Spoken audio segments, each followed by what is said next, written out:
looks like everything went live now. What is the glitch going on with OBS? Holy.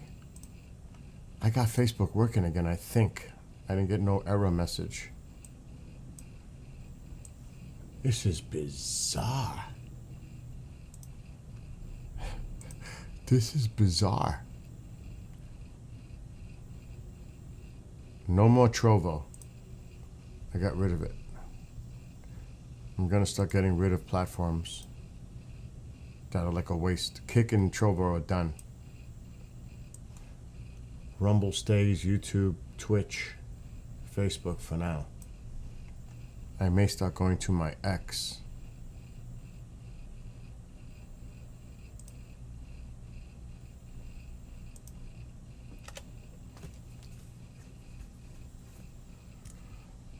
Okay, this is working.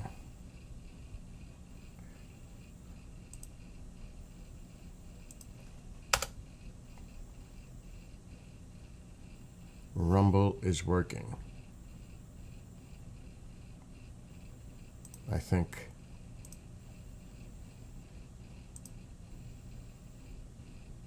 Yes.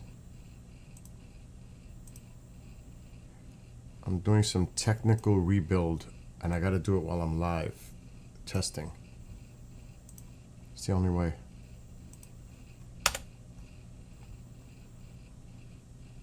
Oh, we're live back on Facebook. Good. Facebook is back. Whew. Facebook needs a pop-out. That's what it needs. It needs a freaking pop-out. Like a pop-out chat. Settings. No.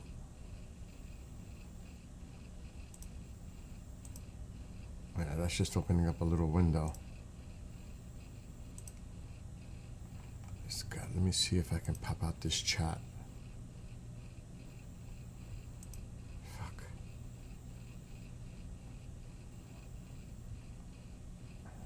That sucks.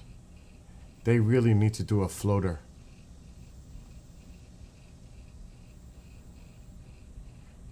I can always put this here. At least it's working again. Now I can get rid of OBS dashboard. Trovo's done. No more Trovo. And good morning. I just resolved it. That was a pain. So it's working again. Oh my gosh. And I'm going to game and listen to my music. After this nightmare. Trying to fix the stream destinations and removing some. And the only way I could do it is live, because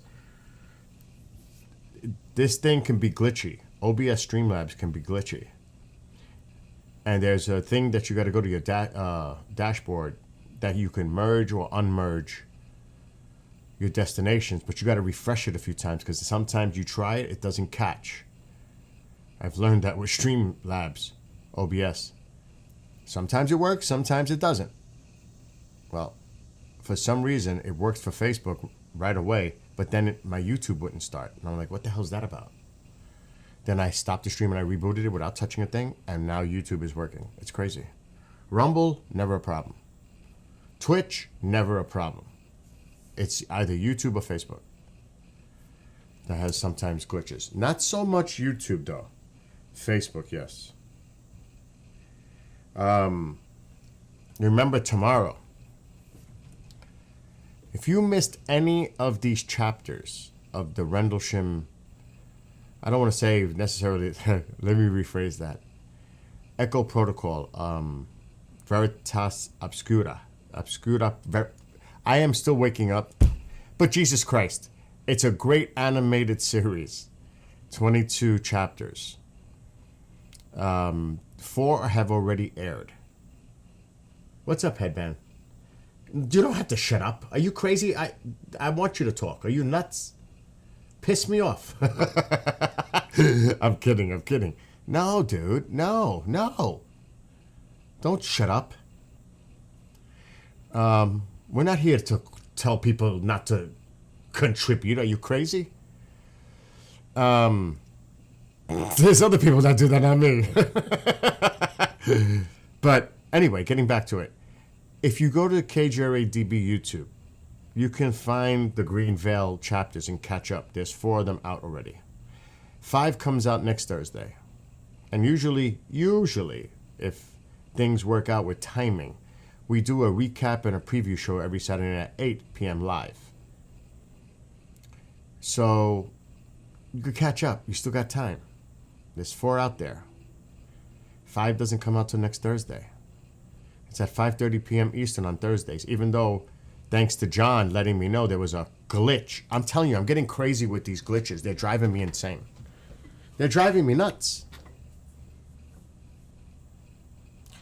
It was so bizarre because it loaded and then it pulls this bullshit that it didn't want to stream because it's a pre-record. And John is like, Bill, I don't see anything yet. I'm like, oh shit, what's going on?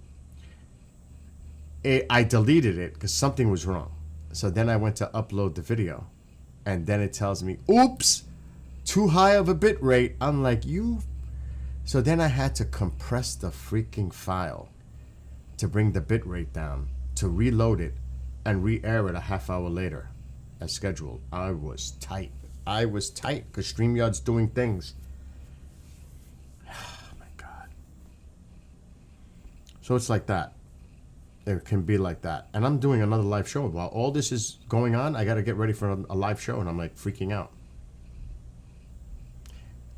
You have no idea. And I have to be honest, only Race Hobbs and I, only him and I, really, for years, know what it's like to sit behind this chair and all the shit that we're responsible for and all the stuff that's involved.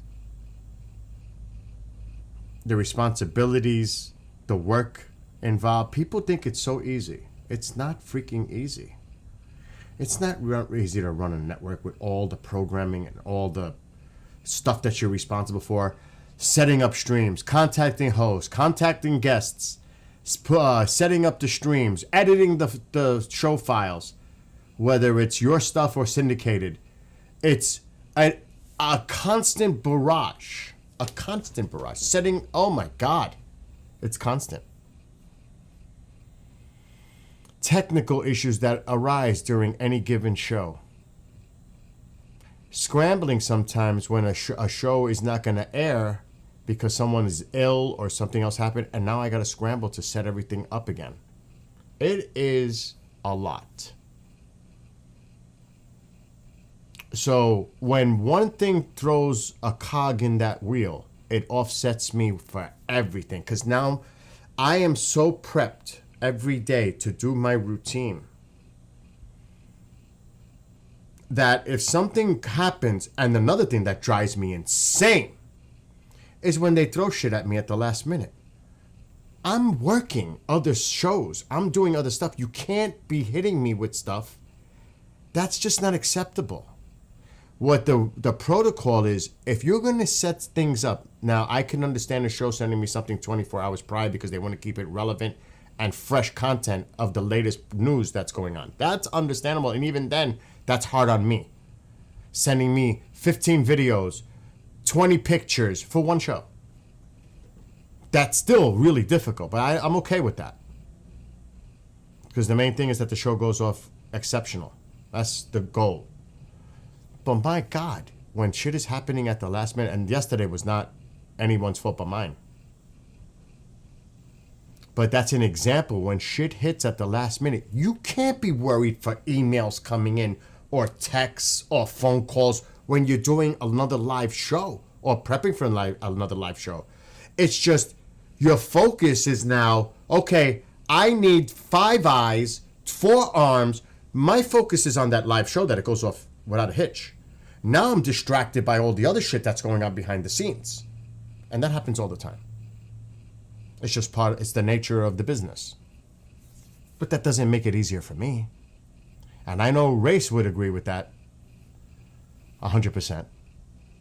They don't understand what it means to sit here and do all the work that's involved. They just don't. No one knows except for Race and I. I know Race does because he's been in the chair for a long time. He knows when you're in this chair for a long time and you're in charge of everything and you know what it takes to make everything work. And, you know, like I said, it's also editing files, loading them, like for Spotify and all that stuff. It's audio files that there's so much involved.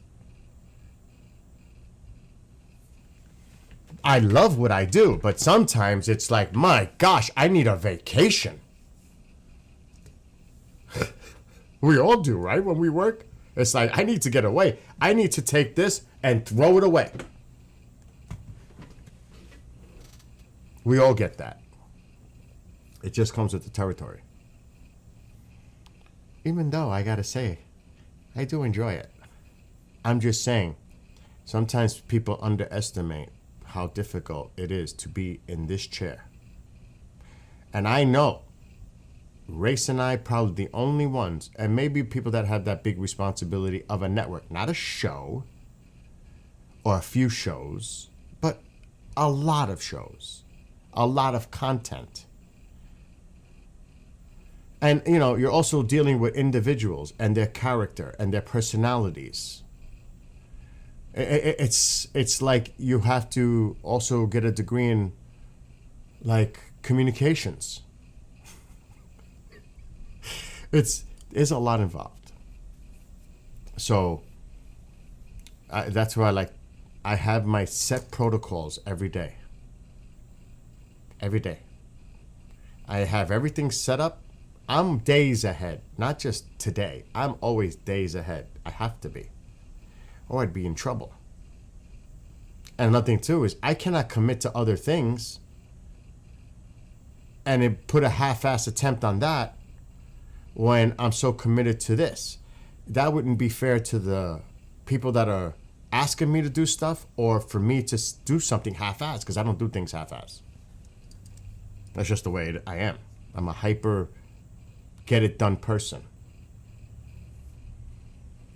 But it's hard to, like right now, people might say, well, how could you relax playing a game? Because it gets my mind off of all the other bullshit. It's a major distraction for me in a good way.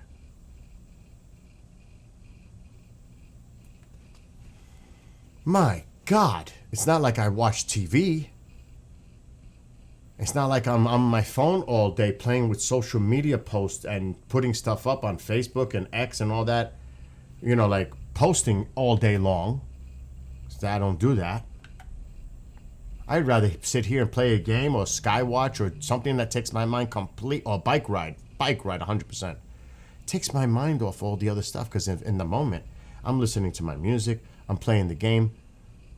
The only way I'm going to get distracted is if the phone rings or I get an email or something else pops up and I'm like, here we go. That's the only way. Headband says, to be an audio engineer is one of the most stressful shit you can do. Oh, and it's not just audio, it's video. You know? But the whole reason I started this conversation is because today, like me just now, I had technical issues.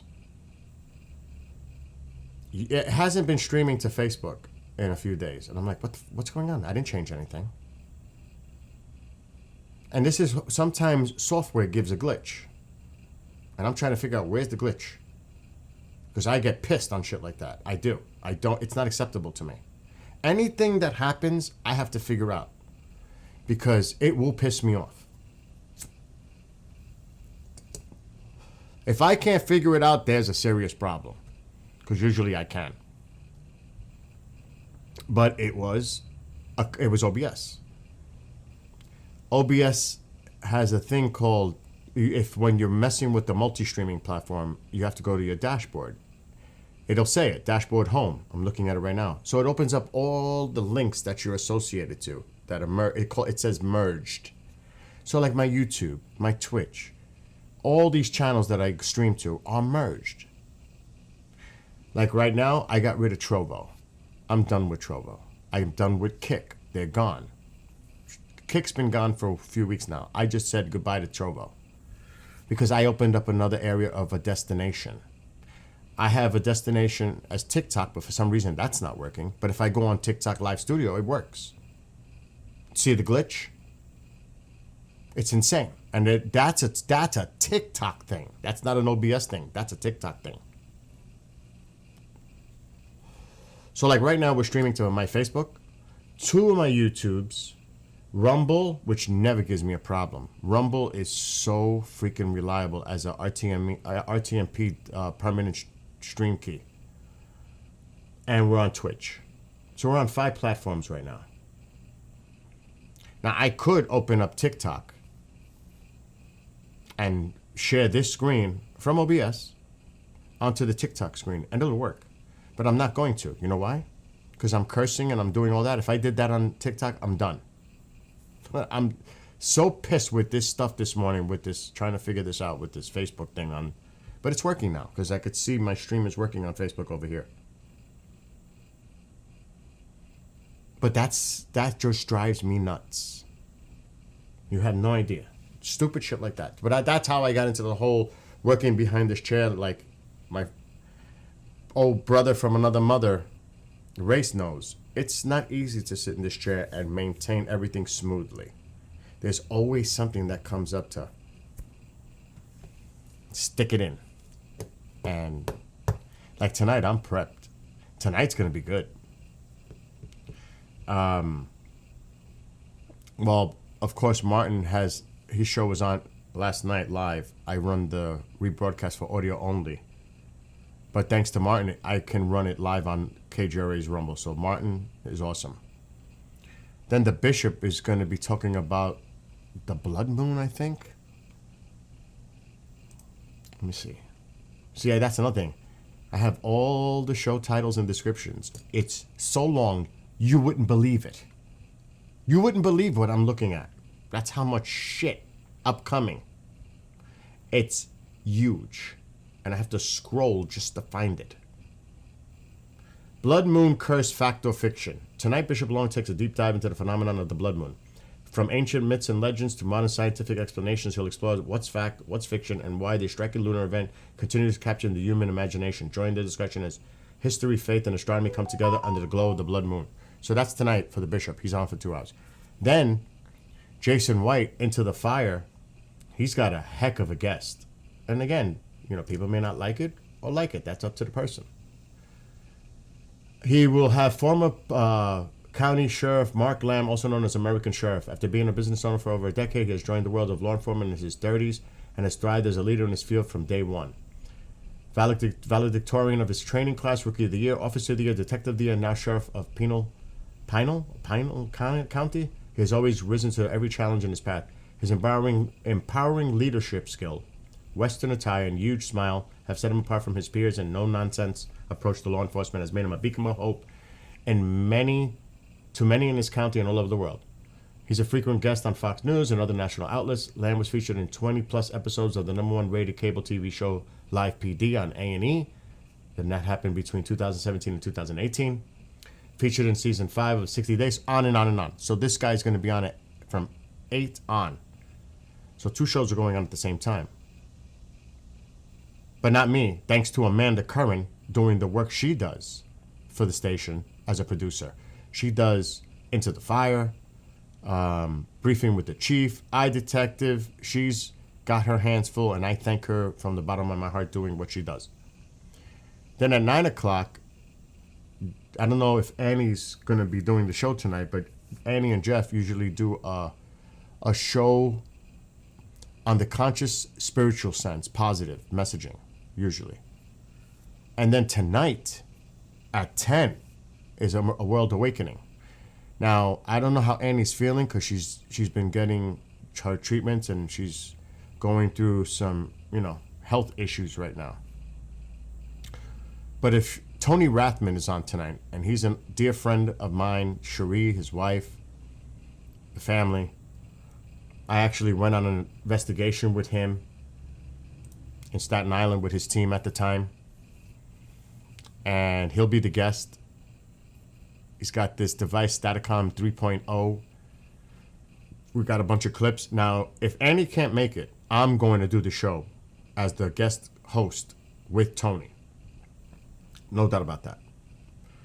So I may have to do that tonight, and I am more than happy to do it.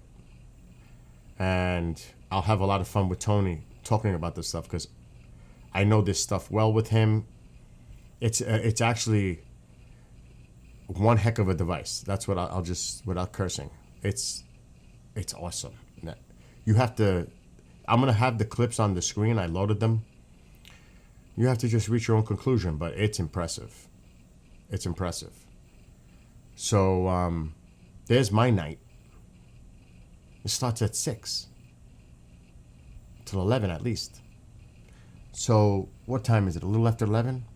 I'll game for a little while, which I've been said I was going to be gaming for a while. And then I'll chill out, eat lunch. I already did outdoor work this morning. Maybe take a little power nap this afternoon to get through the night. And then tomorrow morning, I'm going bike riding. Alexa, what's the weather for tomorrow? Please tell me it's going to be good. Mostly sunny with a high of 84 degrees and a low of 64. Mostly sunny. There's a slight 6% chance. All right, Alexa, stop. 84 and mostly sunny tomorrow. That's a nice day to ride. I was going to go riding today, but there was too many things I have to get done around the house because the firewood is coming next week. And I had the dog runner. I was talking about it when I first started. The dog runner was out there. I had to disconnect it, get up on the ladder to the tree, unwind the eye hook so it was loose enough for me to unhook it. Because one year, and it's my fault, about 2 years ago when he delivered the wood, I had the runner up, and he has a big dump truck that he raises so that the wood slides out onto the ground. I put a tarp on the ground. He's really cool. He's a really great guy, Rich. And it's not his fault. It's my fault. I should have removed that dog runner. The thing's going up, and I'm like, oh shit! Boom! It just snapped. I had to put a new runner. So this time I said, I'm taking this thing off. Because I want him to dump the wood right near where I got to stack it. To make it easier for me. As much as possible. So I did that today. Took the dog out, did other things. And now I'm here. And then this got me crazy when I first started streaming with the Facebook thing. But now it's fixed. At least it looks like it's fixed on Facebook. Anyway, I'm done rambling and ranting. Whew, I need coffee. That's what I need.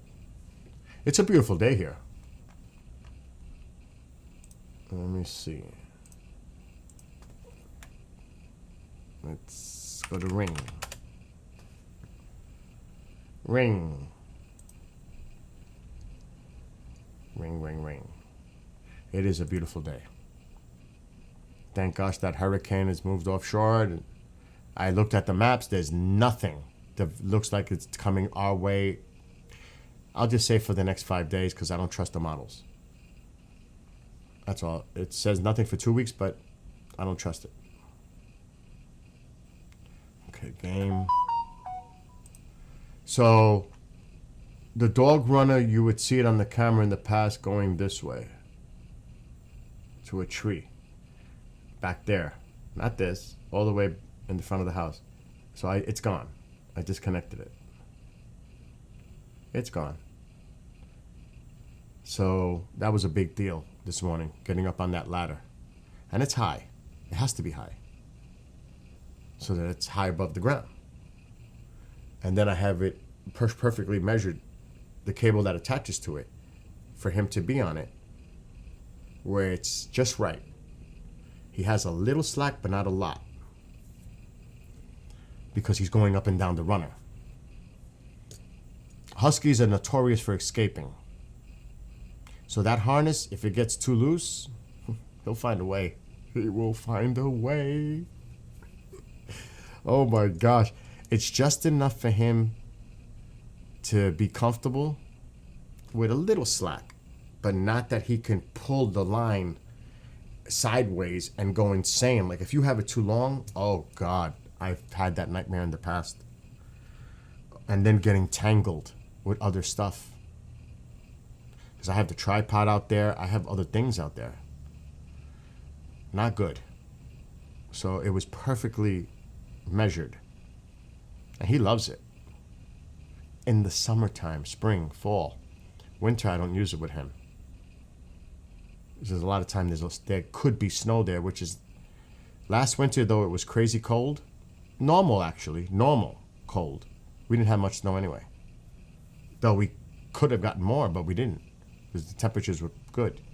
The last 10 years, we haven't had hardly no snow. This year, watch. We'll get nailed. But as of the last 10 years, because 2014 was the last big snowstorm that I remember here. Valentine's Day. 2 of them back to back. We had like 3 feet of snow.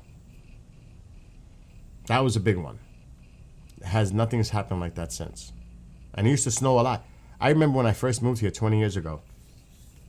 It would snow so much. People were using snowmobiles to go to the store. And I'm like, should I buy one? Is it like that up here? I mean, really? That's how much it used to snow. Nope. Thank God I didn't buy it. Because it doesn't snow here anymore. Not like that. So we've been lucky that way. But you always have to prepare for the event that you're not. So he loves the snow. He's a husky. But I'm not going to put him on the runner for that. You know? No. I'll walk him into the snow. I have a 20-foot long leash to the harness. He runs. He goes. He knows. The great thing about him is he'll stop and wait for me to catch up to him. And then he'll go running again. It's so cool. It's like he'll go. He knows the distance. It's like amazing. And he'll stop. And, he'll do his little investigation, wait for me to walk up to him. And then he goes again. It's great. That dog is so smart. Oh, my gosh. He is. He's just brilliant, intelligent. It's amazing. He knows. He knows when to bother mom to feed him because she's the one she's the main feeder. I feed him too, but he goes to her and will get her attention. She knows. I give him the water. She gives him the food. Of course, if I don't see food there, I'll give it to him. But sometimes I'm so busy, I forget. Work. But he goes to her. Not to go outside. We all know what happens. He comes right here. When he comes here, that means he wants to go outside. He knows what to do. He knows what to do. So, like, he's not here now because I already walked him out. He's under the bed under mom. That's his favorite spot. He sleeps under mom's bed. That's where he is right now. Guaranteed he's with mom. Because he already had he ate, went out, did his thing, and now he's sleeping. He has it made. Oh my gosh. Too much. Anyway, let me get rid of my camera. I don't want to waste the battery. But it is a beautiful day. Hey, look at that. It is gorgeous out there. I need coffee. It's beautiful. That's another nightmare for me. When the leaves, because you can see the lawn is mowed. It's clean. It's nice and neat out there. They see all that summer stuff got to go in. The cushions, all that shit's got to go. I got to put the tarp soon over that thing over there, that makeshift gazebo thing for the cats. Hook up their houses for the winter. Then the pool. That's the big one. The pool. The pool is work. To winterize it. That's the one every year. And that's a permanent gazebo, but this is the first year I built that gazebo this spring by myself. Even though I was offered help by friends, but I couldn't wait. I don't wait. So I built that gazebo by myself. Do you know, that was not easy. To set the beams, that was the hardest part. Because you're only working by yourself. So I came up with an idea because I always come up with ideas. I used the ladder, and I put a cooler on the ladder to hold the beam up while I'm attaching the second piece. Because remember, that's big, that's long, that's 10 feet. And when you have two legs attached with the main beam, then what do? How do you attach the next one? By holding up the other one. So I had to come up with an idea, perfectly leveled. Like I said, I put a ladder, a folding ladder, and on the top, I put a cooler, and I rested the beam on it so I was up and I could hold it. At the same time, I attached those other two pieces together separately, had them ready by the table, and then stood on the table and put it up to connect them. Once I got the two pieces connected, I was okay. Because the cooler was gonna hold it with the cooler. So now I can work it with another ladder. So I was able to put that thing up by myself, which was, like I said, that was not easy. And that is a permanent gazebo, but the roof is made of like a plastic weird material. I can't allow snow to pile on that. The weight of wet snow will cave that in. So now I gotta be freaking mindful of that in the winter to clean it off constantly and not let snow build up on it. Or I'm toast. The weight will just cave those panels right in. It'll destroy it. Now you might say, well, put a tarp. What the hell is the tarp gonna do? The tarp's still gonna put weight on it.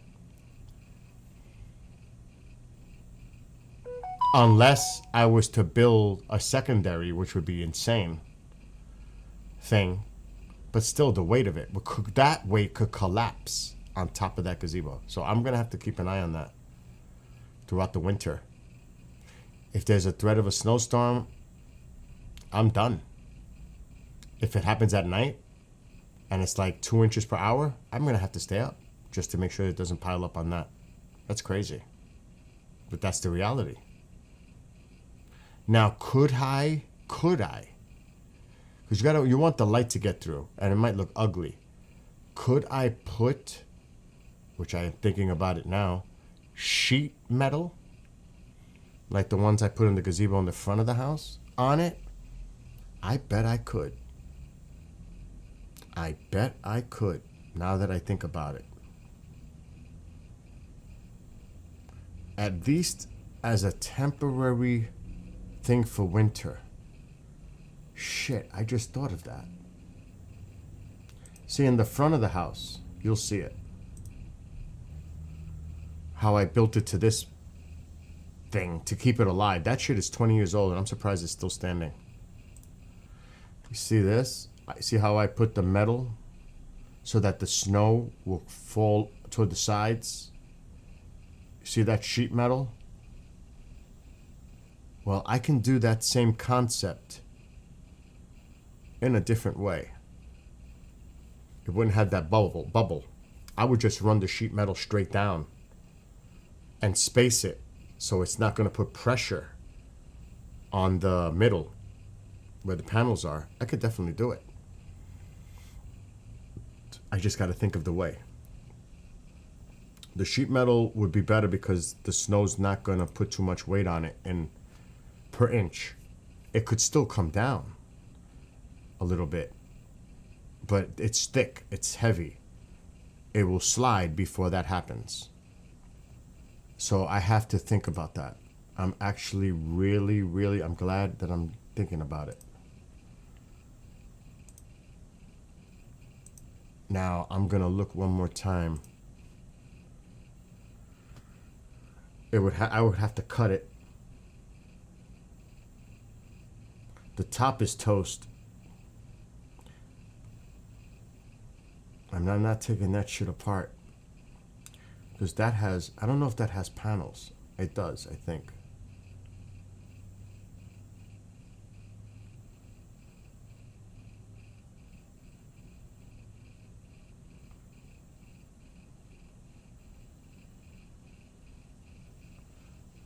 I'm wondering if I could build a temporary.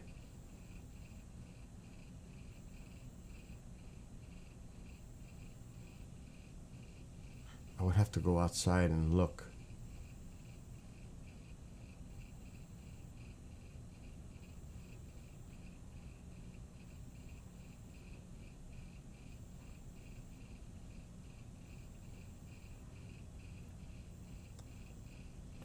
I definitely don't want to attach anything to the house structure.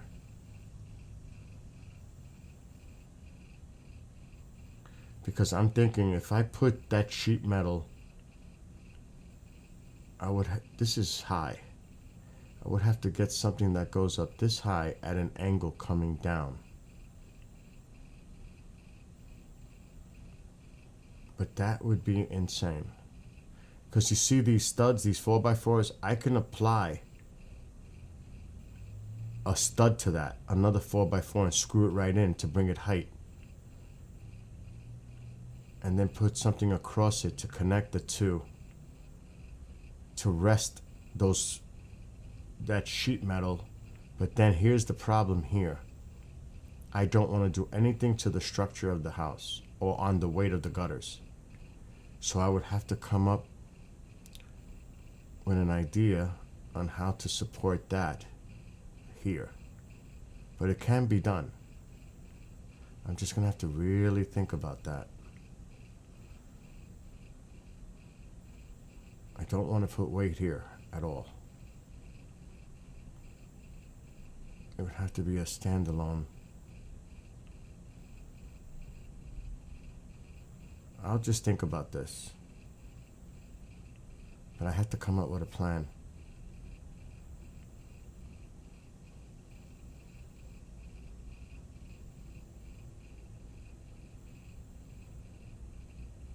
I'll think about it. I'll come up with something. I will definitely come up with something. But I have to try to save those panels from the snow. That's 10 feet wide. And 10 by 10. That's a nice area to cover.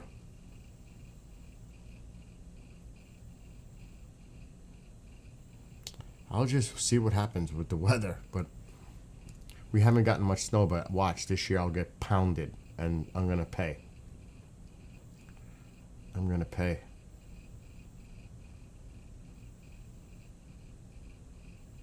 There's no way to protect that.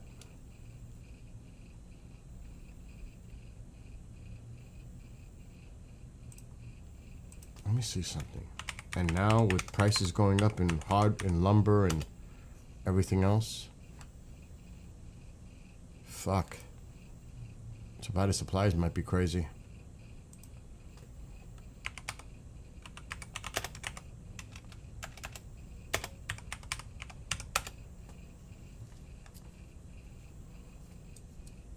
See?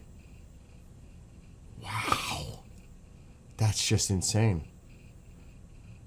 If I showed you what they're trying to charge for metal awnings, it's absolutely batshit nuts. It's better I build my own. Oh my God. That is crazy money.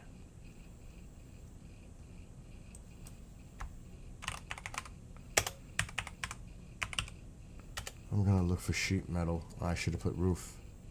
There they are.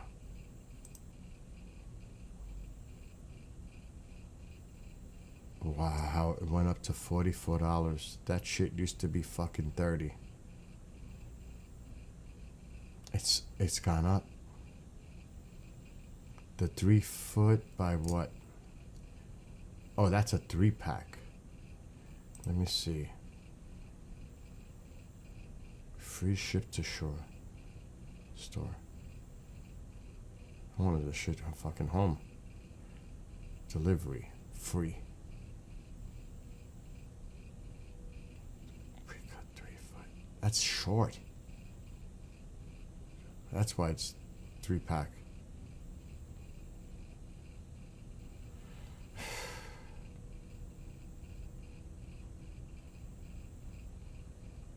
No bueno.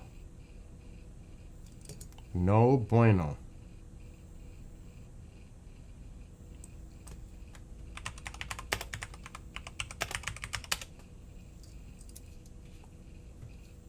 Metal roofing.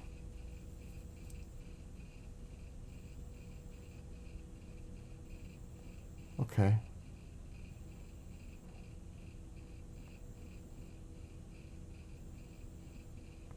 Wow, 12 foot. That's not bad.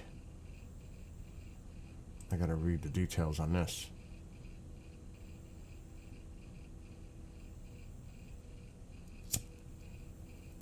I might be building this weekend.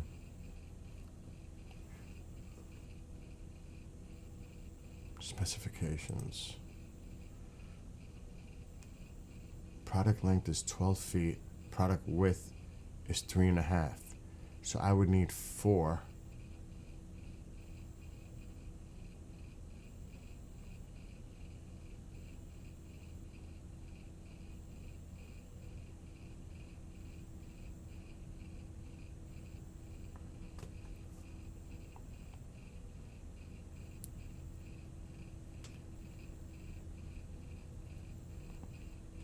What's the gauge?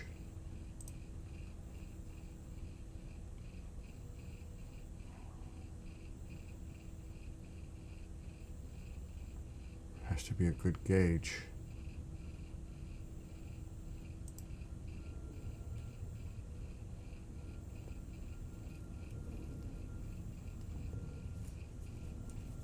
Has to be thick.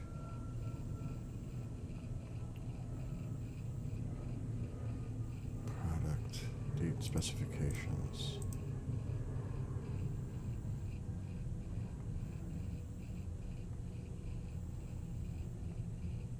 What's the length? 12 feet. 30 gauge.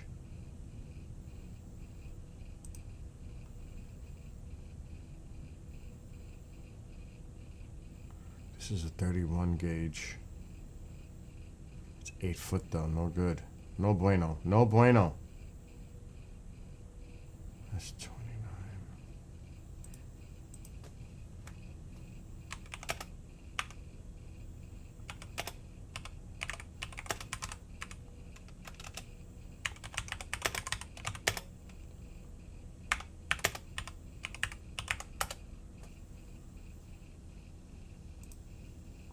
Oh, fuck.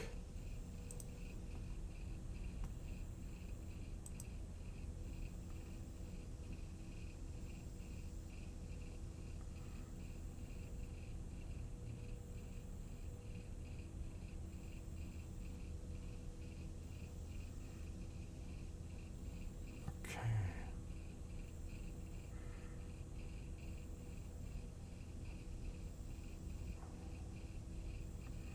So 29.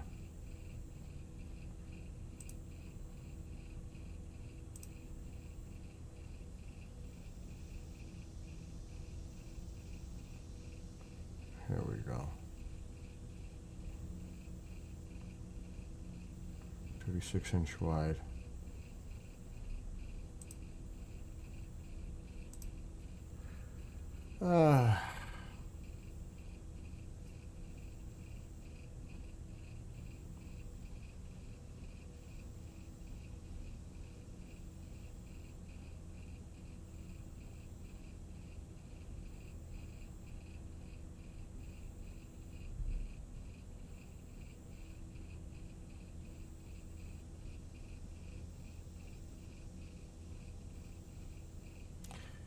Yeah, that's not good. That's thin. We need like a minimum 26 gauge. Minimum 26 gauge metal roofing. The other shit is too thin.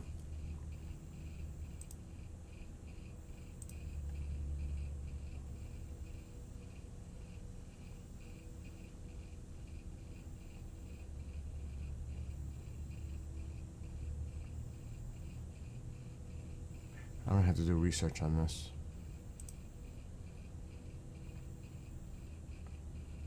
Gotta be thick.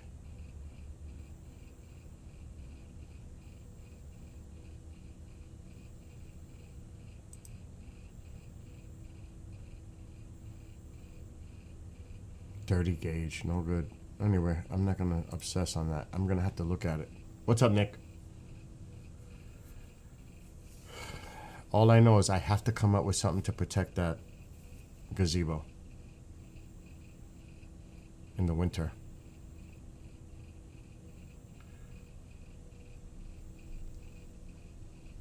It's now becoming, in my mind, a major issue.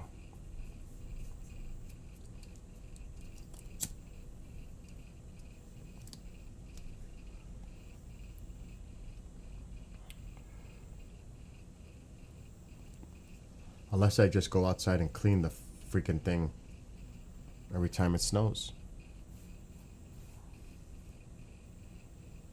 I'm actually going to go outside for a second. I have to do a visual. It's the only way. I can't look at it from inside. I have to think.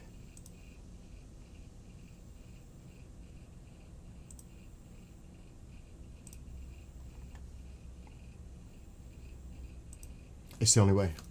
I cannot without being out there. I just can't.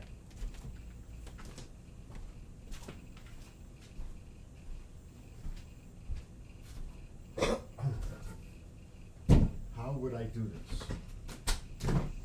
That's the question. Kettles! That's scary. Kettles!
Look at the spiders.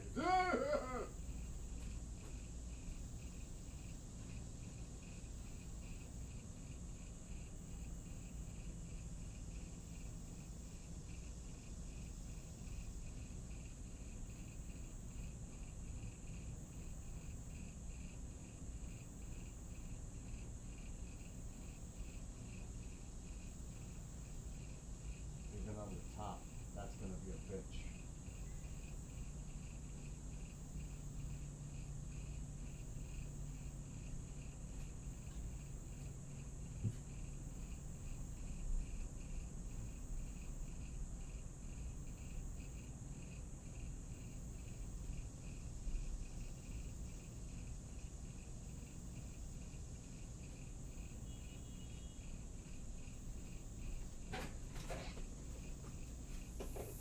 All right, I'm coming to feed you. Kittles, my little kittles, the baby kittles. I'm gonna get you food.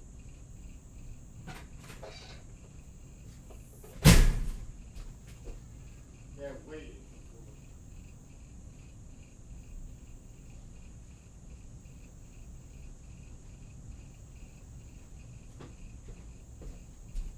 Kittles.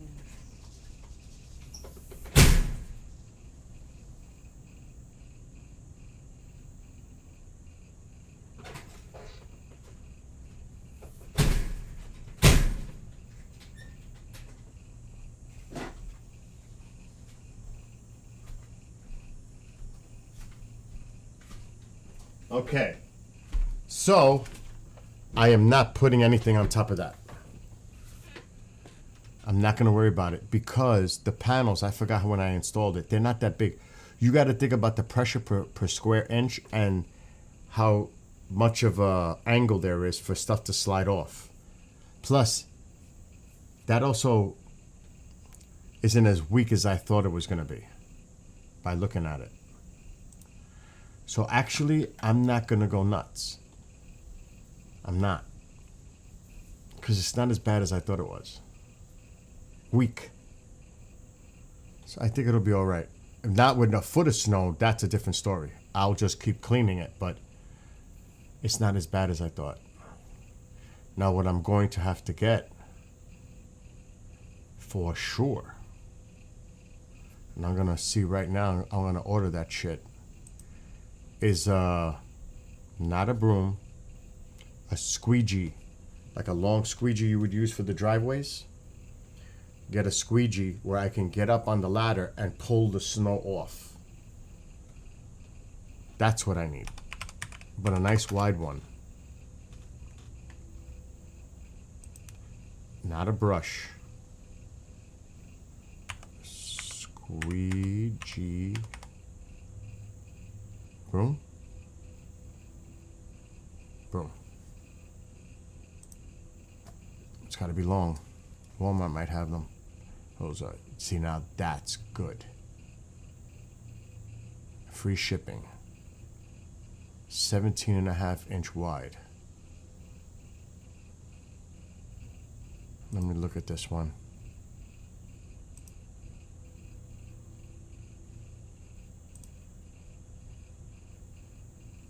Tiles, glass, concrete floor, flooring, plastic. This is perfect. But how long is it?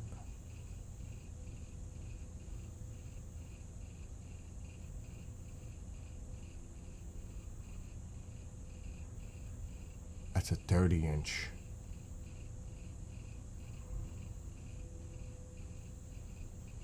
There's different ones here. 35-inch with long handle. That's pretty freaking good. For garage, shower, kitchen, windows, glass, carpet, that's perfect. But how long is it? $17, that's not bad. Specifications.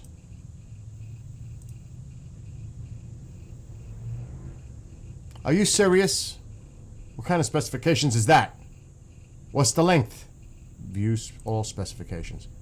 Oh my God, that's trash. It looks pretty long.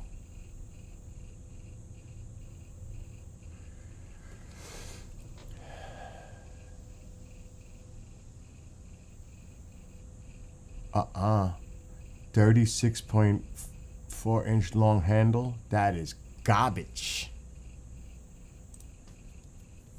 Oh my God. 62-inch handle. That's 5 feet.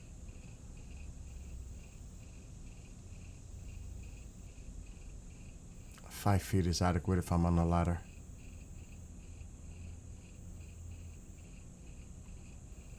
It would be nice if it was a little longer. Let me see if I could find one a little longer than that. At least 6 feet would be nice. Popular sizes. What the fuck is that?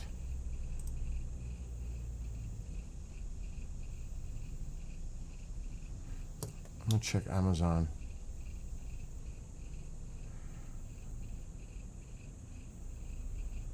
I'm gonna check, actually, Amazon. I need this. I'm thinking about winter. Long handle squeegee. I'll put for windows.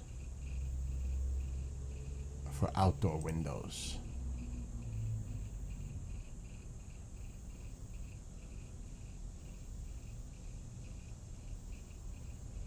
No. It's all car shit. No good. I'll just put long hand squeegee.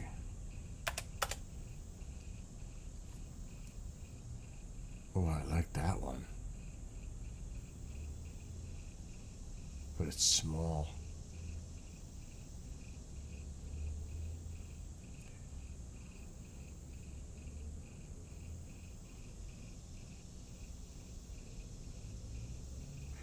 I can just get the standard one I have used. Let me go to Home Depot. The one I use for the driveway is good enough. It has to have a thick enough blade, squeegee thing, to pull the snow. If it's thin, it's not going to work. That's the thing. I got it. Let me do this one.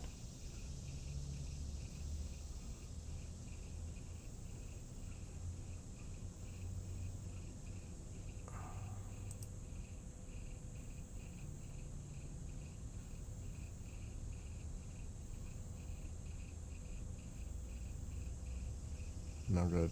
This is not gonna be as easy as I thought.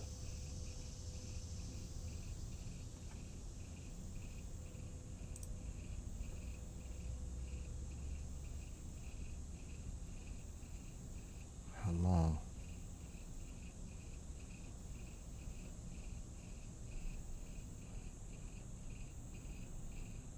Fuck. It's short.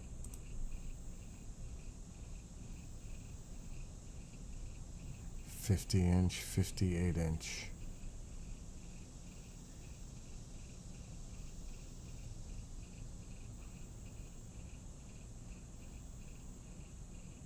I think I'm going with this one. 18". Yes, silicone scraper head.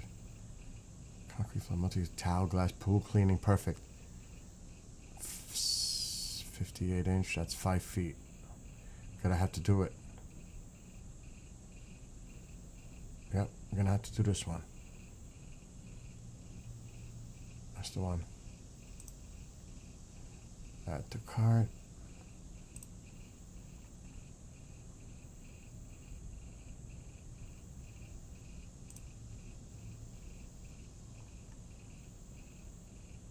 I still can't get over how my sneakers that I bought last year went up $30. It's just insane. Same pair. It's crazy.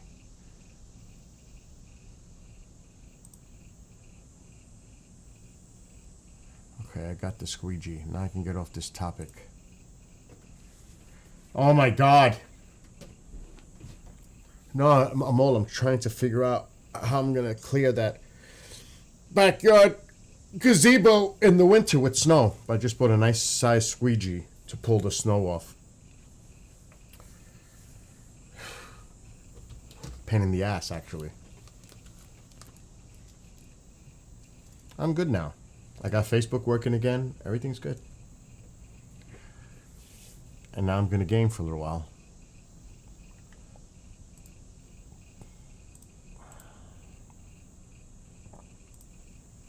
Hopefully. Go to work. Aren't you supposed to be at work, Amal? And Nick, what about you, Callie Nick? No more studying, no more finals? For you? I need coffee. That's what I need right now.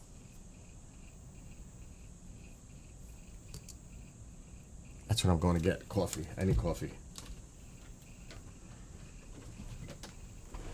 Oh, I made a fresh pot right now, so.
The good thing I was just thinking about is I could always use the swimming pool. I can always use the swimming pool telescopic rod for that squeegee to give it me extra length. So, and I will figure out a way to connect that. That's not a problem. Not for me.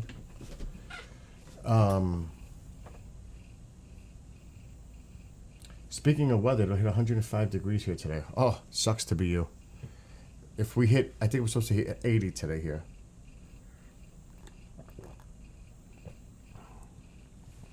That's hot. 105? My God. See, but Amol, I had to figure it out. I fixed Facebook. Facebook is working.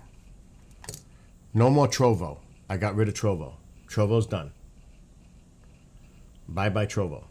I could always reconnect it, but for now, bye-bye Trovo. I need to open up platforms.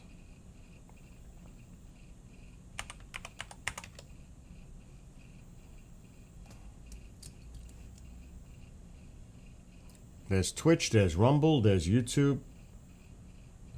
Good enough. Trovo was like a waste of a destination. It's like, who's going to Trovo? Nobody.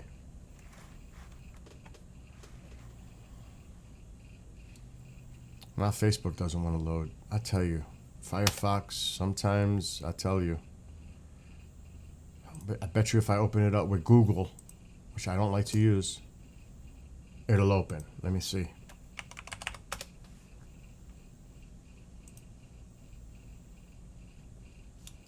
Yeah, it opens right up.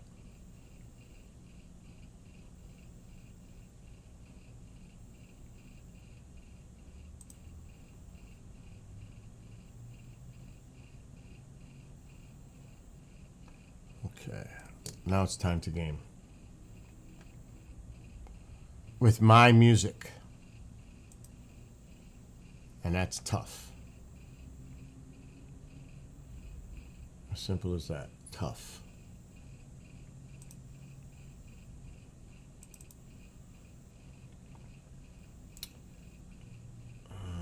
Music.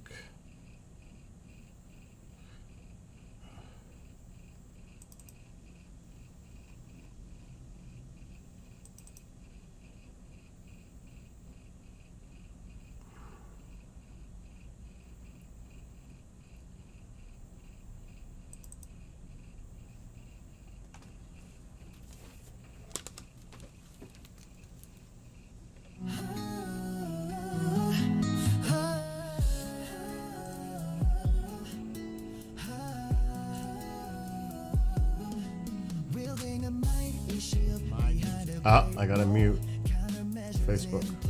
There we go. Protect the space around me, guarding against the enemies. Deception is the game played by friends. Honoring feelings and energy, knowing whether to share. Trust when naivete could lead to despair.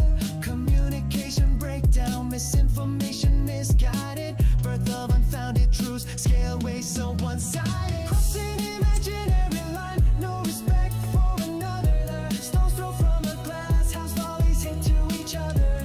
Judgment without Oh, now this is gonna glitch? you the beholder. Negativity will not be emboldened. Shielded by my armor of boundaries. Nick, I think I'm gonna release an album. Shielded by my armor of boundaries. Aura filled with positive energy, back turned as daggers fly, repelling the I should start my own negative Spotify. vibration. Misery and sadism set aside. Do they look in the mirror? Are they pleased with themselves? Or Empathy one of those for platforms those where who you can see put your music. hate. Empty vessels, sadistic pleasure, deep inside the anger dwells. Importance of compassion, power of love, respecting one another, taking the higher road above. Confidence in oneself, being defining the rules and limits, whether or not agreeing. Power, mind, body, and spirit. Crossing the imaginary Oh, I want to play this on drums right now. I'm sorry. I'm feeling it.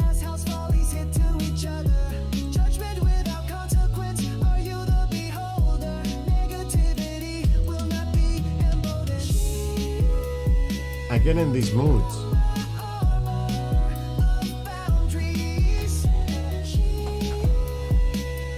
I would love to put a drum track to this. boundaries.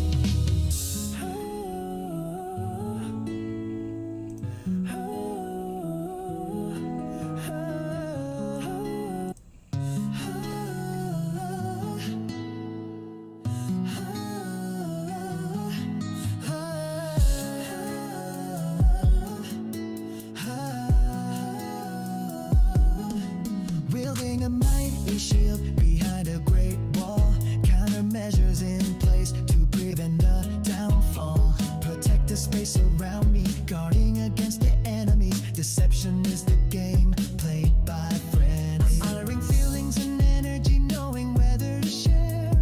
Trust when naivete could lead to despair. Communication breakdown, misinformation misguided. Birth of unfounded truths, scale way so one-sided. Crossing imaginary line, no respect for another. Stones thrown from a glass house, volleys hit to each other.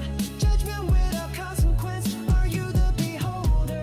Negativity will not be emboldened.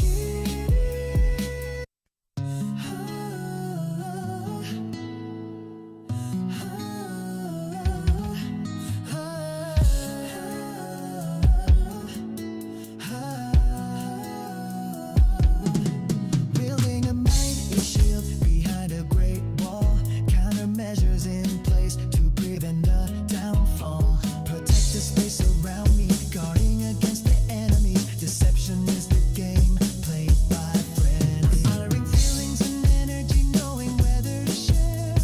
Trust when naivete could lead to despair. Communication breakdown, misinformation misguided. Birth of unfounded truths, scale way so one-sided. Crossing imaginary line, no respect for another. Stones thrown from a glass house, volleys hit to each other.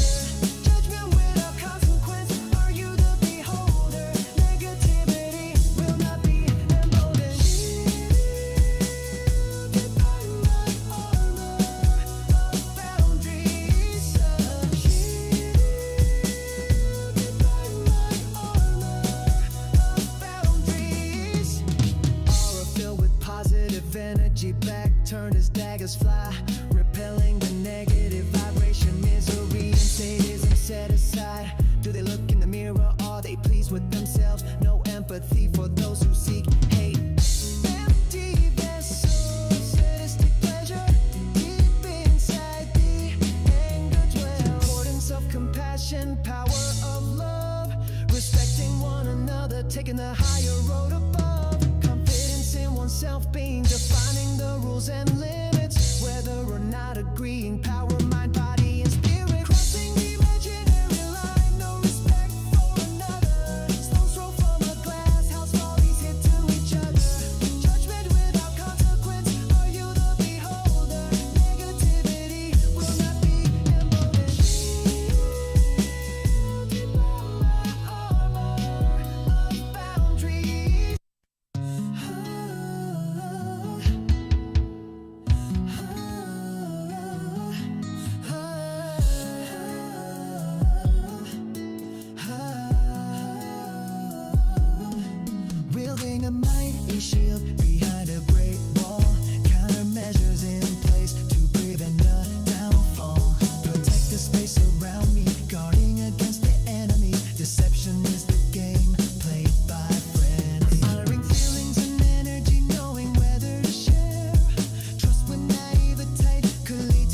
agreeing. Power, mind, body, and spirit. Crossing the imaginary line, no respect for another. Stones throw from a glass house, volleys hit to each other. Judgment without consequence, are you the beholder? Negativity will not be emboldened.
Waiting all my life for that special person. Magic fills the air now, I am certain. This is the time for celebration. My dreams come true, will you be mine? Fire ignited within the first time we met. My heart relit with love, my body began to sweat. Nerves tingle down my spine when you touch me. I hold you tightly, unchained love, you set me free. Forever together, this is our destiny. Never letting go, this feels so heavenly. All my life been waiting for you, my love. Soulmates forever, you are my true love. Yeah. Oh, oh. Every day I cherish you as if my final day. Always by my side, words cannot say how much I love you. You make me smile. Once empty, now whole. Let's walk down that aisle. Pledging love forever. Promise to be faithful. You at my side, your loyalty never doubtful. Love is our force that nothing can destroy. You and I forever, our lives full of joy. Forever together, this is our destiny. Never letting go, this feels so heavenly. All my life been waiting for you, my love. Soulmates forever, you are my true love. Yeah. Oh, oh, yeah.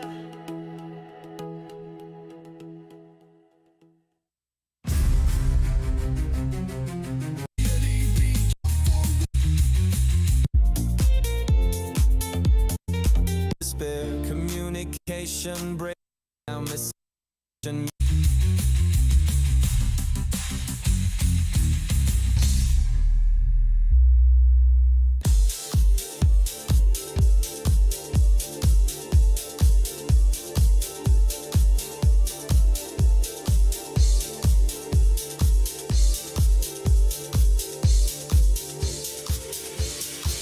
Wielding a mighty shield behind a great wall.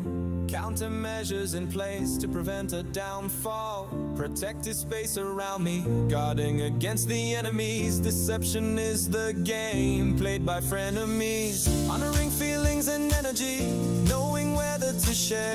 Trust with naivety could lead to despair. Communication breakdown, misinformation misguided. Birth of unfounded truths, scale way so one-sided. Crossing the imaginary line, no respect for another. Stones throw from a glass house, volleys hit to each other. Judgment without consequence. Are you the beholder? Negativity will not be emboldened, shielded by my armor of boundaries.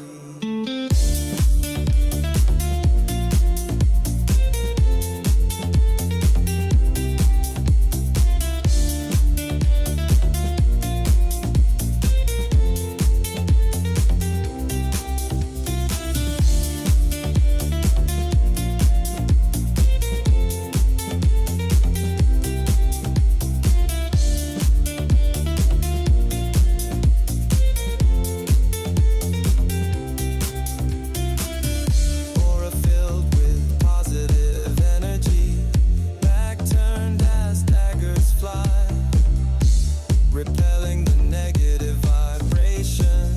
Misery and sadism set aside. Do they look in the mirror? Are they pleased with themselves? No empathy for those who seek hate. Empty vessel of sadistic pleasure. Deep inside the anger dwells. The importance of compassion, power of love, respecting one another, taking the higher road above. Confidence in oneself, being defining the rules and limits, whether or not agreeing. Power of mind, body, and spirit.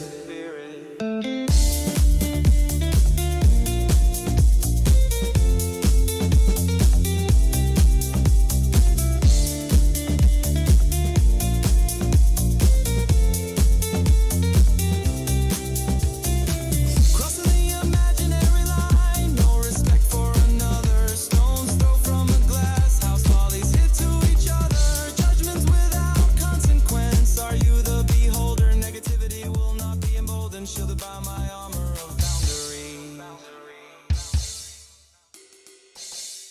Turn up the volume, crank up the bass, rockin' to the beat, no time to waste. Grooving to the music, bouncing on my feet. Come on, everybody, get off your seat. Get that groove on, no matter where you be. Shake it anywhere, baby, you and me. Join me on the dance floor, rock it on my feet. Come on, everybody, under the moonlight. Get that groove on, no matter where you be. Shake it anywhere, baby, you and me. Join me on the dance floor, rock it all night. Closer to your body, under the moonlight. Tingling down my spine, electricity in the air. Swaying with my baby, electrostatic in our hair. Keeping with the rhythm, in beating mood of tones. Feeding off your energy, rattling my bones. Cruising down the highway, my baby by my side. Turn up the volume, rocking as we ride. Driving to woofer beats, car seems to be alive.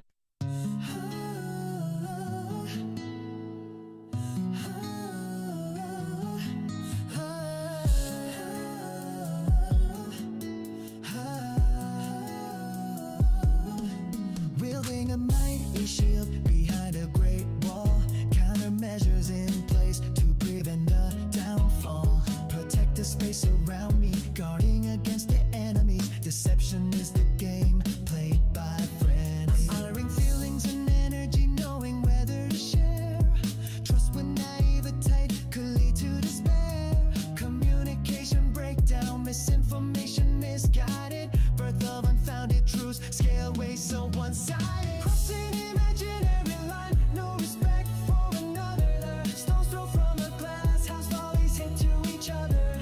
Judgment without consequence. Are you the beholder? Negativity will not be emboldened. Shielded by my armor of boundaries. Shielded by my armor of boundaries. Aura filled with positive energy, back turned as daggers fly, repelling the negative vibration. Misery and sadism set aside. Do they look in the mirror? Are they pleased with themselves? No empathy for those who seek hate. Empty vessels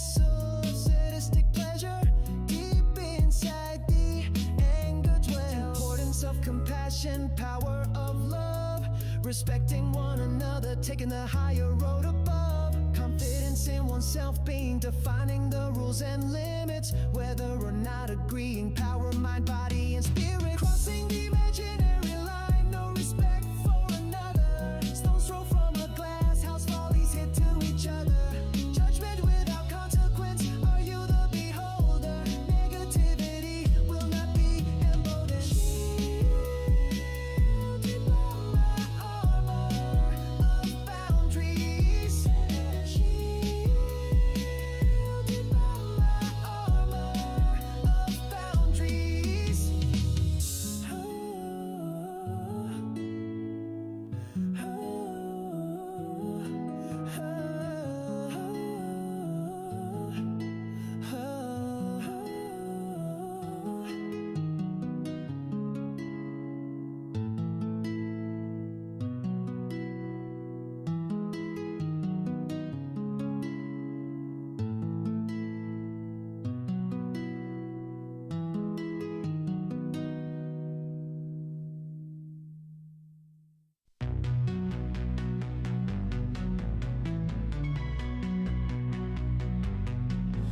As twilight approaches with colorful hues, daydreams turn to night. Twinkling appears slowly above the hints of the heavenly light. With each passing moment, wonders are born, like years travel, determining that date. A look through a time machine, how long before we know their fate? The wonders and dreams race against time, the brilliance of light and shooting stars. What lies above and beyond our earth? Imagining our travels and visits to Mars. How far can we reach our outstretched hands? There is no limit, our goals set high. Watching the meteor streak above under the night lit sky. Could there be life out there, feeding in the Goldilocks zone? What would an exoplanet be like? Is it similar to our own? Mysteries of the universe, galaxies swirl, what is that black hole? The power and beauty of our sun, northern lights are born in the northern pole. Viewing through a telescope, revealing the secrets the naked eye can't see. What is that beautiful planet? Which planet is that? What could that be? Pulling all the charts like a captaincy, heart pounding within my chest. A new frontier to be explored, humanity's destiny to begin its quest. Rockets launched upward with a fiery roar. Risks and danger lie in its course, overcoming all challenges. Atmosphere pierced with all its force. Is that a SpaceX rocket or satellite? Feelings of excitement and joy, lying back and gazing at this beautiful sight. The night lit sky for all to enjoy.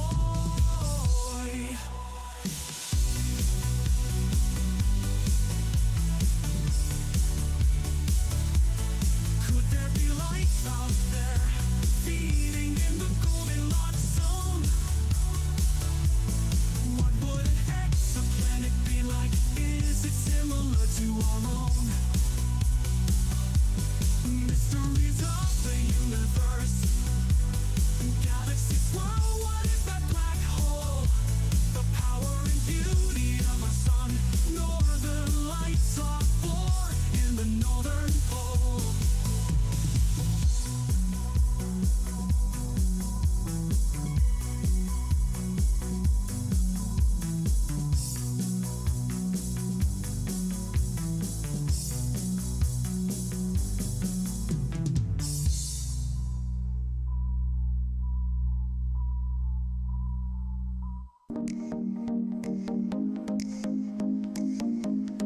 gather in the fields. The fall's harvest to complete. Light dims in the heavenly hearth. Bonfires glow bright with symbolic heat. Samhain begins for all to celebrate. The physical and the will to interact. Blessings for the new harvest. Fires to seal their yearly pact. Pumpkins smiling throughout the house, emitting their light in the dark. Spiders bounce on the glittering web. Dogs can be heard as they begin to bark. Shadows in the distance, the source yet clear. The moon shines brightly, howls in the night, I tremble with fear. Can you wait in the jack-o'-lanterns? Children all dressed in their Halloween guise. Traditional parties blaring Monster Mash. Everyone dressed in their best disguise. Ghouls and zombies walking through the streets. Superheroes but not skipping a beat. All dressed in their costumes, ringing or knocking. It's time for trick or treat. Old house sits at the end of the road. Creaks can be heard from the rusty gate. The door opens as bats depart. The place seems haunted. Should we investigate? We enter slowly using our backlit phones. As we approach the stairs, a voice screams loudly, "Get out and beware!" Candy's all gone, it's eerily quiet. Music plays from the TV. It's time to make popcorn, but what could that be? The movie just started. It's just the Michael Myers theme. Time to relax, enjoy the night. My favorite movie. That was close. I almost messed it up. That car is not easy to maneuver. Candy waits in the jack-o'-lanterns. Children all dressed in their Halloween That makes it look easy, but it's not. parties wearing Monster Mash. Everyone dressed in their best disguise. Ghouls and zombies walking through the streets. And I actually want to change the vehicle. Heroes but not skipping a beat. All dressed in their costumes, ringing or knocking. It's time for trick or treat. Something that I can go more terrain.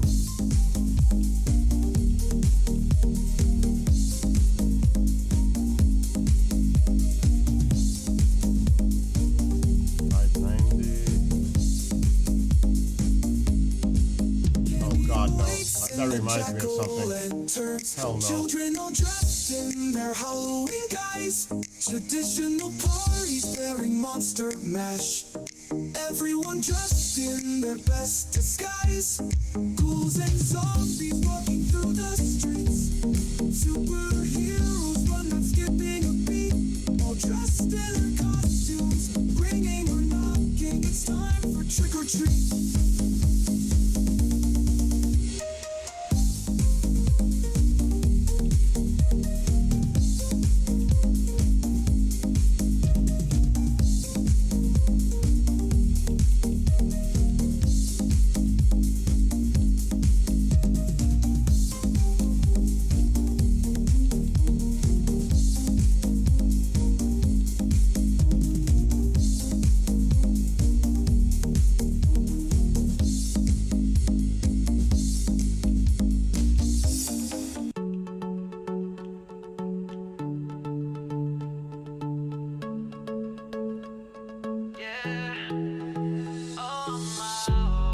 Good. That's what I want. Something tough right now.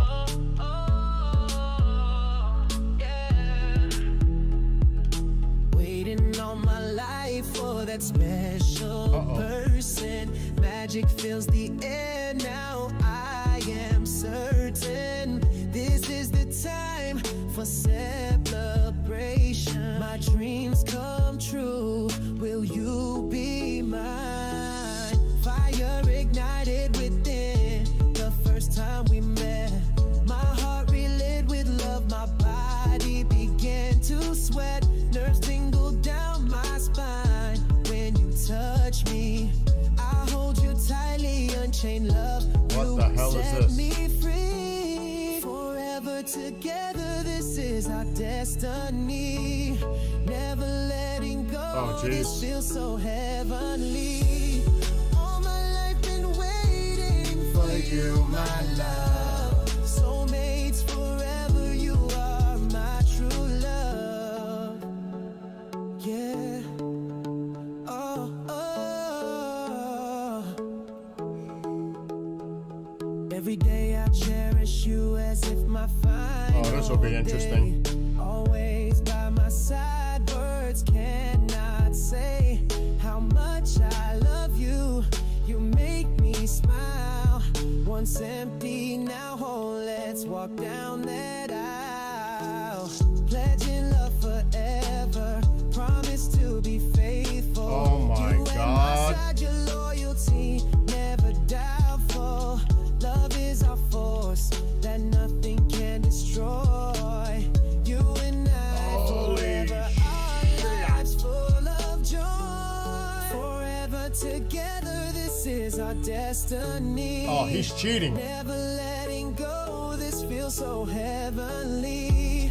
All my life been waiting for you, my love. Soulmates forever, you are my true love. Oh, cheater, cheater. Yeah. Oh, oh, yeah. Oh, he doesn't get off the. I can't get him off the road. He can hit me, but I can't hit him. That is so freaking rigged. That is rigged. That's BS. That's that AI shit. I'm telling you.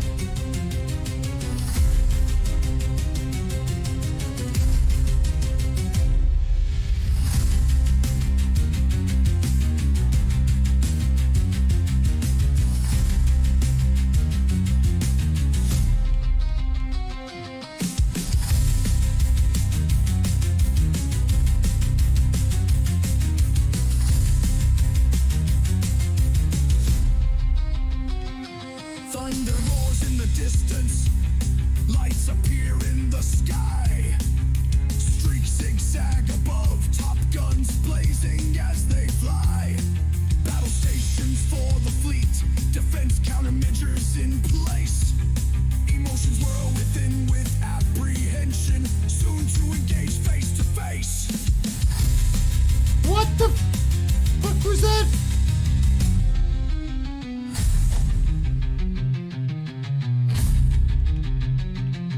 Propaganda fills the air. False sense of Oh my god, security. it is so rigged. It is so rigged. Fluster tyranny's path to obscurity. Misleading their people, the truth hidden behind the veil. Society begins its uprising, freedom will prevail. The power of the forces align with fearless allies. Mission to be one. Confidence as they rise. Defeat not an option.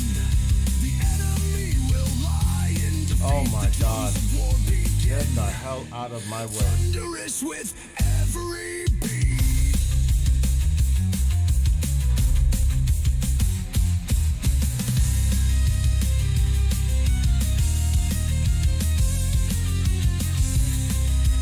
Oh, what a horrible turn. That's on me. A match ignites the tinder box. Countries gripped in fear.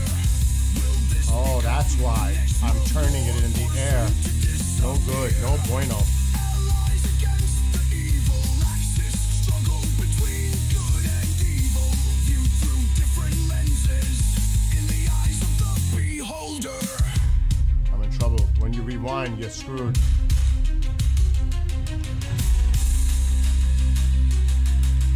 They take seconds off. One shield Come on, don't do that. proxies begin to fall. Outer defenses penetrated as the forces approach the wall. Oh, shit. Rewind. A message of forewarning. Lay down your arms. This I'm is dead. our final warning. The power of the forces align with fearless I'm gonna lose valuable time action to be one. like that. Confidence as they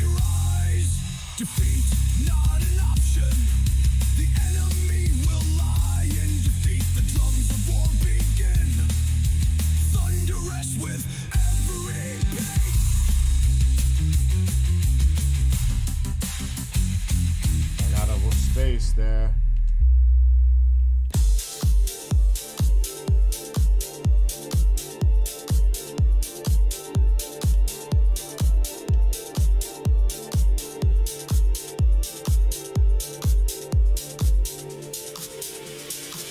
Wielding a mighty shield behind a great wall. Countermeasures in place to prevent a downfall. Protected space around me, guarding against the enemies. Deception is the game played by frenemies. Honoring feelings and energy, knowing whether to share. Trust with naivety could lead to despair. Communication breakdown, misinformation misguided. Birth of unfounded truths, scale way so one-sided. Crossing the imaginary line, no respect for another. Stones Look at him throw from push a me to that glass, how side. follies hit to each other. Look at him Judgment trying to push me, without this fuck. consequence. Are you the beholder? Negativity will not be emboldened, shielded by my armor of boundaries.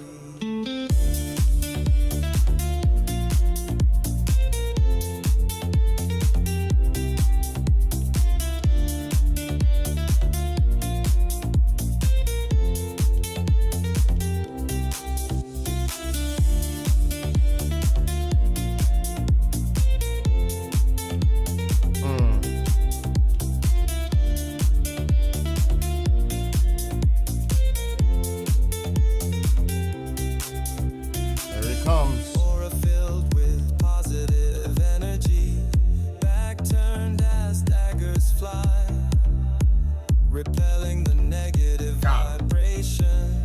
Misery and sadism set aside. Do they look in the mirror? Are they pleased with themselves? No empathy for those who seek hate.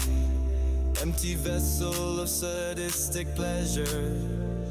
Deep inside the anger dwells. The importance of compassion, power of love, respecting one another, taking the higher road above. Confidence in oneself, being defining the rules and limits, whether or not agreeing. Power of mind, body, and spirit.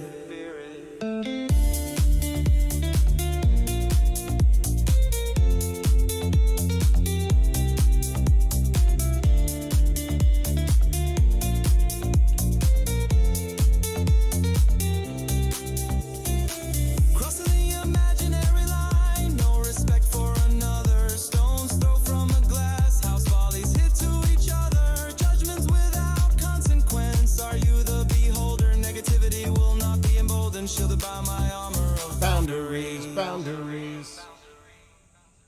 Oh, I can't get across that body Turn of up water. the volume. Can't get across that body of water. Up the bass, rocking to the beat. No time to waste. Grooving to the music, bouncing on my feet. Come on, everybody, get off your seat. Get that groove on, no matter where you be. Shake it anywhere, baby, you and me. Join me on the dance floor, rock it on my feet. Come on, everybody, under the moonlight. Get that groove on, no matter where you be. Shake it anywhere, baby, you and me. Join me on the dance floor, rock it all night.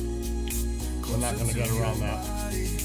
Under the moonlight, tingling down my spine, electricity in the air, swaying with my baby, electrostatic in our hair, keeping with the rhythm in beating mood of tones, feeding off your energy, Rattling my bones. cruising down the highway, my baby by my side.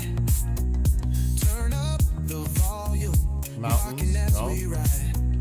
Driving to woofer beats, car seems to be alive. All in sync together, this is how we thrive. As we get home, turn down the light. You and I together, make it through the night. Marvin plays in the room, let's get it on. Music made with each other to the break of dawn. Tingling down my spine, electricity in the air. Swaying with my baby, electrostatic in our hair.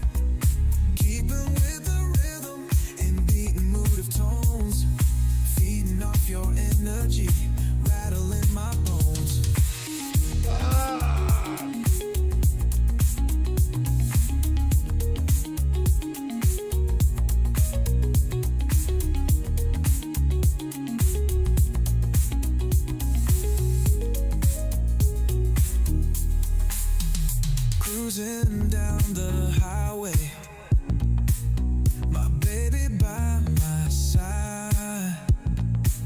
Turn up the volume, rocking as we ride. Driving to Woofer Beats, car seems to be alive. All off your energy and mood of tones, feeding off your energy, rattling my bones, tingling down my spine, electricity in the air, swaying with my baby, electrostatic in our hair, keeping with the rhythm and beating mood of tones. What's up with this? Feeding off your energy, rattling my bones.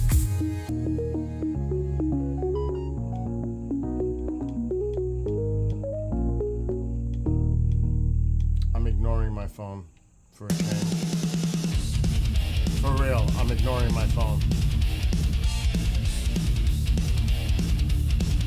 I'm tired.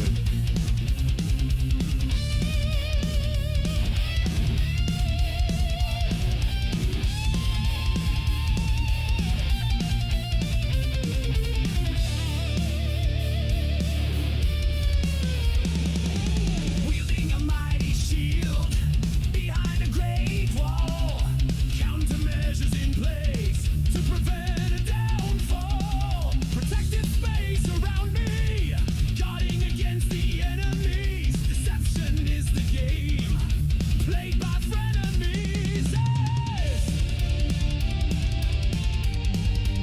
That's cheating. Honoring feelings and energy, knowing whether to share. Trust with naivety could lead to despair. Communicate and break down misinformation, misguided birth of unfounded truths. Scale ways so one-sided, crossing the imaginary line of respect for another. Stones thrown from a glass house, volleys hit to each other. Judgment without consequence, are you the beholder? Negativity will not be emboldened. Shielded by my armor of boundaries.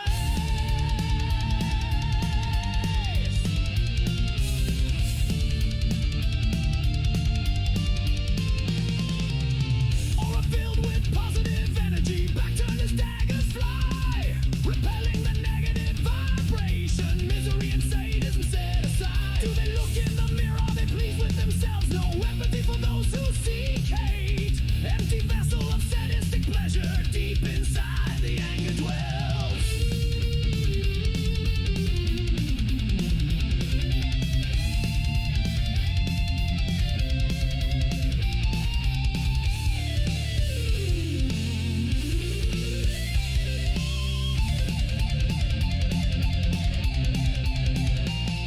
The importance of compassion, power of love, respecting one another, taking the higher road above. Confidence in oneself being, defining the rules and limits, whether or not agreeing, power of mind, body and spirit, crossing the imaginary line of respect for another. Stones thrown from a glass house, volleys hit to each other. Judgment without consequence, are you the beholder? Negativity will not be emboldened, shielded by my armor of boundaries. For real, armor of boundaries. Boundaries.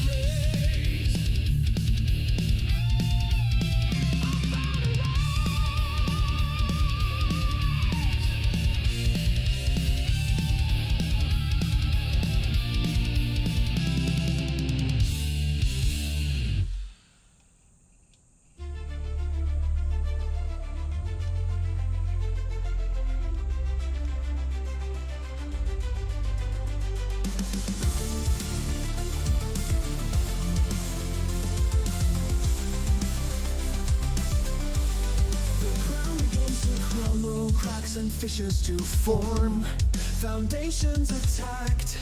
Is this the new norm? Panic drives those with fear, driven by those who seek power. Will we be driven to our darkest hour?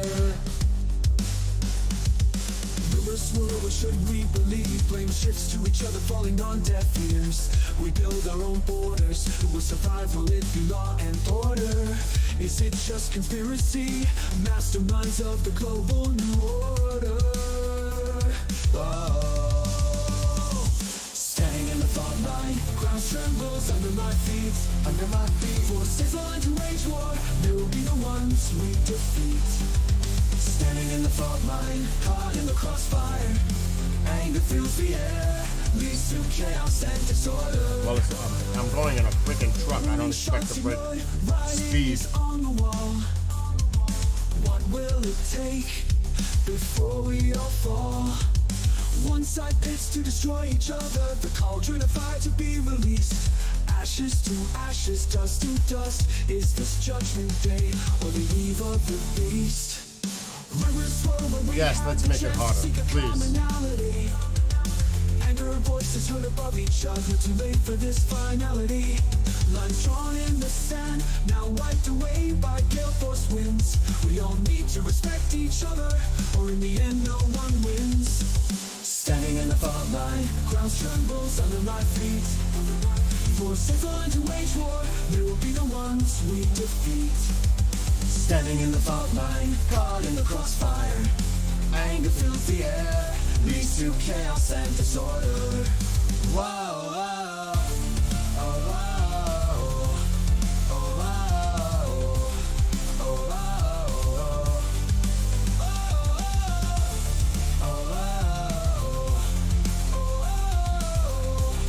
Oh, this looks like this is going to be a tough fuck right here. Yep, this one looks like it's going to be tough on harder now. We're almost close to expert. This is where the shit gets on. Like, this is hard. It's not expert, but it's hard.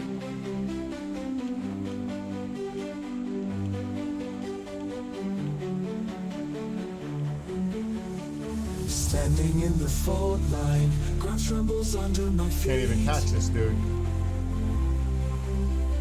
Forces aligned to wage war, they will be the ones we defeat.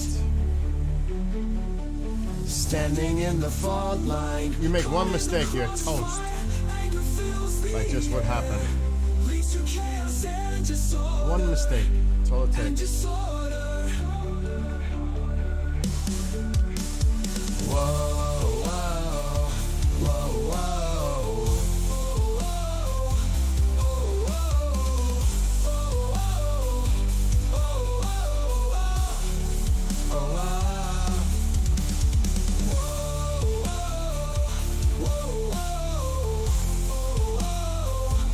Fucker.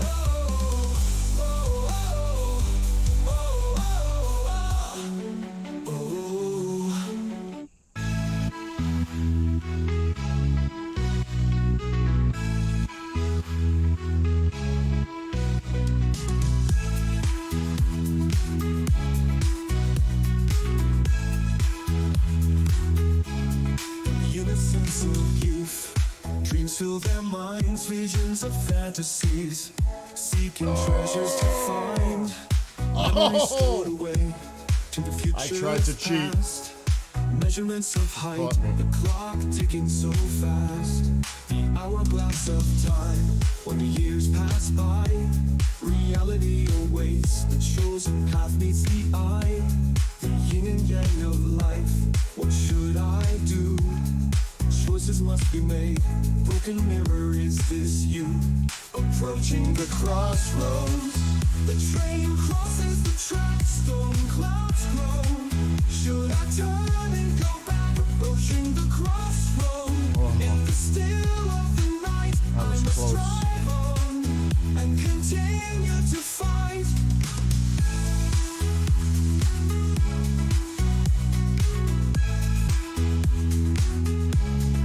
Never too late to fix what's broken inside. Anxiety's pushed away, there's no need to hide. Block his Self-esteem and ass. confidence, the power of the mind. Filled with flowing energy, negative thoughts left behind. Speeding down the highway, no lines darkness, all signs in front of you. No one in the rear view mirror. Brilliant sky so Don't blue. blow it now. Destiny lies ahead. There is no limit. Oh, I just blew it. Now memory, my life now infinite. Approaching the crossroad, the train crosses the track. Storm clouds grow. He's right behind me now. He's gonna pass me. Approaching the crossroad, in the still of the night, I must drive on and continue to fight.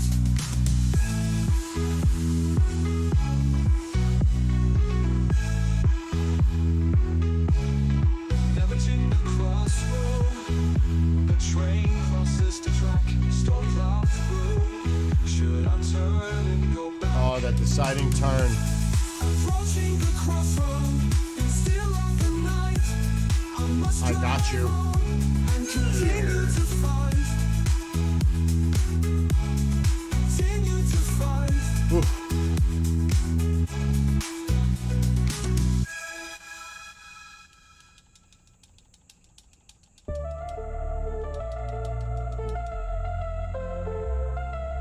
Decades of denial, a mission of proof.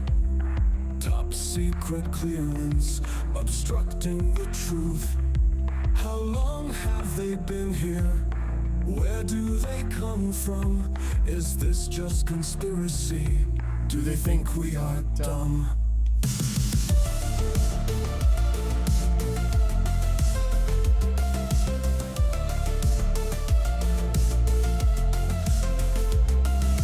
Do we have control over the skies and in the sea? Inside a home, what do you want from me? Alien in appearance, or under a false skies? A message for humanity, or an ominous surprise? The truth is out there, will we ever be told? Government denial, disinformation, behold. Evidence classified, no need for exposure. Special access programs block the path to disclosure.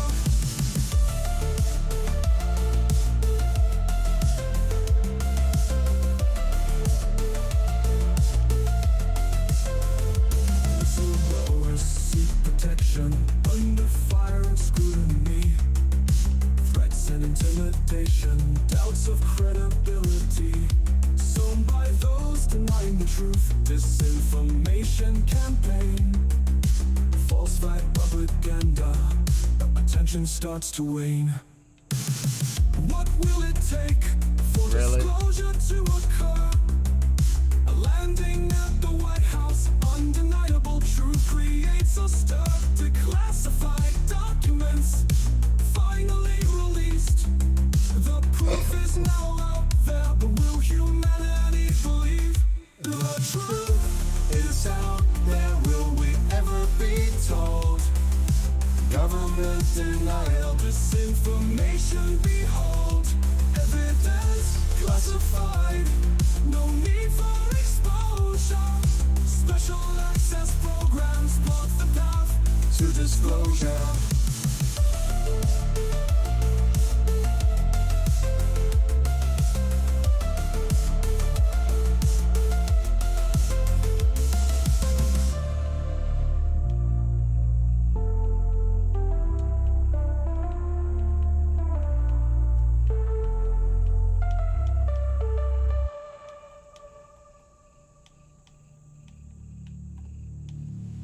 The truth is out there, will we ever be told? Government denial, disinformation, behold. Evidence classified, no need for exposure. Special access programs block the path to disclosure. I tell you, this game is so rigged.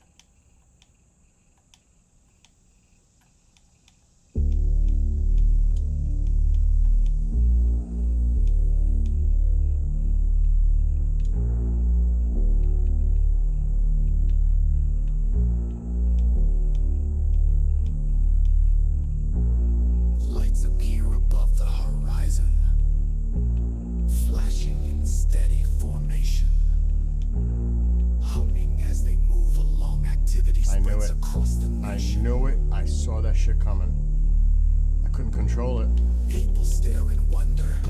those seconds. These actually be a psyop operation, an Look at this insanity. coming from the sea. No one knows the answers. Government denying a threat. Society demanding answers. A cover-up is what I bet. Flying above our That is such neighborhoods bullshit. without any consent. Origin of flight unknown, or ideas of where they went. Violating airspace, moving at their own will. Who and what is behind this false flag operation drill? A sense of false security. What is the source of these drones? Bases and assets on high alert as they enter the no-fly zone.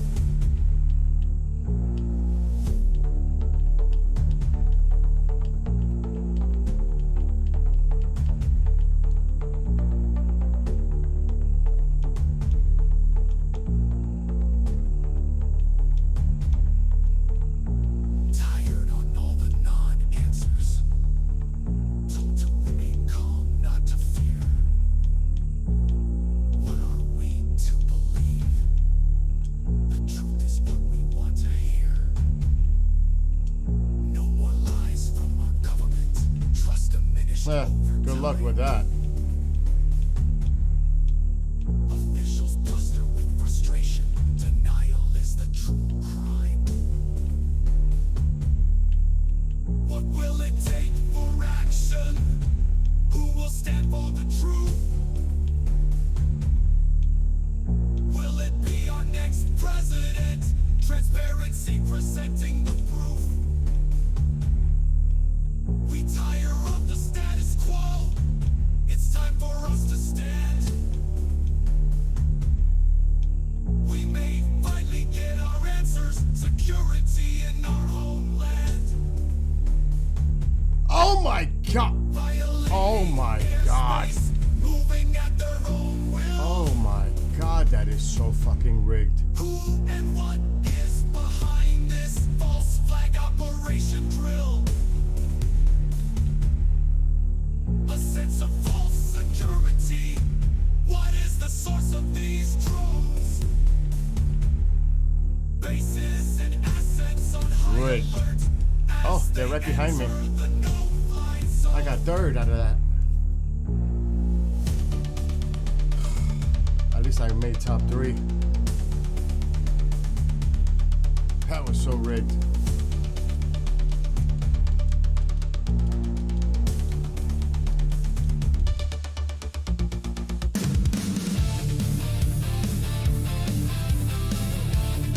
After this race, I'm done.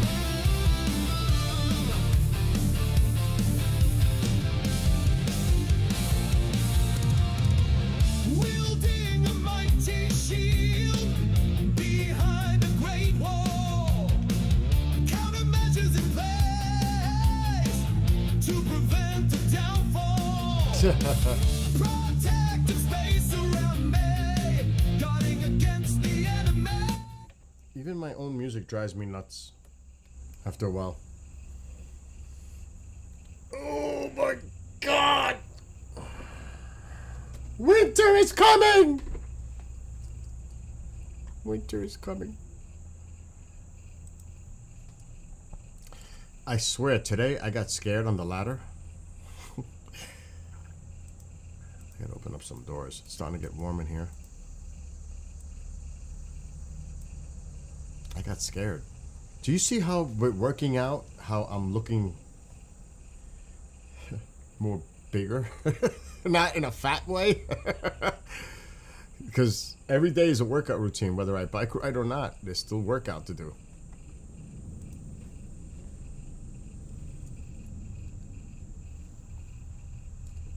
I don't want to make no jokes. You can't even joke. God forbid, you might have them pulling up in front of your house these days.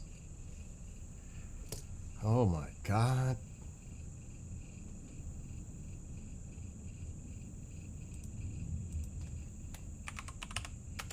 I don't think that's coming from the base. But I'm sure New York is not sending National Guard to DC. Only the red states are. You know what I mean? And it's funny because in Ohio and some of these states that are sending the National Guard, this is such a fucking insane stunt. They're not even doing anything. They're just standing around and eating burgers delivered in pizza. It's all show. They're not doing anything. They're not providing law enforcement. What the fuck are they there? Do you know what the National Guard is for? Emergencies. There's no emergency. That's what the National Guard is there for. And you're depleting, God forbid there is an emergency, a real emergency.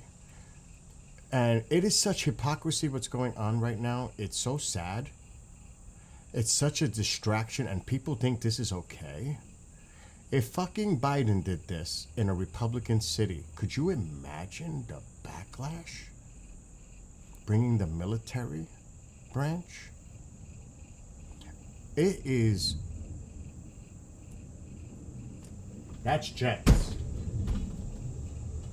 Oh shit, that's right. The air show is this weekend. They're practicing. That's what that is. That's the air show. I am not going because I've seen the same... You hear them? Those are the jets. That could be an F-22 or an F-35. They're here. They're in the area. They're in the area. That's what that is. It's this weekend. I forgot about that. They're going to have the air show. 49ers have traded a running back from the Commander. Let me tell you something right now. The Giants, in the preseason, they fucking look good. They look good. It's only preseason, but they look good in every one. Jackson Dart looks like he's going to be the real deal. But again, it's only preseason. Right? You just said it as I said it. Jackson Dart looks good. He looks poised. He looks like he's ready to go right in. He doesn't even look like a fucking rookie. He looks like he's ready. Another one that people passed off on because of the personality issues is Sanders. I think Sanders is going to be a fucking excellent quarterback, but because of his, you know, how they labeled him as being a mouth or whatever the reputation was, is bullshit. Do you know? I watched every Giants game, and I recorded the one yesterday when they just blew away the Patriots in a preseason. Doesn't matter. But the whole team is motivated. You could see they're even cheering on the starters, are cheering on those trying to make the team. The whole team is. I've never, in recent memory, seen a Giants team this united as a whole. I've never seen it. I don't know if it's Russell Wilson or I don't know what it is, but there is a different feeling with these Giants looking at them. Now, their schedule is insane. I can't... You hear them? Those are jets. That's not C-130s. Those are jets for the air show.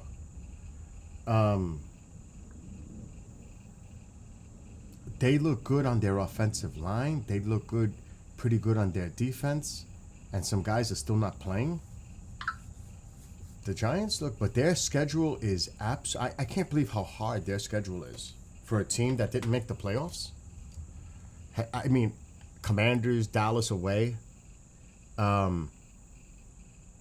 me show you Giants 2025 schedule. I should have put New York Giants because it's going to come up with the San Francisco. Look how difficult this schedule looks. It's sick. Let me share the screen. So you could see they better save some of these touchdowns for the regular season. Jesus Christ. Look at this. Commanders. Cowboys, Chiefs, Chargers, Saints, Eagles, Broncos, Eagles, 49ers, Bears, Packers, Lions, Patriots, Commanders, Giants, Vikings, Raiders, Cowboys. That is a freaking seriously tough schedule. They're going to be tested right away.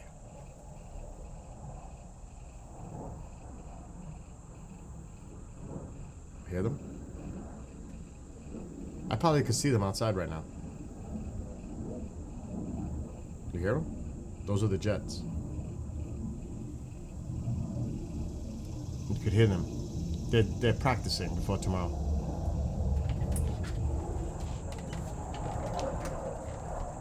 Oh, there he goes. Right there. Holy shit, we should put the fucking camera on outside.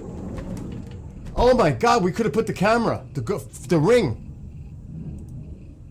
We could have seen that on the ring, no doubt. Shit. Damn it, why is it telling me to sign in? Oh, because I'm in the wrong browser. Fuck, we could have seen that. No doubt we could have seen that one flying. I seen it. Hopefully they'll come around again. They just started, so I'm sure they will. It depends where they're doing the practice. I should go outside and point the camera higher. We need more sky. How am I gonna do this? Holy shit, did you... Nick, get out of my head. That's twice. I need to find the keys. Ma, they're flying the jets around. For the air show tomorrow.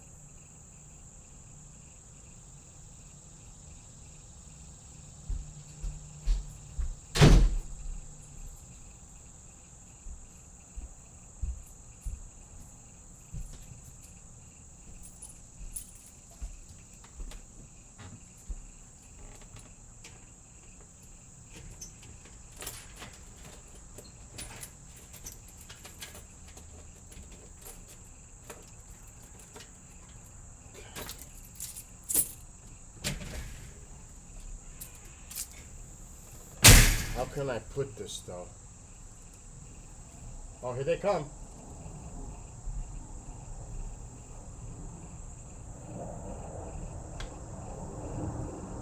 Where is he? Behind the trees.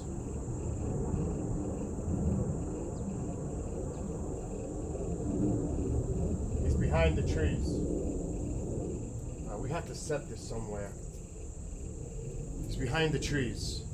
Maybe if I put it on the ground? Oh shit, the sun glare. I'm trying to put it on the ground. Oh, that sun is a bitch. Yeah, the sun is bad.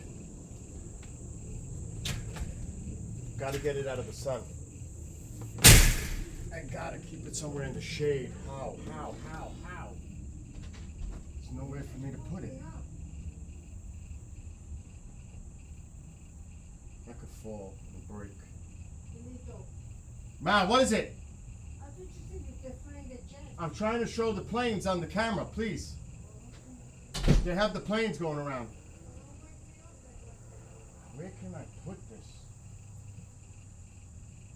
Shit. I don't think I could. Maybe up here. How come my door closed? I can't see the screen. Oh, Jesus Christ. What's keeping this door from closing?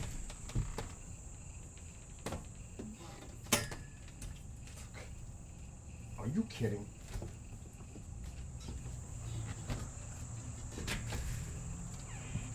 Maybe up here. No, that's gonna cut it. Nope, no good. It's gotta be like somewhere here. The milk can. The milk can.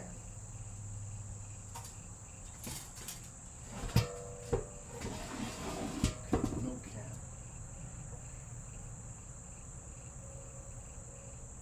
The milk can. The milk can works.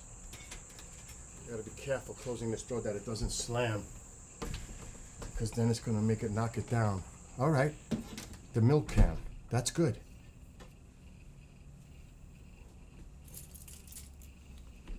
Now let's see if we see anything. And it's kind of blocking out the sun, which is good.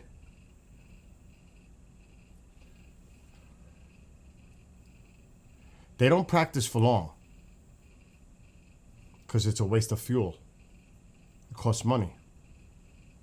Let me see which ones we're looking at. What do they have this year? I've seen them. I'm not going to go back to see the air shows when it's the same stuff.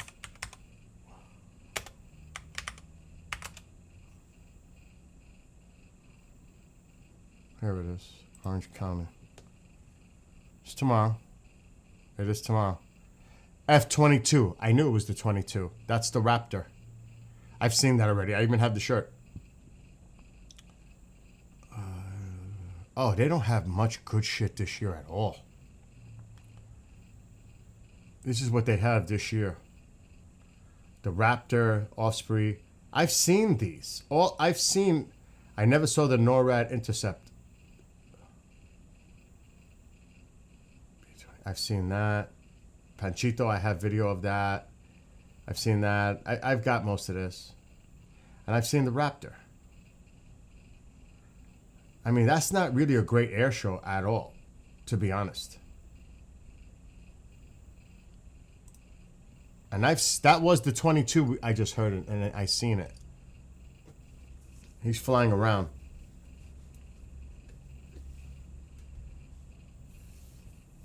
To me, I personally love the F-35 over the 22 when I seen it.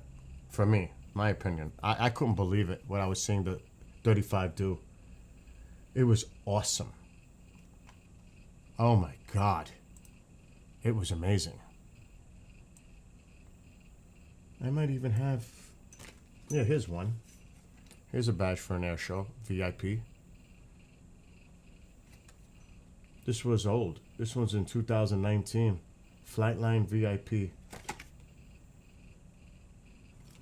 So I go to them. I love it.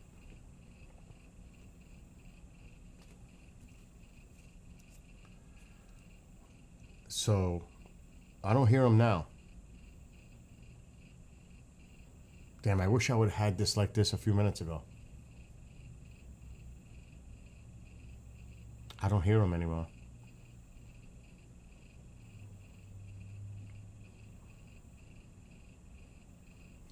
Like I said, it costs money. Fuel. So I don't know how long he would be up there practicing for tomorrow. Maneuvers. It's not like he needs a lot of practice, you know what I mean? Or she.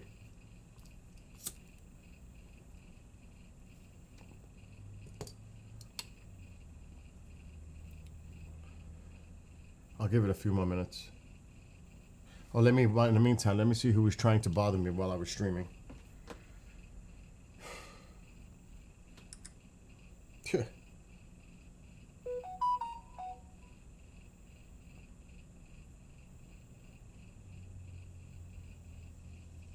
Nothing important so far. Oh shit.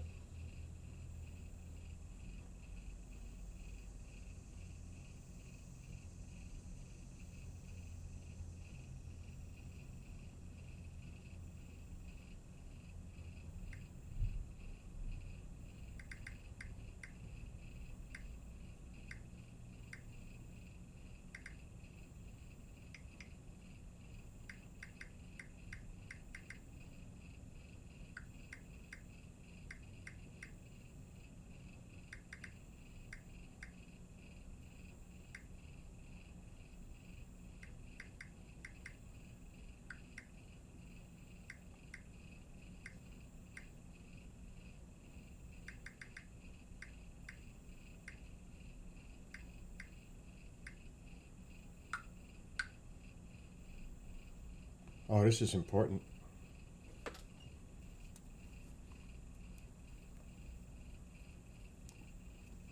See, that's why I cannot ignore my phone. That's important. Somebody get back to me.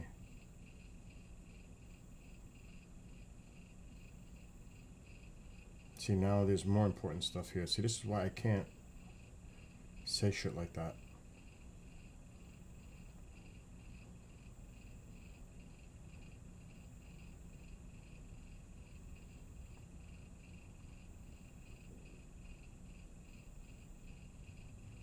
Huh. I don't think the president wants to hear this. The Fed Chair Powell says inflation hiring slowdown poses challenging situation. Of course it's going to slow down. People are worried about the tariffs and how it's going to affect their businesses and hiring processes. People don't understand this, how it works. Do they not? I've been trying to explain this. And then he's wrong. He's crazy. You know what I mean? Because they just want to... He added that the Fed expects those price increases to accumulate over the coming months. I've been saying that. Watch September, October. Watch. He is possibly going to change the interest rates, saying the shifting balance of risks may warrant adjusting our policy stance.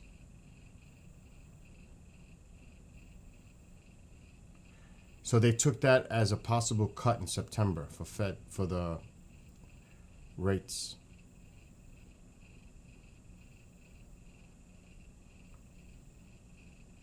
This is coming from a market, Wall Street. The door is locked with the key.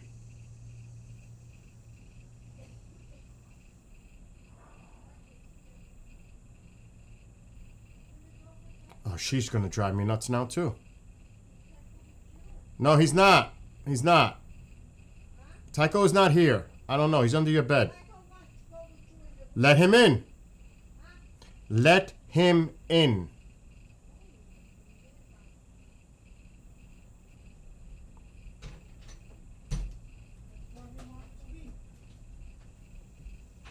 Oh, Jesus Christ. Now Hexeth says that authorizes National Guard troops to carry arms in Washington, D.C. They're not trained to police the streets. Now we're going to arm them against U.S. citizens? Or are they working with ICE? This is getting fucking crazy with militarization on our streets. This is pushing the envelope. This is not good. And I don't know how anybody could say it's justified. At all. Because, like I said, 6 GOP-led states are sending in their National Guard when some of their cities have way higher crime rates than in D.C., but yet they're willing to send them there. Why don't we send the National Guard troops to those Republican states and cities? You won't see that. They're only targeting blue states and D.C. because that's a neutral site that there's oversight by the federal government on that area because it's not a state. This is getting fucking scarier by the day. This is getting scarier by the day. Oh my God. And like I said, to be fair, people that are MAGA love it.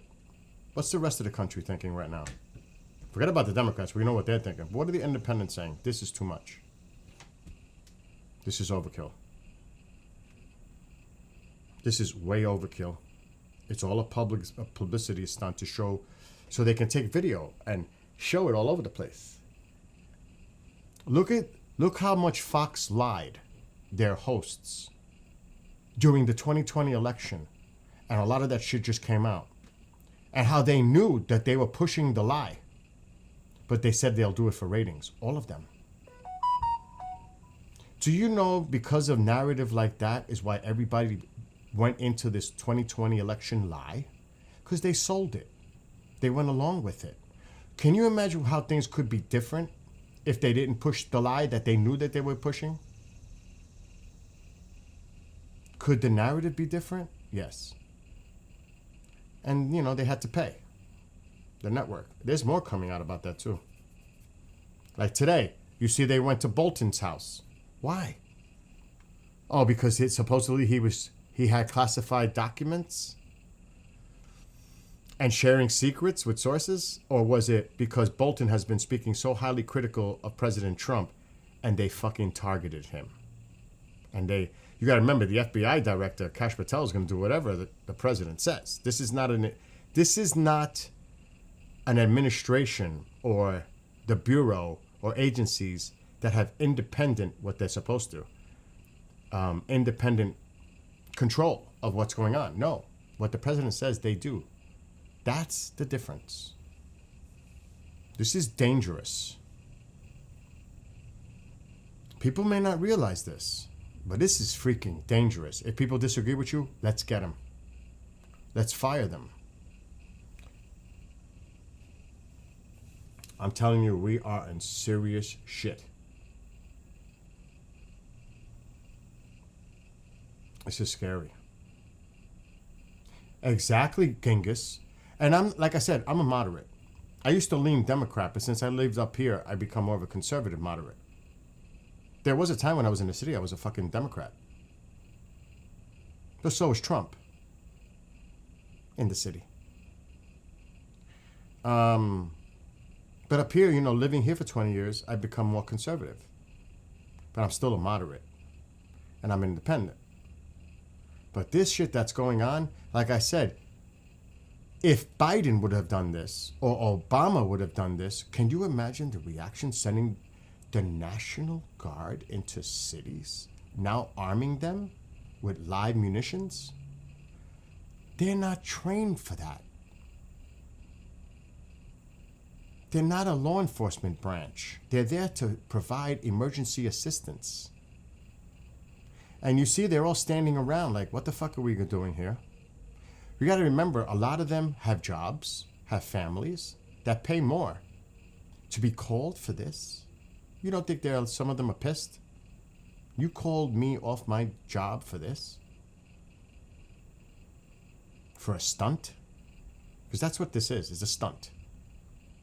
Because like I said, if you look at the facts say a lot of these other states that are going to send National Guard, their cities have higher crime. Look at Cleveland, Ohio. Higher crime rate than what's going on in D.C. Look at the stats. Oh, but the stats are fake. Remember, that's another one that they have to cover. Oh, but the facts are misleading. Because they have to do that. To cover their asses. Why don't you send the National Guard to your own city that has more crime and see how people think about it then in a Republican state? I don't think it'll go well. I guarantee you, every place they send the National Guard will be a blue state. It will not be a red state. Because the Republican governors and mayors, and they're not going to go for that. This is all part of a bigger planned picture here. How far can they push using the military? Now remember, DC's different. Let's see what happens. They're in a big situation in California with a lawsuit. They made the situation worse. They made the situation worse by provoking people by bringing in the fucking military. That was not needed. Now, in a situation like what happened with that person, oh my God, the individual that died with the knee on his, what was his name? That, when they started burning and rioting, yes. You need to send the National Guard. You should have sent the National Guard immediately to D.C. when the fucking January 6th thing was going on. But you didn't, because those were your people. Do you see how the hypocrisy is? It's sick. You want to talk about trying to get law and order under control. Thousands of people all over the place. Everything's out of control. Chaos. And then it's like, well, we want to protect law enforcement. What did you do on that day? How many police officers got assaulted? Like, I saw a video. I was actually used on a show on the station about a guy throwing a sandwich at ICE and Pam Bondi coming out and saying, and the other one, that they're so, I mean, there are people in this administration that are totally incompetent and should not have the roles they have. Check out how many former Fox commentators are in this administration. But beside that, oh, he's going to face a felony for assaulting an officer, throwing a sandwich. What about all those fuckers that did the things to the officers at January 6th? It wasn't just a sandwich. Why don't you say the same thing about them? You see what I'm saying with the hypocrisy? We're living in some really bizarre times. And now weaponizing the FBI to go after people that speak against you and raiding their homes. And dictators do that. Authoritarians do that. This is scary shit what's going on. Like I said, MAGA loves it. This is meat for the base. They love this. But what is the rest of the country thinking? Forget about Democrats, like I said. They're going to think whatever the hell they think. But what are independents saying right now? Independents are pissed. Every fucking, and I don't believe in polls because we all know polls can be misleading. You can't judge. You cannot, a person could be on a poll and say, yeah, I'm all for this. And when they go to the vote, that's not really, you can't trust polls. But basically, overall, every poll, double digits, either teens or 20s. On almost every policy of this president right now, independence is like, what the fuck? That's not a good sign.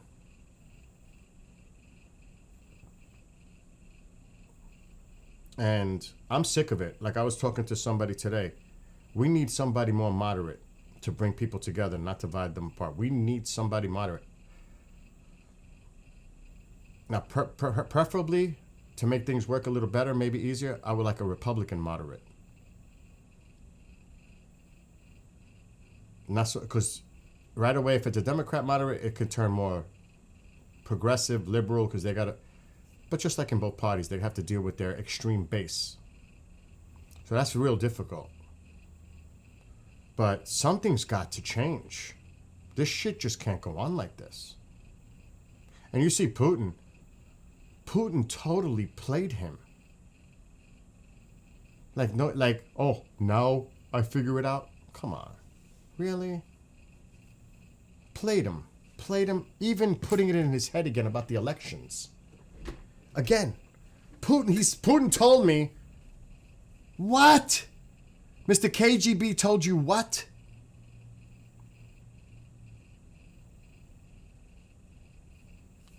He speaks more Putin points than anything else. It's insane. Putin pushed that trigger again for him to focus on the elections again. To distract him. And he went right with it. Because they know how to play this president. Push his buttons, praise him, say you love him, that he's the greatest thing on earth, deserves the Nobel Peace Prize. Whatever it takes. And that's all. That's all you got to do. It doesn't take much. It does not take much. And Putin snuck that in there. Remember, he is an intelligent KGB professional. He's no match. He is no match for Putin. Putin is just above and beyond. One-on-one. Yes, he's no match. Here. No match. And yesterday he's kind of hinting that maybe Ukraine should go on the offensive now. I'm sure America First people ain't going to like that. But we're going to provide them more weaponry and all this shit. Wait till Taiwan is taken under this administration. They said it would happen under Biden. I think it's going to happen under this administration. I honestly think Taiwan is going to be taken by China. Why not? America first. No wars. China's going to walk in. What? You're going to start a war with us over this? But this has nothing to do with the United States. It's not your concern. It's America first, right? It has nothing to do with you. You're not doing nothing in Ukraine. You're not going to do nothing here. I'm telling you, Taiwan is going to go down. China's just waiting. I pray to God it doesn't happen. I hope I'm wrong. But the way everything is setting up right now, I would like to see what everybody else thinks.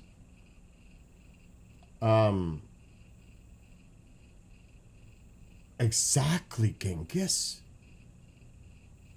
And people get angry. People, they say whatever they want because you got to remember, you're dealing with extreme lefties that are dug in and extreme righties that are dug in. Nothing you say is going to make them think about their positions because they're so dug in, they don't want to hear nothing. But it's about the independents. That's who I am addressing, really. Independents, moderates. Think about what's going on right now. Independents represent like 40% of the voting in this country. Whether they lean left or right, that's irrelevant. But they're in the middle, somewhere in the middle. They're not here. They're somewhere here. And look, the economy, on day one, I'm going to lower grocery prices. Are you kidding? Everything's going up. And it's just going to probably get worse. For all of us. In some way of shape or form, it's going up. I can't imagine. I would like to go check. I'm going to check it. The planes are not happening right now, so they stopped. I was watching to see if we see the 22 flying over. I seen it, but it was too late. Let me see something. Amazon. I want to see how much are you paying for community coffee right now, Genghis? How much are you paying? I was paying like $7-8 a bag. I want to see how much they're charging now. But that's a local grower, so I'm hoping they keep the prices still low for that. Oh, it's $11 now. It went up. It's $11 a bag. I didn't pay no fucking $11 a bag for it. Matter of fact, I'm gonna look at my past orders. Even community's up. I'm surprised at that. I didn't think it would go up that much. I'm gonna look at my invoice. View order details. It's October 10th, 2024. Oh my God. I paid $6.03 for the medium roast, and for the coffee vanilla waffle cone, I paid $7.99. It's now up $3. Now, if it was $8 and it went up by $3, what's the percentage of that increase on that little bag of coffee? And this is an American-based company, right? It's in Louisiana, Genghis. It went up $3. From 8 to 11. No, bullshit. What is it? Yeah, from 8 to 11. Matter of fact, I want to click on the same one. So 603 for the pecan flavored one. It was 603. Let's see what they want now. Oh. Same price for that one. Same price for the pecan. Maybe it's not a big seller. Yeah. The community coffee vanilla waffle cone went from 8 to 11. I could show it to you on the screen, but I'm afraid to put my information.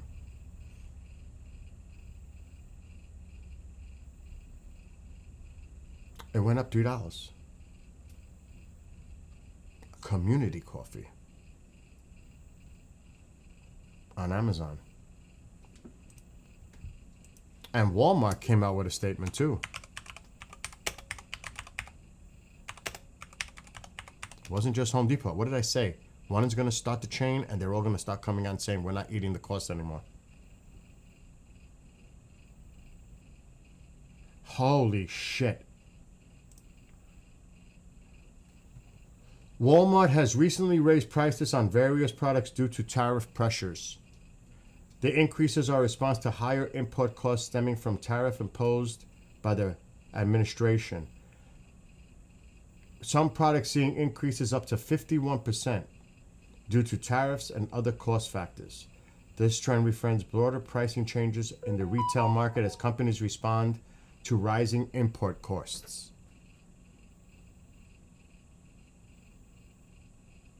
They're not going to eat it. They're not going to eat the cost. They're going to hand it to the consumer. Everything's going up. And maybe something's not affected so much now, but they will. They will. It's just a matter. George Floyd, that's who it was, yes. They will. It's crazy. I mean, oh my God. And I could show you, I mean, I've done this. It's amazing how people could be so naive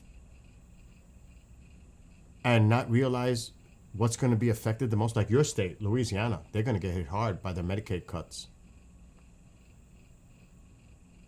They're going to get hit hard.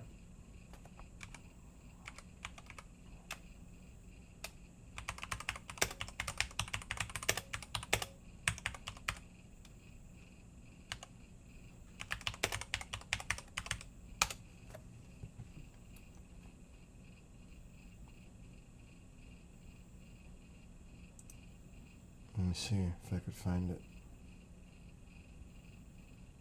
Okay. Look at this.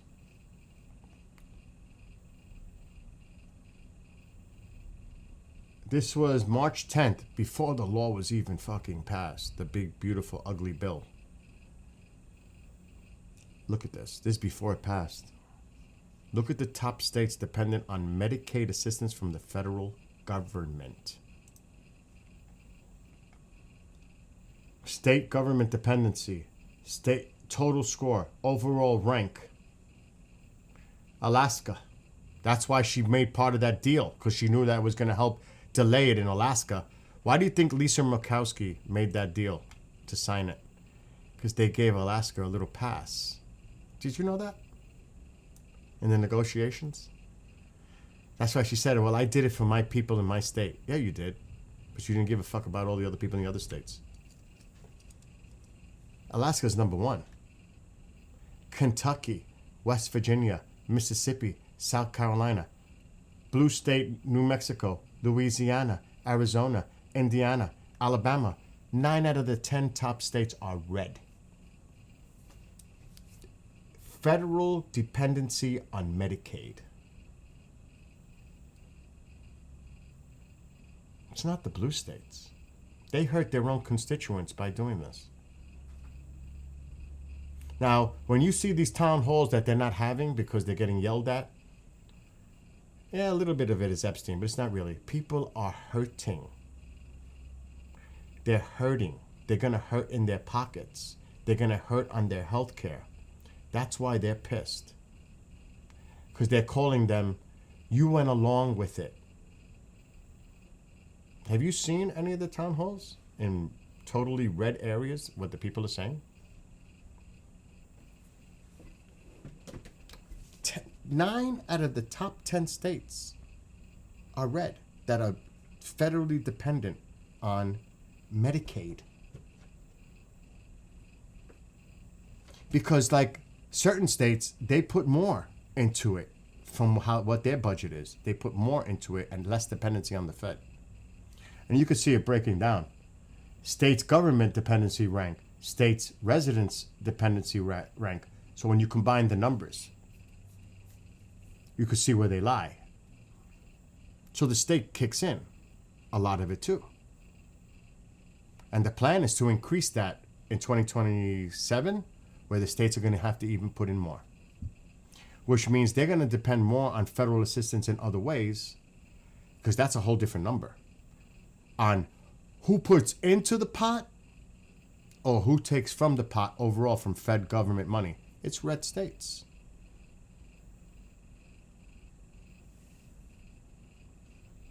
So when you look at this, I mean, New Mexico is the blue state that's just a mess. Absolute mess. New Mexico is a disaster. But when you look at the others, and then if you look at the bottom, Jersey, California, Delaware, Massachusetts, Utah's a small state. Washington, New York is even down on the list. It's mostly blue on the bottom. It's mostly red on the top.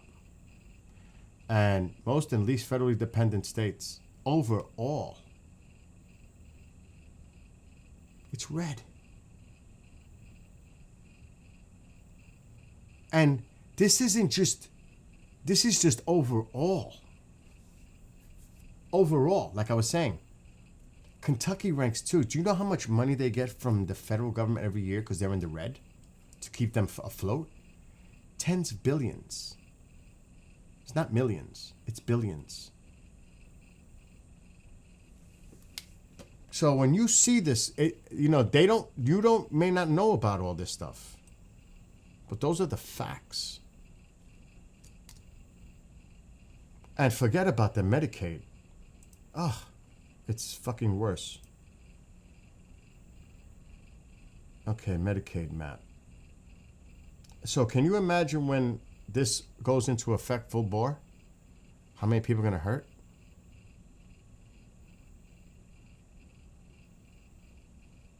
Jesus Christ.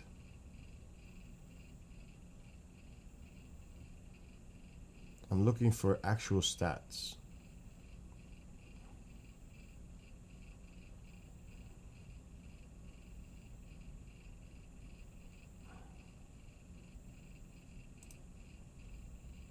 And these days, you can't even trust anything. I think they're gonna doctor a lot of the stats too. I think that's probably gonna happen.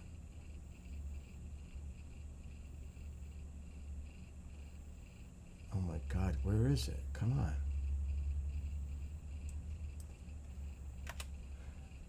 Medicaid federal funding.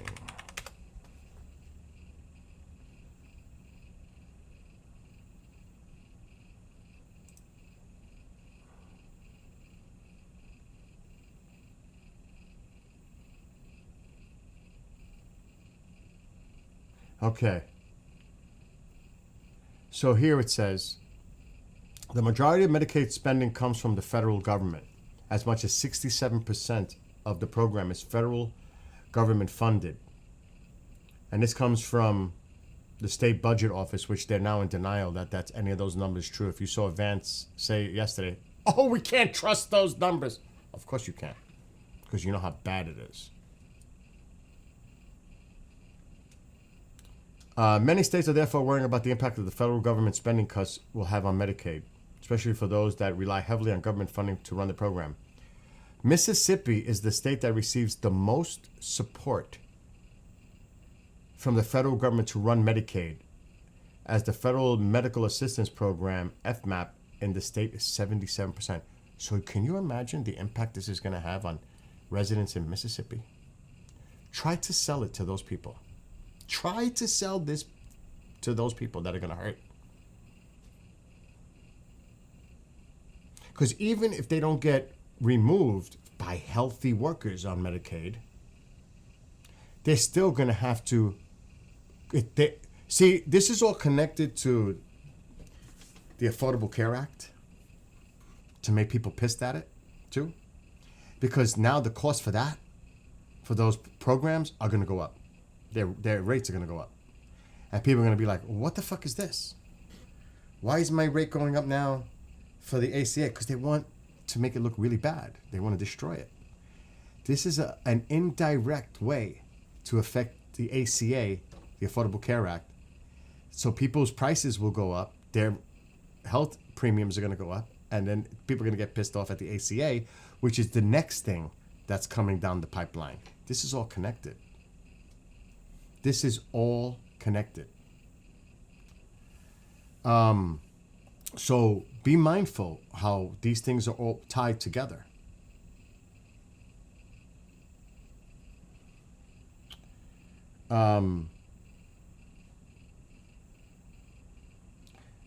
Virginia also received a significant amount of assistance from the government, 74%. Kentucky, Alabama, South Carolina, Arkansas, and New Mexico are the other states receiving a high proportion of federal government support in running Medicaid services, with the percentages of 71, 73, 70, 69, and 72 respectively. Out of the 7 states that received the most government support for Medicaid, 6 of them voted for Trump in the 2024 presidential election. 6 out of the top 7 are red states.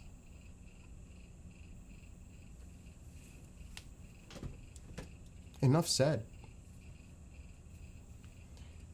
Now that's why there's a lot of whiplash going on in those states, and they can't hold town halls, and they're getting booed because people are saying, "You went along with this." And people like Josh Hawley, whatever his name is saying, whoa, I agree to the bill, but I'm not agreeing with this Medicaid part. But you voted for it. Now he's trying to face his constituents and saying, listen, I'm trying to lead an effort to try to get that one piece changed. Good luck. Good luck.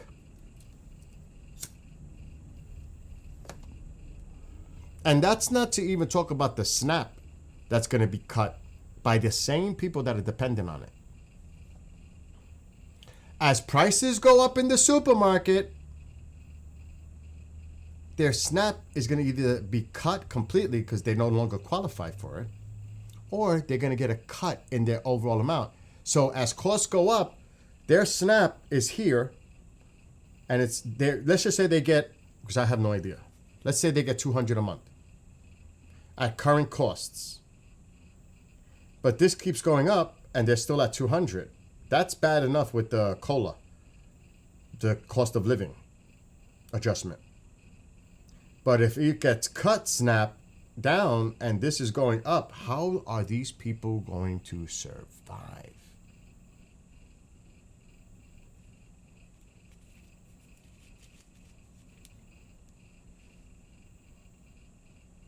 Nobody cares. Nobody cares. It's bad. We have to see how this all plays out in a few months. People may not even be able to afford their Thanksgiving dinner. We have to make some cuts. And remember, a child doesn't need a dozen or 2 dozen dolls. They could be happy with 2. You know why? Because most of the toys come from China. 77%. That shit is going up. Good luck for Christmas shopping. Do you realize how much it's going to cost for so many different items? Everyday items?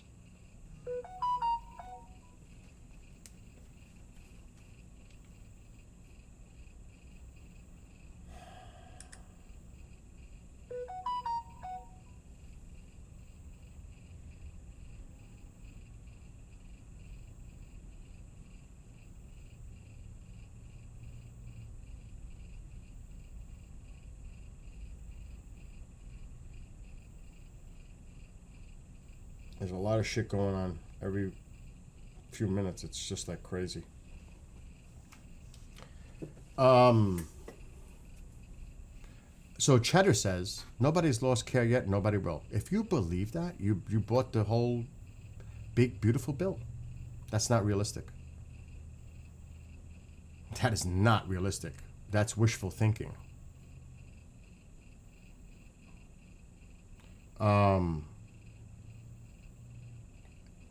What's going on here now? However, same thing happened down here by a local construction company has been paying off and taking on lavish trips, local officials to get contracts for construction jobs. However, it just got exposed and has been in the local news. The forged fake bids on jobs to pretend that other companies apply for the job but charge too much. It's jobs my company bid for. Sucks to know that someone was paid off to dismiss bids on jobs. That's horrible. That is horrible. See, there's some shady shit going on. Now, people watch the news, they watch podcasts, they believe everything that they're told watching Fox or CNN or whatever. They are completely manipulated and sold on that. But they're not digging into the facts and doing the research. They're just not. They're just buying what they hear and see and rah, rah, rah, rah, rah. Because they're dug in. They're not listening. They're not. They're not being objective. They're so dug in that they don't want to hear anything else. And that's why I said, and I've been saying this, until it hurts them personally, then maybe they'll wake up a little bit. And as sad as that sounds, and I pray to God that doesn't happen. But this is, at this point, this is the only way anything's gonna happen. When people feel the actual pain to themselves. Because it's so easy to say, fuck the poor. It's not me. I don't give a shit. You know.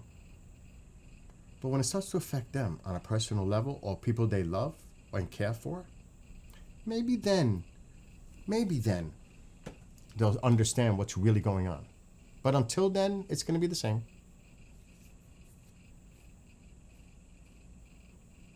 I mean, like I said, have you not gone to the supermarket and buy certain goods and it's crazy already?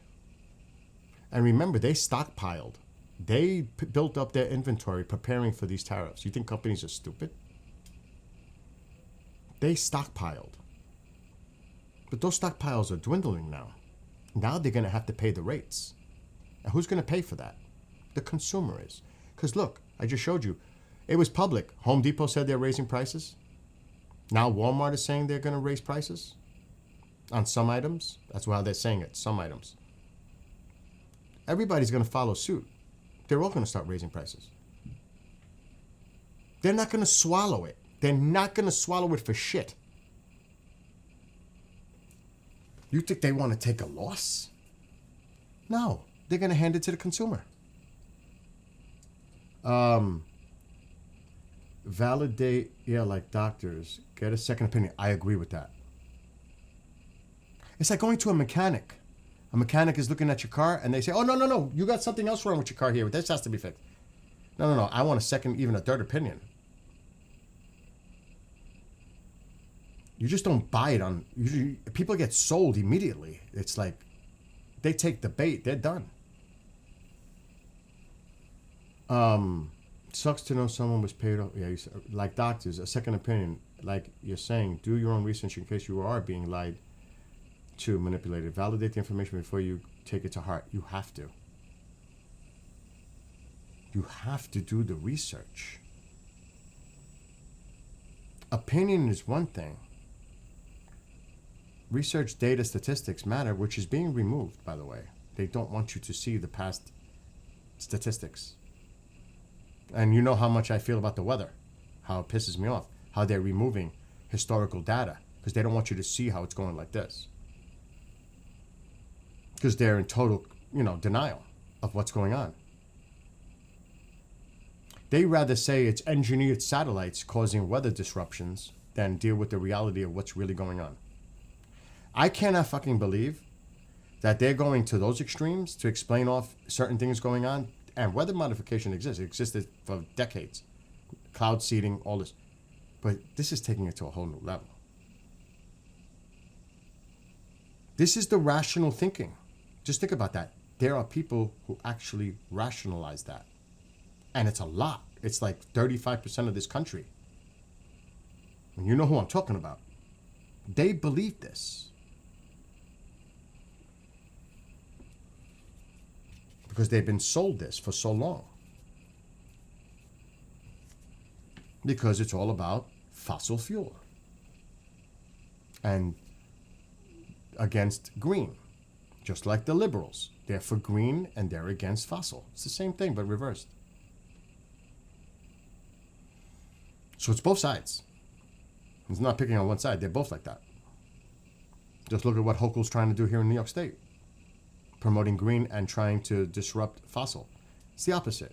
But it's the same thing, just from an opposite point of view. Like I always say, two wrongs do not make a right. But that's what's happening. Retribution, revenge, vengeance. Look what happened in Texas. The gerrymandering, which is hurting the black community and the Hispanic community there. Because think of it this way. Let's say you live in a big city and they widen the district out so that smaller city, because remember, think about the general election, think about the voting and the power of the states. They're tired of the cities, like New York, getting a lot of say in the state. But you got to think about it. Population is in the millions. They represent a big chunk of the state, whether you like it or not. Now, by widening out the districts, the surrounding area now has the opportunity to, even with that core amount of people in those cities, still have enough to go over them. That's why they did it. You have to know what's going on. They expanded it like 500 miles, a district, so that the cities won't have influences, which is mostly minority. They took their voices away. Those millions of people, they took it away because they expanded it wider so that the other people that don't even fucking live in that city can control what goes on in that city. That's why they did it. It's as simple as that. You have to look deeper into what's going on here. But people don't see those things. They don't do the research. They're not looking at why did they do this? Why? And I am shocked. I will be shocked to see what happens on the whiplash from this, from the minority community, seeing that they're going to have less representation in Congress. You're going to see less black folk, Hispanic folk being representatives in Congress because of this. Because they're taking them out. Think about the ramifications here. You think they're doing this? There's deeper stuff going on here. But people don't see that. They only buy what they see on the news. They're not doing the research. It's all part of a plan. And now Newsom's going to do it, which is not right. But Texas is not right. But now California is going to do something to try to counter that, which is not right. Two wrongs do not make a right. And this is where it's escalating. Because now other states, they're doing tours. Vance is taking tours of states that they're trying to see if they can do it there too. And you know what's going to happen in New York and under the blue states. This is not the way we're supposed to go. It's not supposed to be this tit for tat that we're going to start playing this gerrymandering game. Because they're threatened of their control in a House or a Senate. This is not the way to do it. Now, the Senate's different. You get 2 seats. Think of it this way. How does a state, if this is an argument out there, how does a state with a population of 4 million have the same 2 Senate seats equal to a state that has a population of, say, 20, 25 million? And it's equal. Just saying, there are people that say that. But that's the way it was done by our forefathers. That's the way it's been done. But now they're trying to change it. And the Democrats pulled this stunt. This is not new. They pulled this kind of stunt in the 2000s, I think it was. So it's not just a Republican thing. The Democrats do this shit too, to be fair. But right now it's critical because they know they could lose the House. This is a desperate measure. They know they can lose the House in 2026. And if they do, forget it. All bets are off. They know they've got to find a way to hold that House. The Senate may not be so much at risk. They know the House is. This is all seriously like wild. It's just not good. It's just not good. And he's doing this too. It's kind of funny. Some people find it funny. Some people think it's embarrassing the way he's mimicking the Truth Social post, what Newsom is doing. I think it's fucking unbelievably brilliant because he's showing people what it's like. The other side doesn't like it. They say he's copying him. Well, this is the way he does posts. Newsom is making a point here. Actually, if you think about it, well, I can do this, and how does it look now? How does it feel when you have somebody on the other side doing the same thing the other person's doing on the other side? Doesn't feel so good, right? And this is what I mean. Look what happened this morning. Going to Bolton's house because he had classified documents or was sharing classified information with others. That's what the word was when I saw it on the news this morning. He's been more than ever, he's been critical of Trump's policies. And now you have to go to a court, but remember, you know, the courts could, you go to a certain court, they may favor. Was that because he was targeted because of the way he's been coming out? Does the timing not look weird here?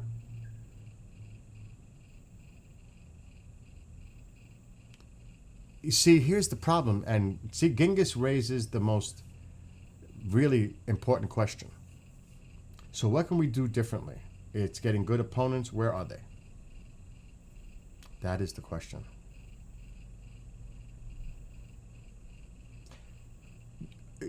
First of all, I still feel and think that this country is not ready to vote for a female president. That's one. That it was a bad move. I don't see that happening. In current, no.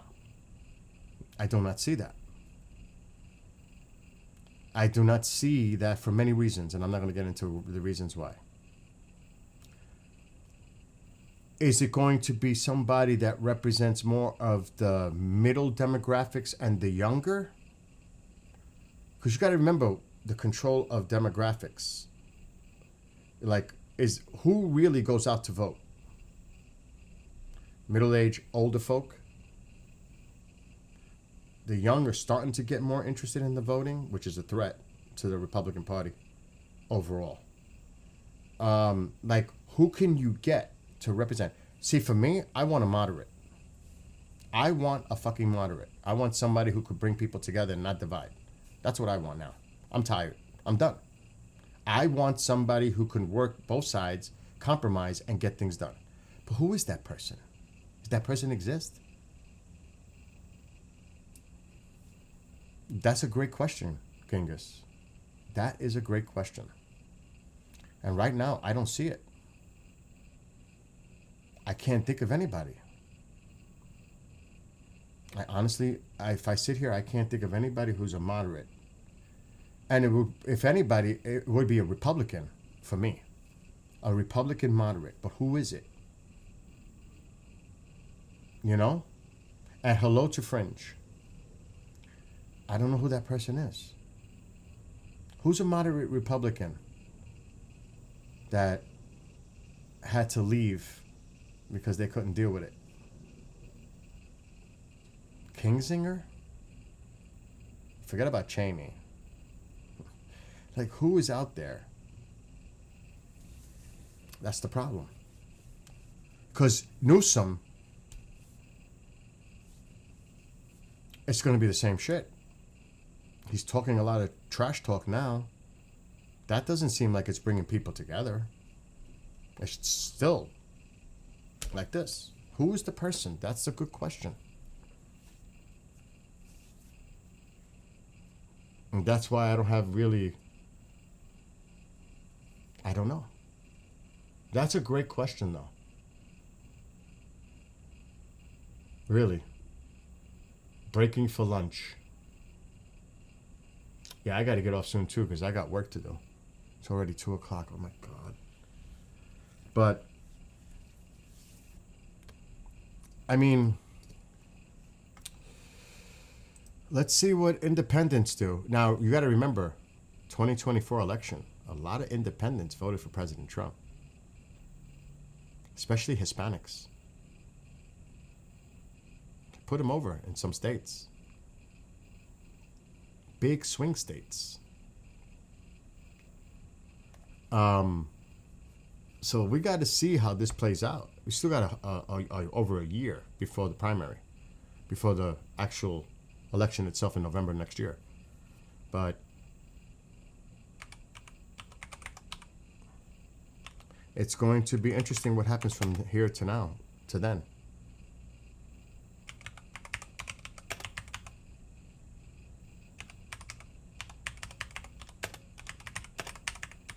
Let's see if I can pull this up. Then I'm getting the heck off of it. See,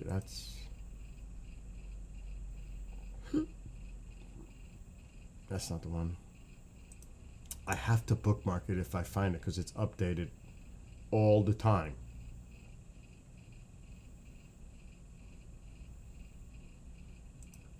That's old.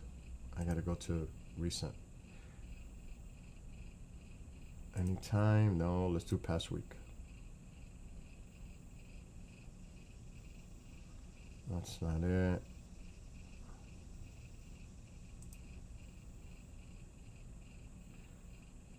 I don't want to see that. I want to see about independence.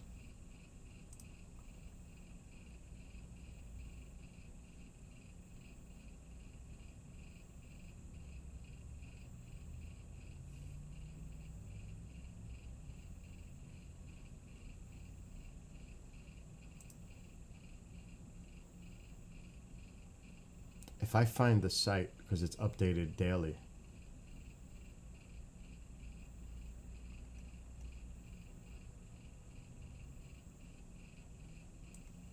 Let me try a different wording.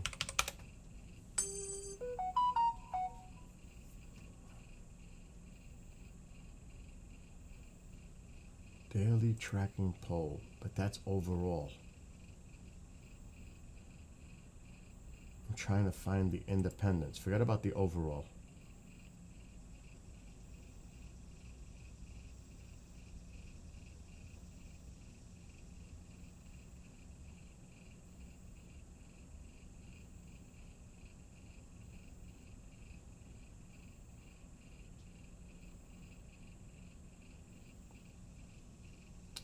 Why can't I find it?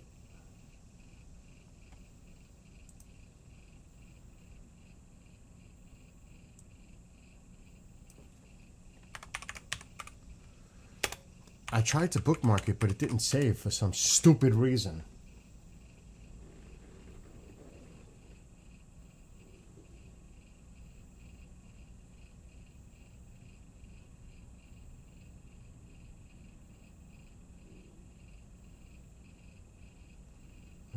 I put past week.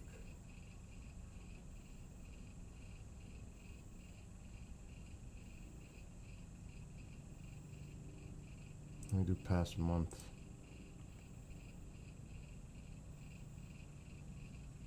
What's this? This is a few days ago. Actually, a couple of weeks ago. It's not opening.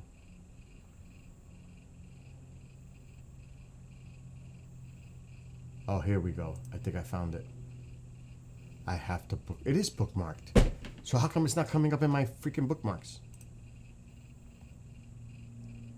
Okay, this is what they're looking at. This is serious for the Republican Party. Trump's approval with independents sinks below Biden's post January 6th. Look at this. Multiple polls were used to come up with these numbers. He is below. Independence is what you want to look at here. Do you approve or disapprove the way Donald Trump is handling his president? This was 2 weeks ago, by the way. He's way underwater. The broken line here is independence. Look at this. 29%. Of course, Republicans are in the red. That's MAGA. Of course, the Democrats are here. But look where the independents are. Not good. Let's see. Even more numbers. Party affiliation. I want to look at the main graph. Approval rating with adults. It's at 42. That's overall, but we want to see this with independents. Where's the independent line? Well, this is the independence period. Even down, look where he was, of course, when he was inaugurated. Right here. See? Everybody was high on everything. See that? Everybody was like, oh, hippie-IA, let's go. He made those promises. Let's see what happens. Well, look where they are now. Even on immigration, -4. Overall, -11. Double digits. On the jobs and the economy, -17. Inflation, economy, cost of living. He's -20 freaking 5. That's where he is on independence right now. That's a bad sign. You need independence to put you over that line. Now, he doesn't have to worry. He's going to be the president for the next 3.5 years. It's the Republicans who are running for the midterms have to worry. Because if his approval rating is down on independence, they're not into these policies. You think they're going to vote for a Republican who supports these policies? Honestly, no. Independence. Not Republicans, not Democrats. Independents. It is bad. It's worse than Biden. If you can believe it. It's worse than Biden. I would like to see the overall, if they don't have it here. It's actually, some of the numbers are worse than freaking Biden. That's scary.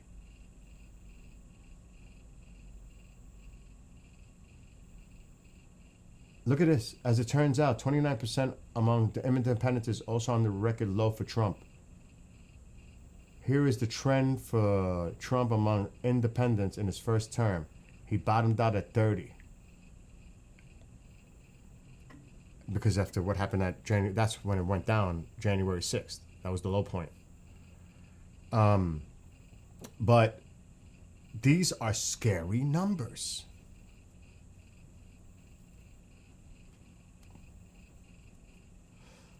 It's hard to characterize just how bad 29% approval rating is with independents. You can explain the number in a couple of ways. First, 29% is somewhere between 11 and 17 percentage points lower than the president's share of the vote with independents in 2024 elections. What did I say earlier? That means that roughly 1 out of every 3 political independents who voted for Trump in the 2024 election now say they disapprove of how he's governing. 1 out of 3.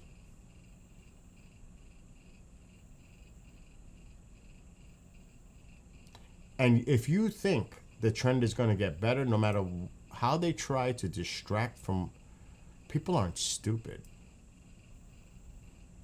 The economy is always one of the major issues in any administration. They're going to hold you to it like eggs.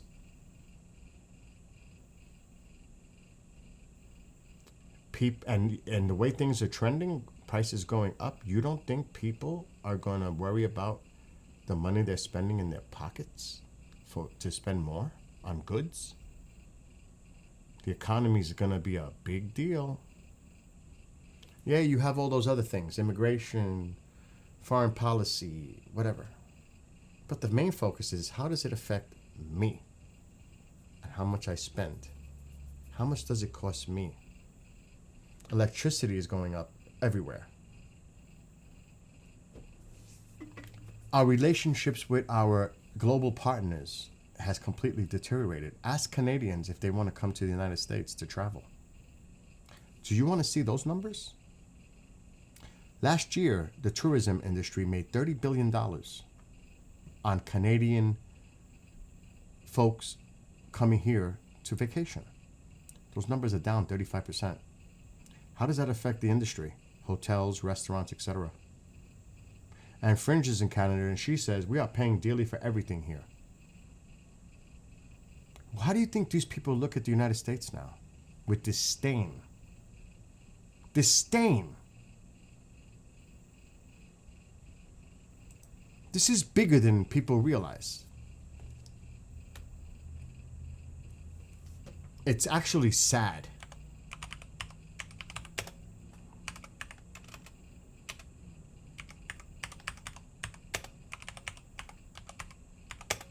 I'm going to look up Canada.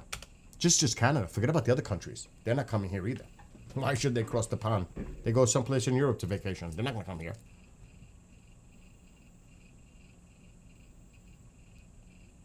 Look at this. Thousands of... This is coming from a Canadian website. Thousands of tourism industry jobs in Canada are at risk due to tariffs. This is in Canada. This is what they're going through. Widespread layoffs in the country's tourism industry. Crazy. Crazy. And how? Let's see how it affects the United States. Canadian tourism affects tariff, United States. It is bad. But people don't pay attention to this shit. Because they go rah-rah or hate. They don't look at what's going on. How it affects all kinds of people. In the workplace, why do you think the jobs growth is slowing down? That's a fact. Because people aren't hiring because they're scared to death to keep their businesses open and running.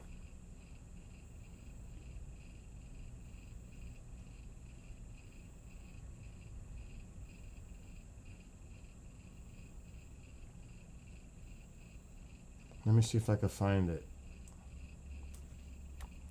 U.S. tourism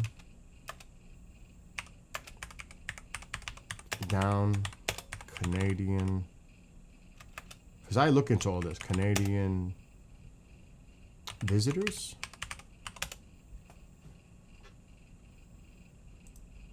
Forbes. Look at this. Canadian visitors to U.S. plummeted 33% in June, 6 straight months of steep declines. 1/3 fewer Canadians visiting the U.S. by car compared to June of 2024, as Canada propels international tourism declines to expected overall economic loss to $29 billion.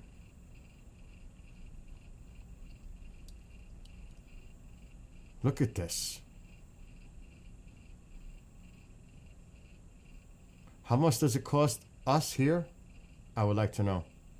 Last year, Canadian tourists made up of roughly 1/4, 25%, of all foreign travelers who came to the United States, according to the United States National Travel and Tourism Office, which they'll get fired now. Collectively spent $20.5 billion here, nearly double the $10.4 billion Americans spent at McDonald's over the same time period. The Travel Association warned in February that even a 10% drop in Canadian inbound tourism could translate to a $2.1 billion in loss of spending and 140,000 jobs, jeopardizing hospitality and related sectors. And the new data suggests those losses will be exponentially larger.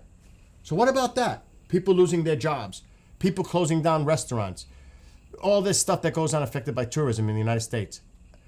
What about that? What about that?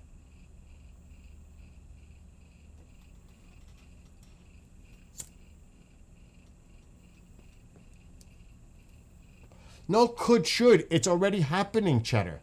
No could should. No could should. It's already being affected. It's already taking effect.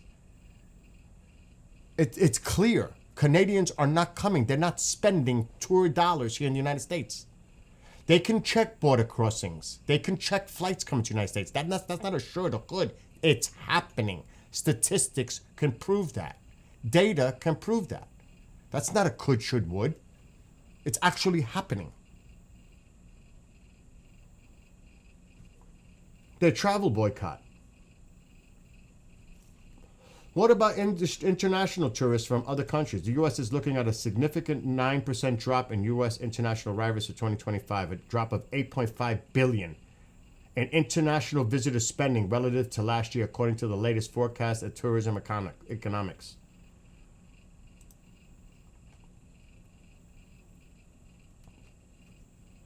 This is going across the board. Why would they come?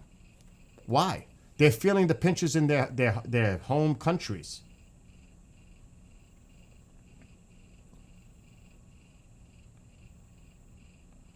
Look at this. Visitation from Canada down. The sharpest declines. Now, yes, they forecast what it could cost, but it's already being felt. 35%. This is older statistics. Look at this. This is bad.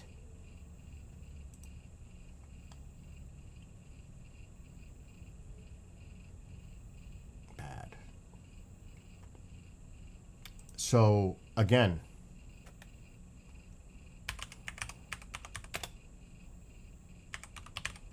maybe we need to go to a conservative. I don't even know if they would talk about that. Maybe we need a conservative media outlet to talk about it, if you can find one.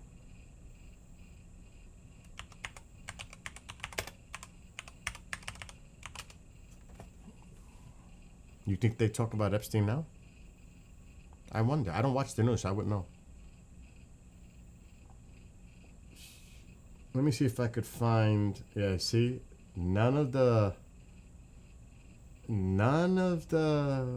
right-wing news outlets are talking about it, and neither is CNN or anybody else. It's more analysis coming from economic, MoneyWise, Number Analytics, Fortune Business Insights. But we need something more current.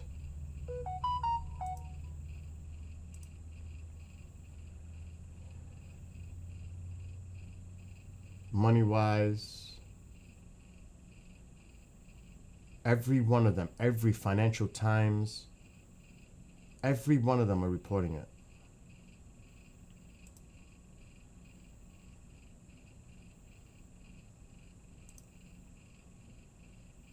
Oh, they want me to pay. I'm not paying.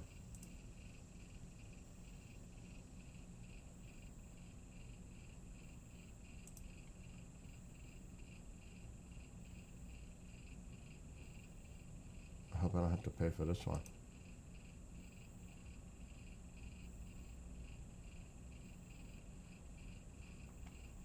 Oh, freak, they want me to pay. A lot of these sites are paid sites.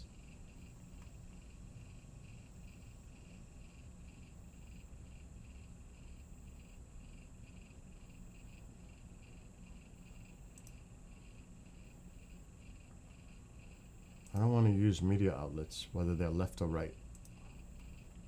I need independent.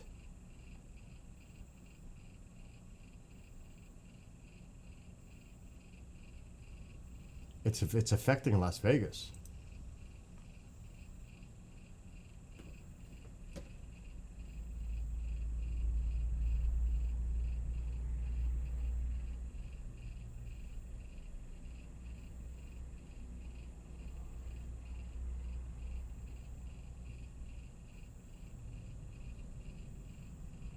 Wow, they're not even coming from Canada.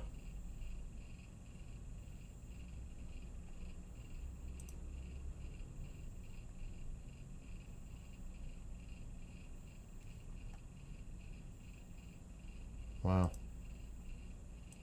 The gamblers aren't going to Vegas.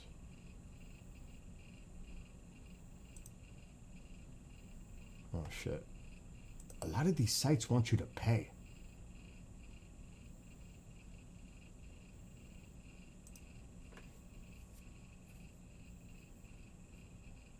It's all Vegas. Everything is Vegas. I don't want to know about Vegas.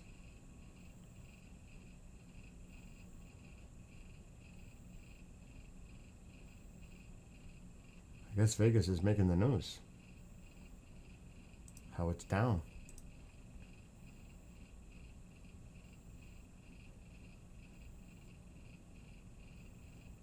Okay, this is August 5th.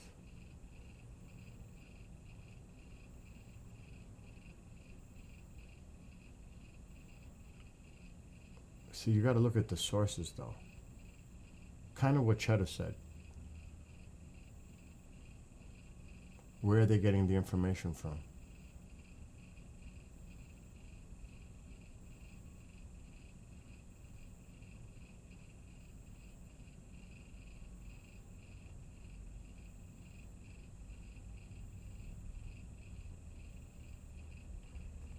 should look at this another way.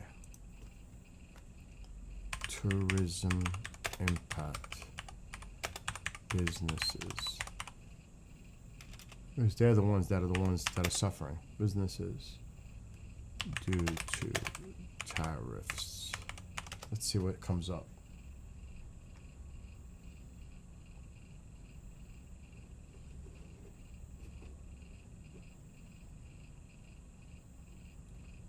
I need something more recent. Past week.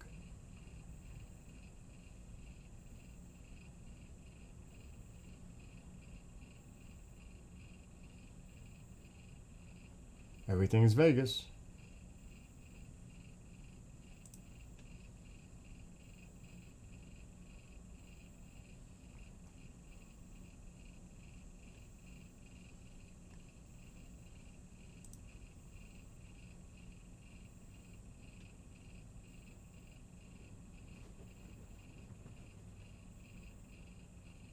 It's all business.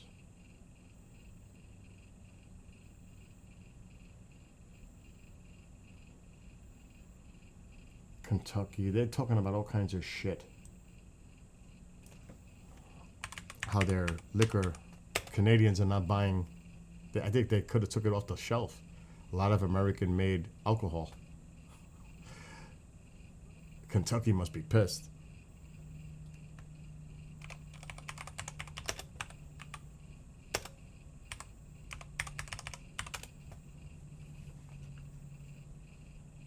Again, everything is going on in Vegas. Vegas is like making all the news. Why?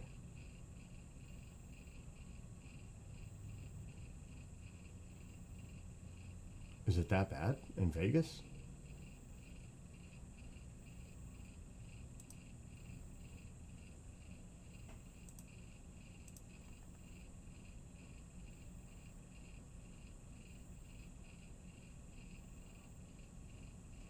This is interesting for New York City because New York City gets a lot of tourists.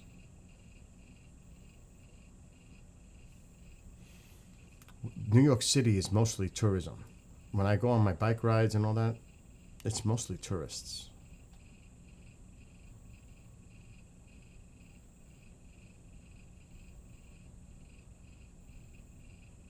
And the businesses are freaking out. That's why Vegas is going down. Trump tariffs TIFs tied to New York City tourism drop. This is August 4th. Are catastrophically affecting business. One of the main tour guide companies usually takes in about $35,000 annually from visiting Canadian high school groups. But Levy said declining tourism from Canada, which the president has mulled annexing, has catastrophically affected his business. It's been unprecedentedly horrifying. Who expects revenues to drop to $5,000 this year and to disappear entirely in 2026.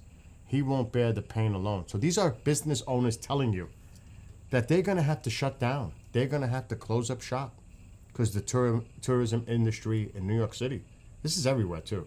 Anywhere there's hot, big tourist areas, New York City's a big one.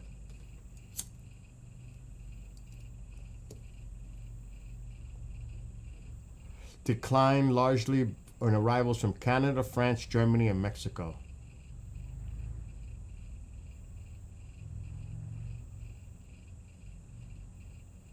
This is not good. The anti-U.S. sentiment. I told you, it's worldwide.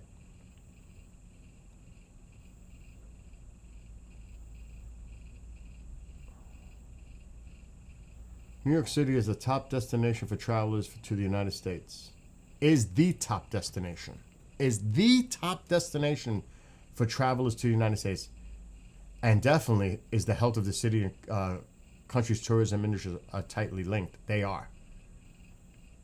Again, according to the World Travel and Tourism Council, the United States is the only country among 184 economies where international visitor spending is expected to drop this year. Holy shit. Oh shit, there's a new fee? I didn't know that. Look at this. As well as a new $250 visa integrity fee required for travelers from India, Brazil, and other countries. Look at that.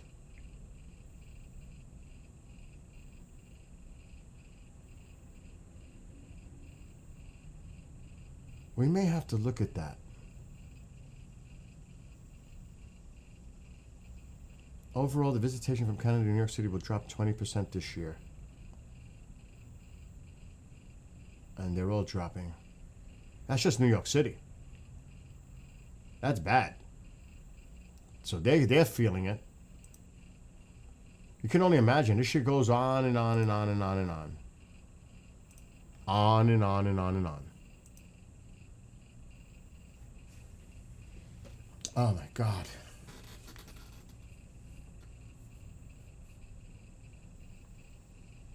Not good. It looks like Las Vegas cameras. Looks like a lot of people costume ones to walking about. What's up, C? Well, somebody just said, C, that there are people walking in the streets in Vegas. What do you mean? I'm hearing contradictory stuff on that. I see that it's down in Vegas. Las Vegas tourism down. That's a big spot too.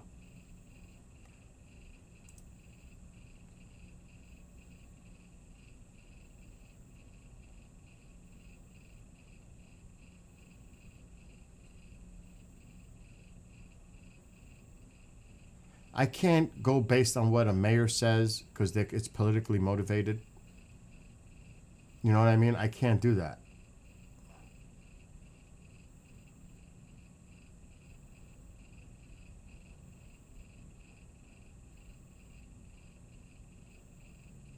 Wow.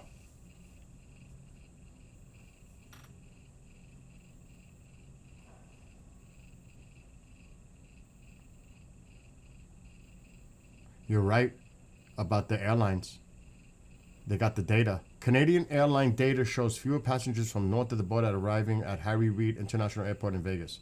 Air Canada saw its passenger numbers fall by 33% in June. That's been confirmed on numerous sites that I visited. Travel agents in Canada said there have been significant downturn in clients wanting to visit the U.S. overall, and Las Vegas in particular. Wendy Hart, who books trips from Windsor, Ontario, said the reason was politics for sure. She speculated it was a point of national pride that people were staying away from the U.S. The tariffs are a big thing too. So I don't know.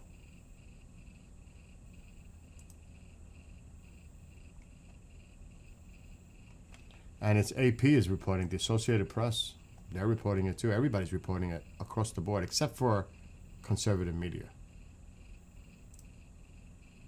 US, and I'm not going to CNN or MSNBC and all those fucking outlets either. US expected a big travel year, but overseas visitors angered by Trump are heading elsewhere. That's just a fact. Now, maybe they're increasing from South Africa and some other places. But that's not what brings in the top tourism dollars. It's Canadian, Germans, French. Those are the ones.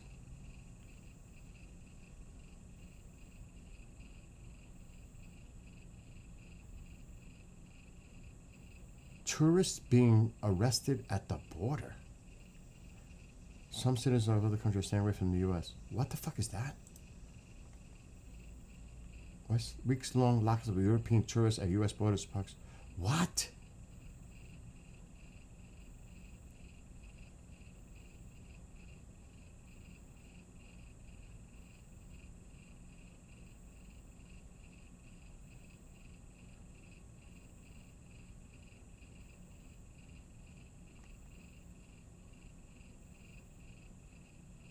Holy shit. See, this is the kind of bullshit Gestapo kind of behavior is going on. Look at this. Now, this is old. This is the beginning of the year. Can you only imagine what's going on now? Lennon Tyler and her husband and her German fiance often took road trips to Mexico when he vacationed in the United States, since it was only a day's drive from her home in Las Vegas. One of the perks of their long-distance relationship. But things went terribly wrong when they drove back from Tijuana last month. U.S. border agents handcuffed Tyler, a U.S. citizen, and chained her to a bench while her fiancé, Lucas Siloff, was accused of violating the rules of his 90-day U.S. tourist permit, the couple said. Authorities later handcuffed and shackled him and sent him to a crowded U.S. immigration detention center. He spent 16 days locked up before being allowed to fly home to Germany. This is the kind of shit that people are hearing, and they're saying, I'm not traveling to the United States if I'm going to be hassled to get into the country.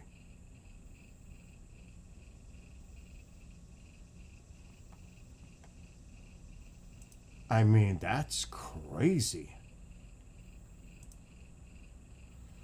Oh my God.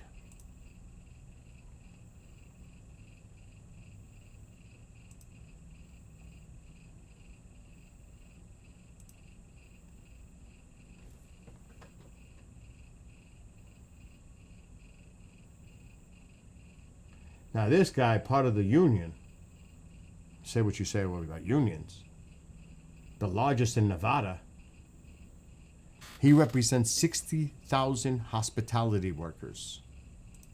Remember, that's part of the industry, hotels.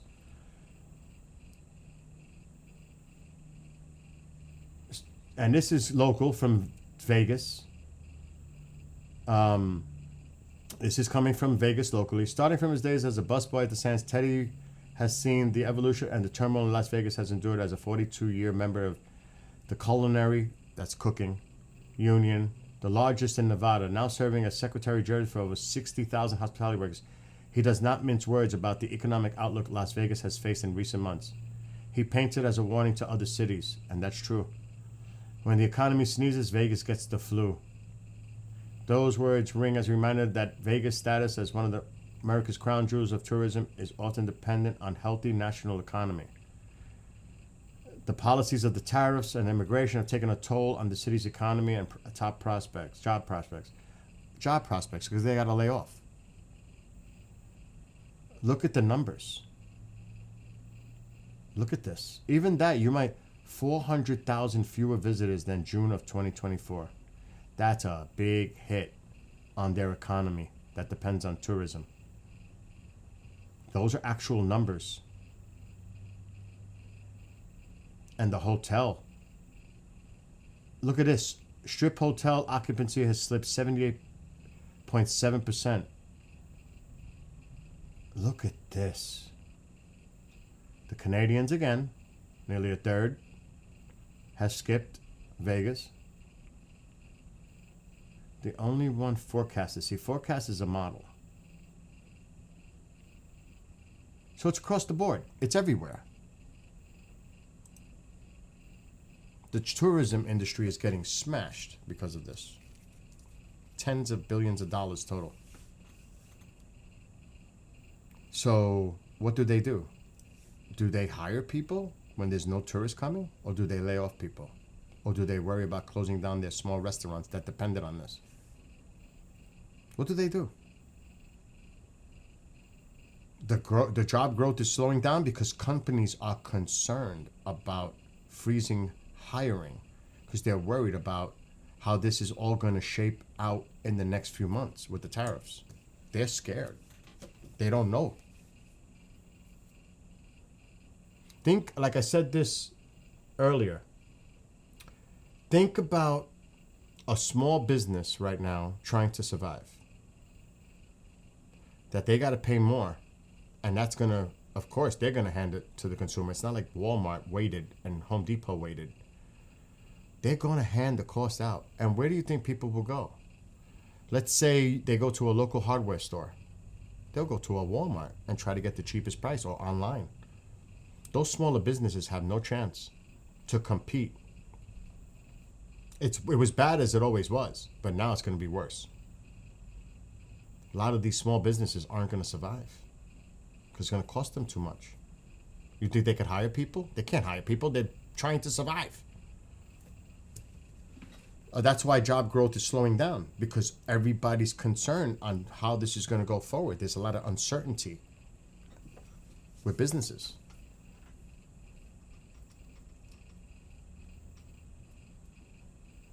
And that's why people are starting to get a little bit more concerned about what's going on right now. And you can't blame them. You got to see, and thank God I got solar.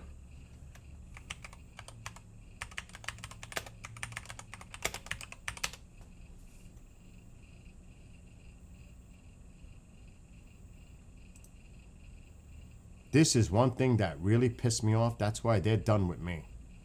They are so done. Electric bills are up 10% so far this year. And why they keep going up? And what did they do in this big, beautiful, ugly bill? They killed the solar industry. Look at this. The cost of electricity has risen. He promised to lower it, but they're going up. And I can tell you from personal experience, and I can call the guy right now that owns the company and put him on the phone. I should do that. I should do that. I should call the owner of us. I should do that. Call the owner of the solar company on how this is killing the industry. Because he promotes fossil fuel. He hates green. Though it saves you money. For the people that can. Like me. He hates it. They hate it. I'm going to call him. People don't want to hear the truth. They don't want to hear it coming from business owners. I don't know if he'll pick up.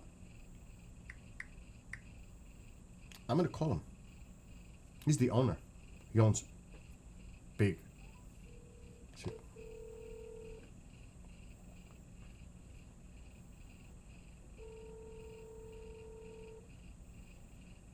Pick up.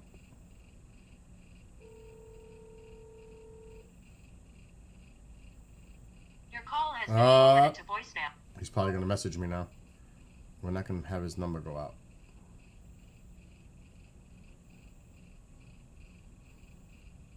He'll probably text me. He's busy. He owns the company. But it's bad.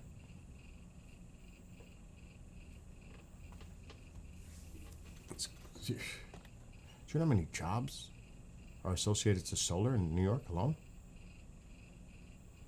And think about what states actually invested in green solar energy. That's Chris. I am live. What's going on? Just so you know, I'm live. Yeah, hey, Billy, is there a UFO conference that went on today? Not that I'm aware of. Why? Where did you hear it was? I was scrolling through some stuff, and it said live on a UFO conference. I don't know. I know there was one early in the month because Sev was there with Jimmy Church and stuff. I didn't hear there was one going on now. There might be one going on in New England. Now that I think about it, it's usually this time of year. There could be. Let me see. No, a congressional hearing. Oh, a hearing. No. How could they have a hearing? Nobody's there. The House isn't in session. They don't come back till September. Okay, I was just strange because it said live on it. I heard September there might be a hearing. Yeah, whatever that is can't be because they're not even in session. They didn't even come back from their summer vacations. I thought so, but the damn thing said live, so I thought... Yeah, that's probably clickbait misleading. You know what I mean? Yeah. Anyway, call me. All right, bye. Later. I thought that was going to be the guy that owns the company, but it's bad. And I can't call my neighbor. He's in Turkey right now. And that's like, what, 7 hours ahead? Shit, I dare not. I didn't even ask him. He just put a new roof to get solar before the 31st. And you can look. It is so bad. December 31st deadline. Solar installation. New York. Let's see what comes up.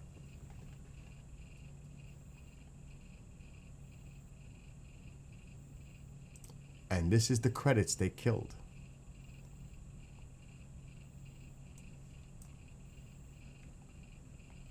It is so bad. You would think you would want to save people money. It is such a disgrace. This has me. And I got it. I'm not worried about me. I've got it. I'm in. I'm pissed off at the policy and how it's going to hurt a lot of people. That's what pisses me off. If I was thinking about my selfish needs, I wouldn't give a shit.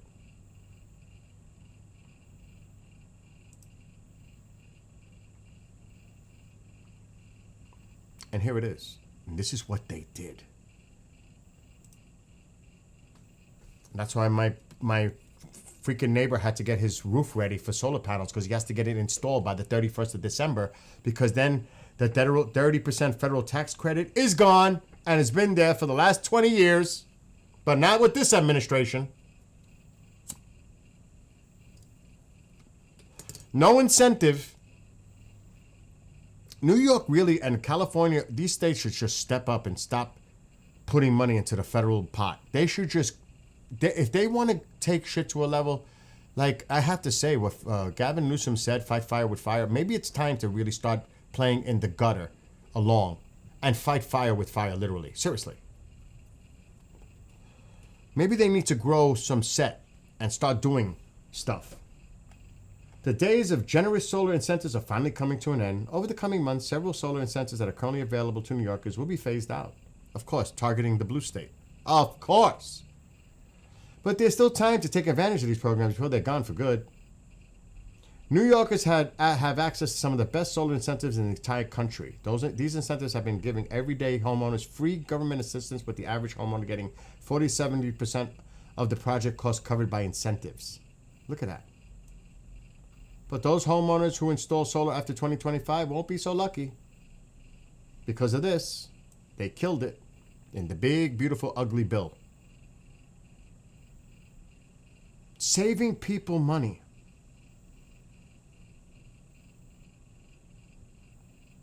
Look at this. By offsetting the 30% of the cost, it made solar more accessible to low and middle income families. Although this tax credit was previously extended to 2032, the federal government recently voted on a bill to end this program in 2026. Once this tax credit goes away, the cost of going solar will instantly jump 30%, because they want to kill the industry. Is that disgusting? Saving people money? That is disgusting. And that's federal, across every state. It's actually disgusting. Because they want more people to use fossil fuel and natural gas and everything else. Because money. Who do you think in these campaigns put a lot of money for their campaigns? Special interests. And what do you think their money was laced with? Fossil fuel companies. It wasn't green. This is a problem.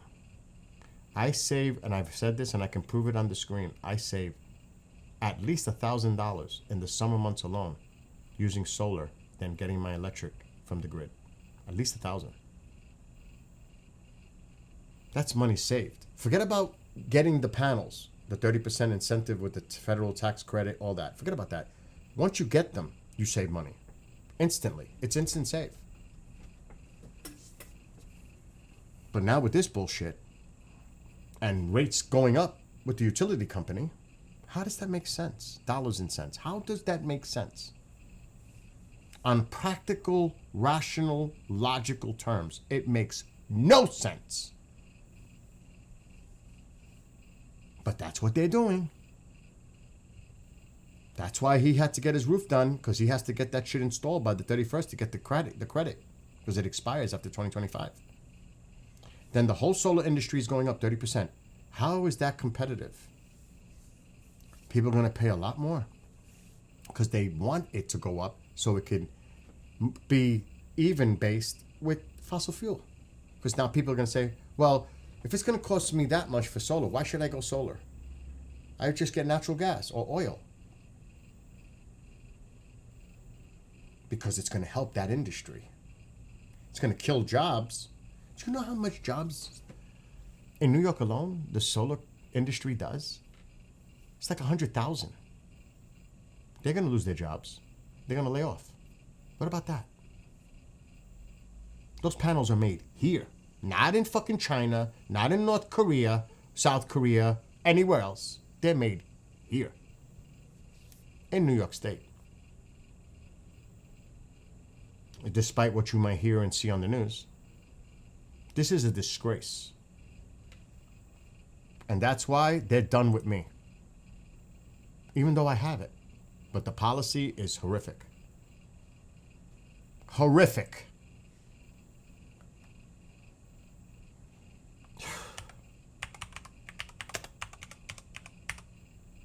Anybody who went along with it, then I'm not voting for them. Anybody who went along with this shit in so many ways, they're done with me. As an independent, they're done. I'm not voting for these people. And I voted for them in the last one. They're not getting my vote this time. That is a definite because it affects people here directly. I'm worried about my community. I'm worried about my fellow constituents. I'm not just party line person as an independent. Bullshit. I look at what the effects are here directly, and it's not good.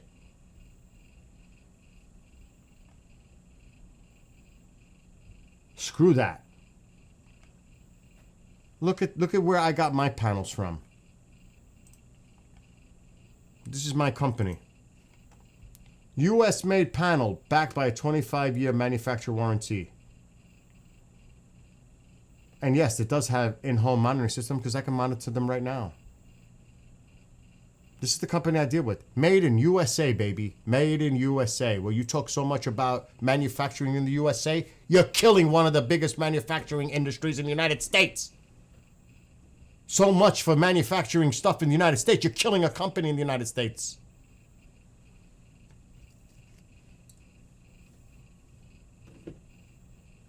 Bullshit. I don't want to hear it. I don't want to hear it. Made in USA. Installed by Americans. Made by Americans. And you're killing it. Why? People save money. It's a disgrace. Bottom line. And that's why people are going to feel this in so many different areas because they don't know what's inside this bill until it affects them.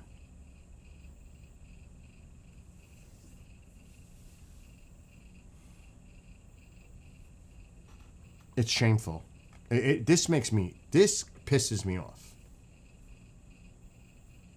He had to rush to get it done so he can get these incentives. Otherwise, you're going to pay 30% more.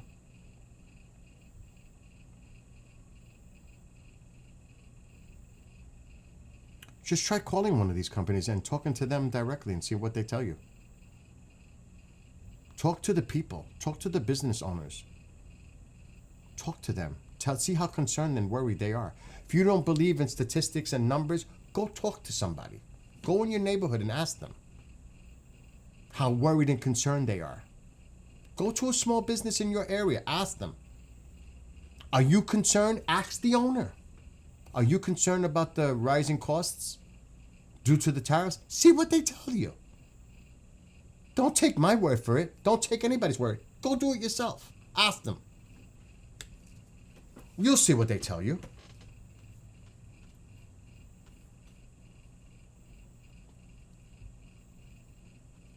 And then to fire somebody who's put out the numbers. And you know what the funny thing is about firing the person that they fired? They don't see those numbers until like the day or two before the numbers go out.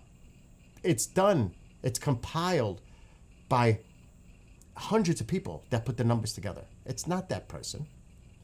That's how stupid they are. That's how stupid they are. That person only sees those numbers that come out for the jobs report and all that.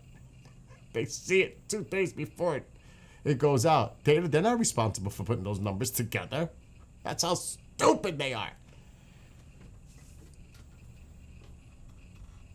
That's how incompetent things are right now. It's just downright incompetence.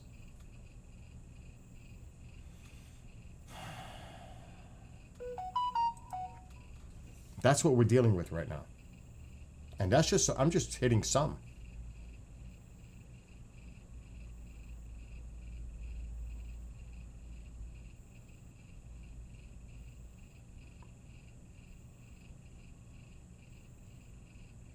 So now it's coming out here.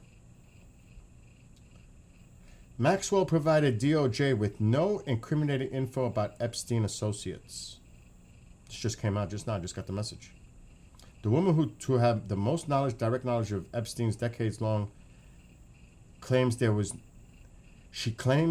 no client list, no blackmail scheme, and to her knowledge, no high-profile Epstein associates who committed illegal, illicit acts in connection with the notorious sex offenders' crimes. That's according to an account provided by Epstein's convicted co-conspirator Ghislaine Maxwell to a top official in the U.S. Department of Justice during a highly unusual 2-day interview session. And that is fishy in itself because they fired Comey's daughter, who was the lead prosecutor on getting her convicted, only so he could go a week later to interview her himself, which is definitely highly unusual. A top deputy attorney general who was the former Trump defense lawyer? Doesn't anybody not see a conflict of interest in that?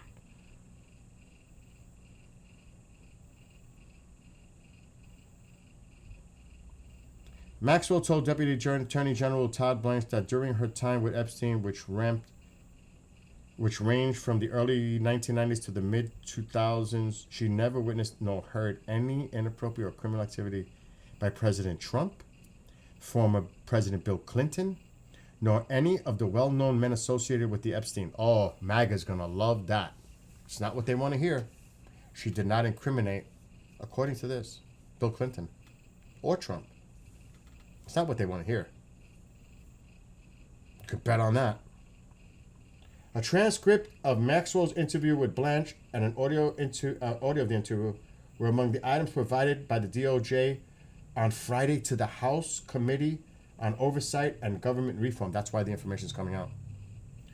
In response to a congressional subpoena, the 52-year-old Maxwell, who has been incarcerated, also claimed she had been misidentified by a key witness at her criminal trial and insisted she was not involved in sexual exploitation of minors.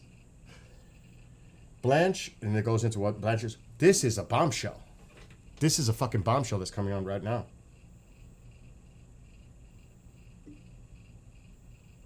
But see, there is somebody who does know. This is a bombshell. Nothing on Bill Clinton and nothing on President Trump. Nothing incriminating. So for those that were wishing that she was going to dish some dirt on Bill Clinton, sorry, disappointed. There's nothing there. She didn't say anything. You wanted that, right? You were all waiting for that one. Oh, we got to worry about the flights to the island now. But yet, the main fucker who knows everything is not called to the hearing. Who did the sweetheart deal? Isn't that something? And knows the unnamed and named co-conspirators of Epstein and protected them as a Republican in Florida.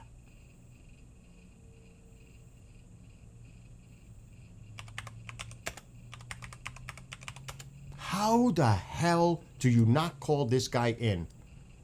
Remember, he was hired during the first Trump administration as Secretary of Labor, who had to resign later because of the Epstein stuff. Because details were coming out about his role in that. What about that? Nobody? Nothing? Crickets. Where is it? This is what I mean.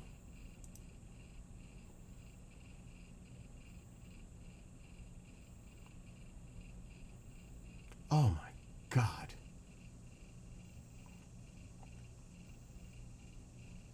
Look at this. And why isn't this person being called to the hearing? But yet Bill Clinton is, Hillary Clinton is, Bill Barr, all the others, of what they knew about the Epstein case. But the guy who knows the most was not called. How is that? How the fuck is that? The 2008 sweetheart, everything you need to know about one of America's greatest judicial travesties. What did Epstein get in the deal? Remember, this was by Acosta in Florida. The plea deal, called a non-prosecution agreement, helped Epstein settle all potential federal criminal liability for his activities prior to 2007 by pleading guilty to a state prostitution charge. He pled guilty to 2 state prostitution charges in 2000, spent 13 months in prison in a county jail, which he could leave during the day as he pleased. The cushy deal had him registered as a sex offender and restitution to victims. Okay. It not only made him safe, but it also helped grant immunity to some of the alleged co-conspirators that weren't identified in the agreement.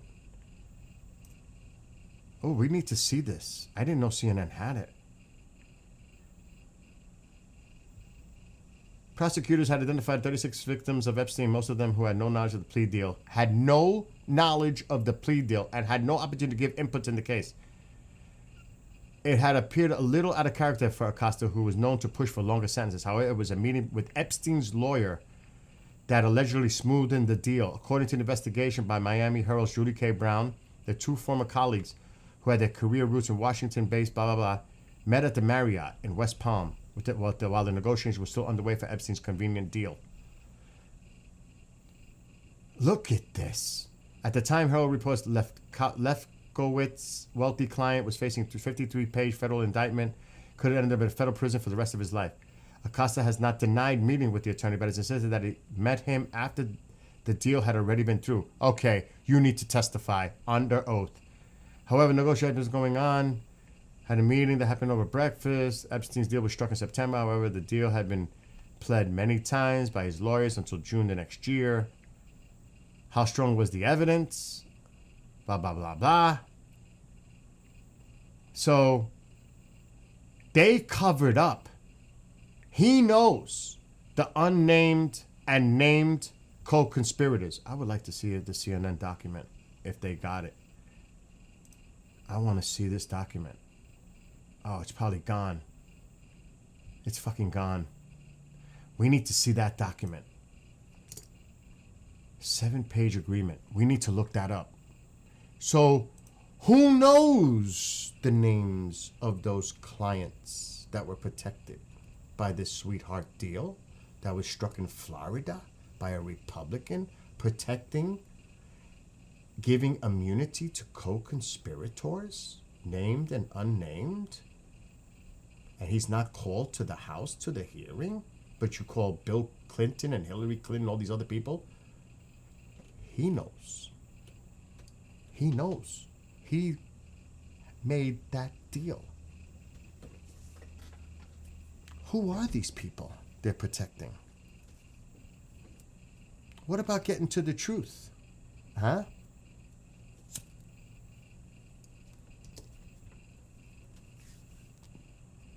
Obviously they don't, because he would have been one of the star witnesses to call into a hearing to find out what he knows. Obviously they're not calling him, because he knows the dirt. He definitely knows the dirt. I want to see this, if we can find it. 7-page agreement, Epstein, Florida. Oh, please let me find this document. Oh, please let me find it. I want to see it for myself. Exhibit A. Can we download the file? Oh, we can. Holy shit, I've got the document. See, this is actual documentation. Not bullshit TV stuff. Mainstream media, whether left or right, and their interpretation or lack thereof.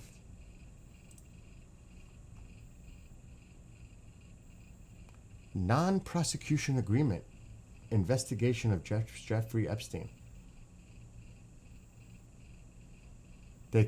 The state attorney's office, that's Acosta, have conducted an investigation. You know that the main prosecutor had no say? She tried to contact her supervisors, and they shut her down. They made the agreement. She had no input. Solicitation of prostitution. And look at this. it appearing that the United States Attorney's Office and the federal FBI have conducted their own investigation into Epstein's background and any offenses that have been committed by Epstein against the United States from and in around 2001. 2001.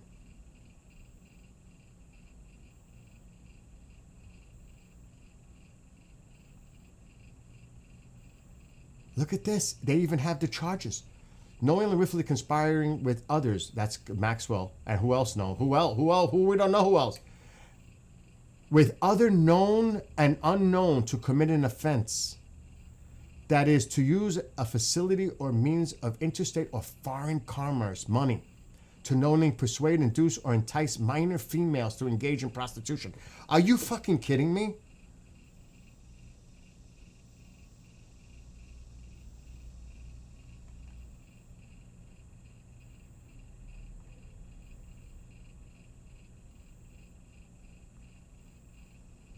Alex Acosta, therefore, on the authority of R. Alexander Acosta, United States Attorney for the Southern District of Florida, prosecution in this district for these offenses shall be deferred in favor of prosecution by the state of Florida.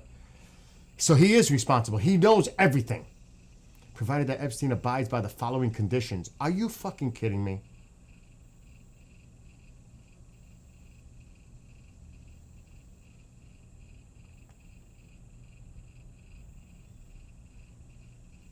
Wait. After timely fulfilling all the terms, no prosecution for the offenses set on pages 1 and 2 of this agreement, nor any offenses that subject of okay. I want to see. Yeah, he's got to register. You have to register. This is his agreement.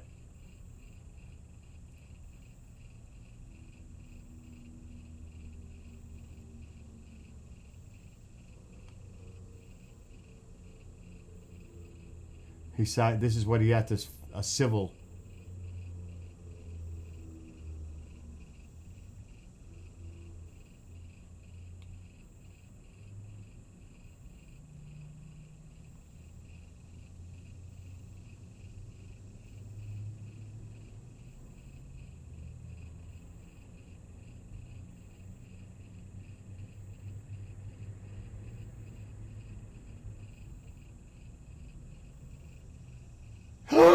It's right there. It's right there. Look at this fucking deal. Look at this deal. It's right there. In consideration of Epstein's agreement to plead guilty and to provide compensation in the manner described above, if Epstein successfully fulfills all of the terms and conditions of this agreement, the United States also agrees that it will not institute any criminal charges against any potential co-conspirators of Epstein, including but not limited to Sarah Kellen, Adriana Ross. Who are these people? Leslie Groff or Nadia Markinakova.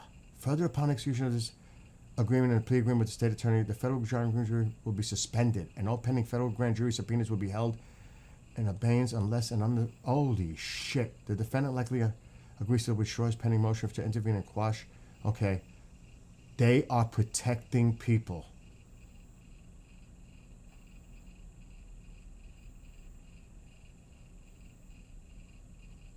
So yeah, he knows a lot.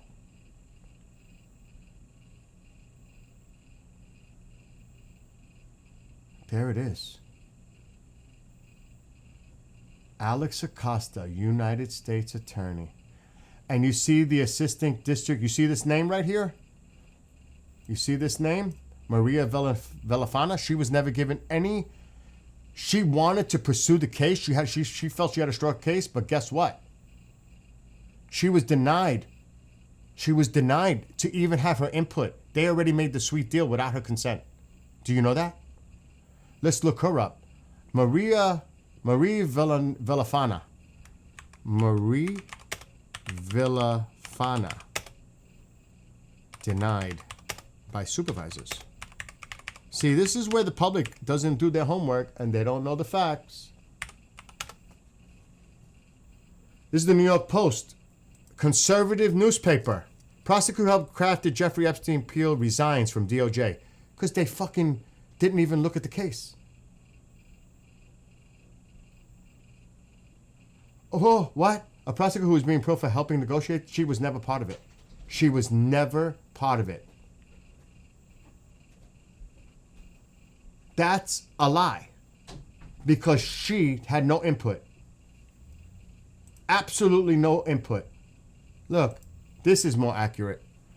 Former lead prosecutor tried to prosecute Jeffrey Epstein to the full extent of law, but she never had the meetings. See how they twist? A conservative media outlet tried to twist it.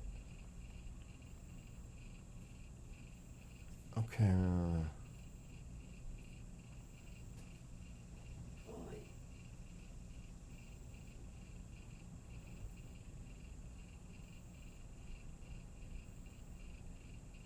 Yeah, people see this needs exposure too. We hope and expect that the department will publicly release its report concerning the Epstein investigation. She looks forward to the day when the public will fully understand her role and of her superiors in the Epstein investigation. Oh, fuck yes, we need this out there. She was denied. She sent emails to her supervisors. She was denied any input. They already made the sweetheart deal. She was cut out. Cut out. Look at this. Villafana's supervisor superior during the Epstein investigation was Acosta. And this is when he resigned as President Trump's labor secretary.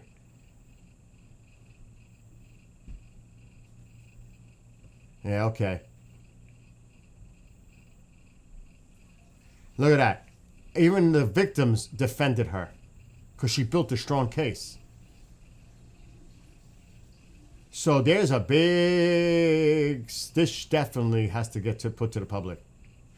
She was putting together a solid prosecution that included a 53-page draft indictment and an 82-page prosecution memo. In the end, she was carrying out directives from levels above her. Villanova has to date declined to speak publicly because she's dealing with a court case.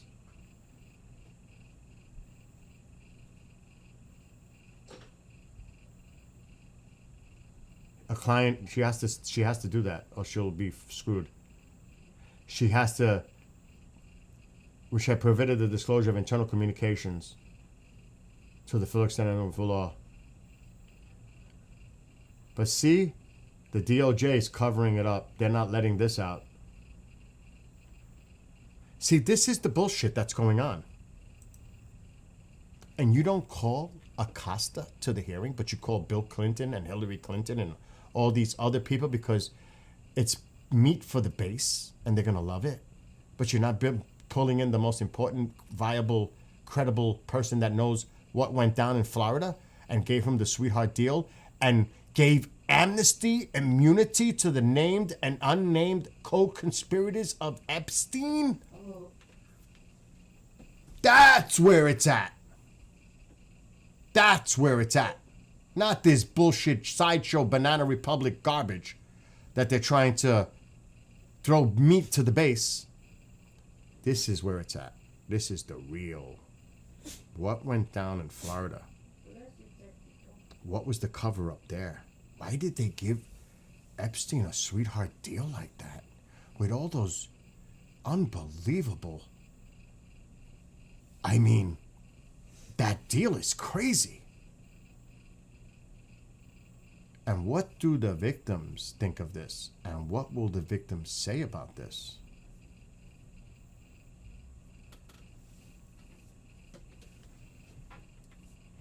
This is the shit. It's all a cover-up. This is all a cover-up. If they really wanted to get to the truth, truly, he would have been called to the hearing. And he's not on the list. Why? Why was he omitted from this? Why? Why? I'm going to ask it. Why was Alexander Acosta not called to hearing house? Why? Can they give me a straight answer?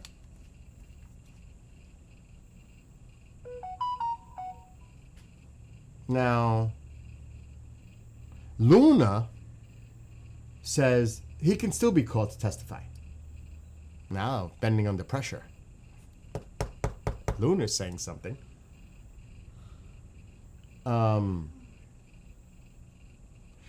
And now they're trying to say that Epstein was part of an intelligence thing because they got to throw conspiracy into it. You know what I mean? They have to. It's the only way. It's sick. It's just insane.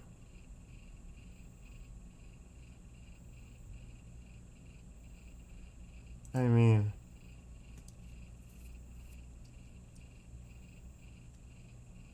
and it says it all.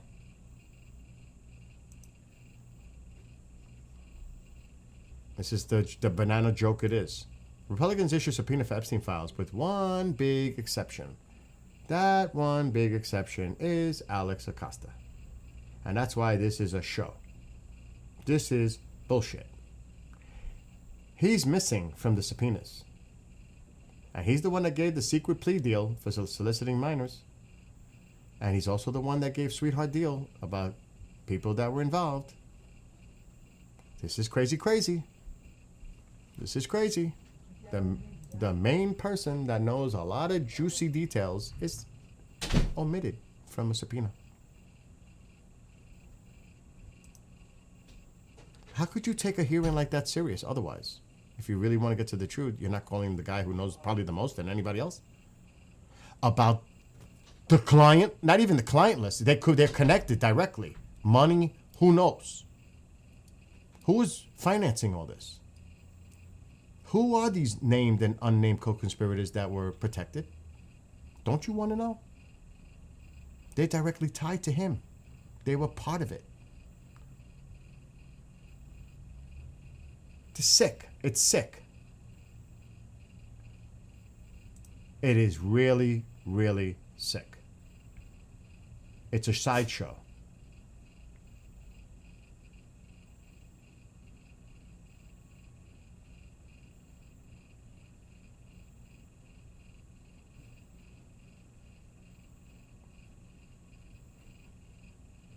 This was done under the George Bush administration, by the way, not Obama. There's some shit that happened under Obama that's not true. It happened in 2008.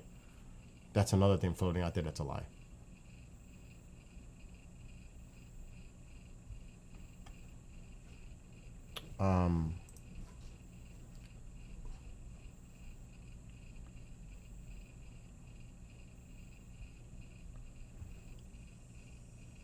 Let me see.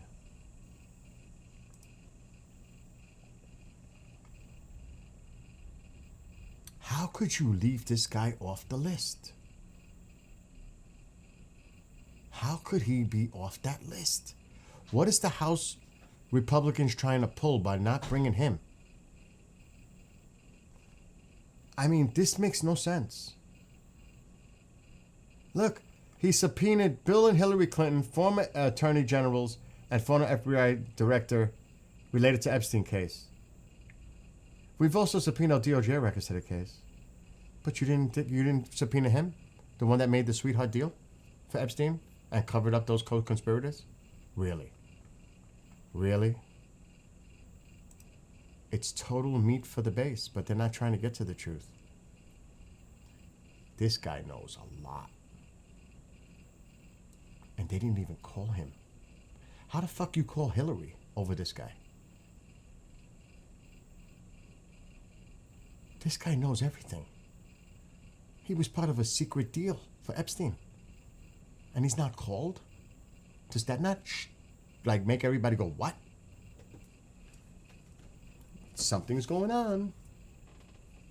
The cover-up is continuing. We'll just have to see and wait how this plays out. But that's bullshit.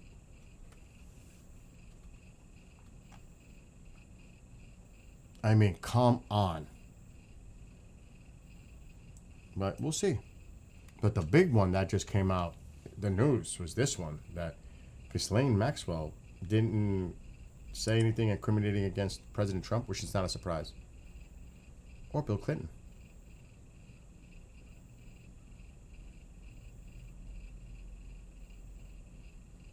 Well,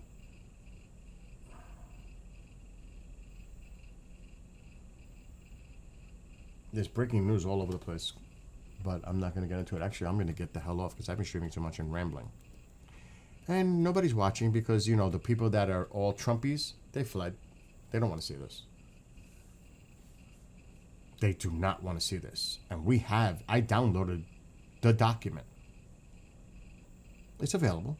If you look for it, it's available. With the Epstein connection.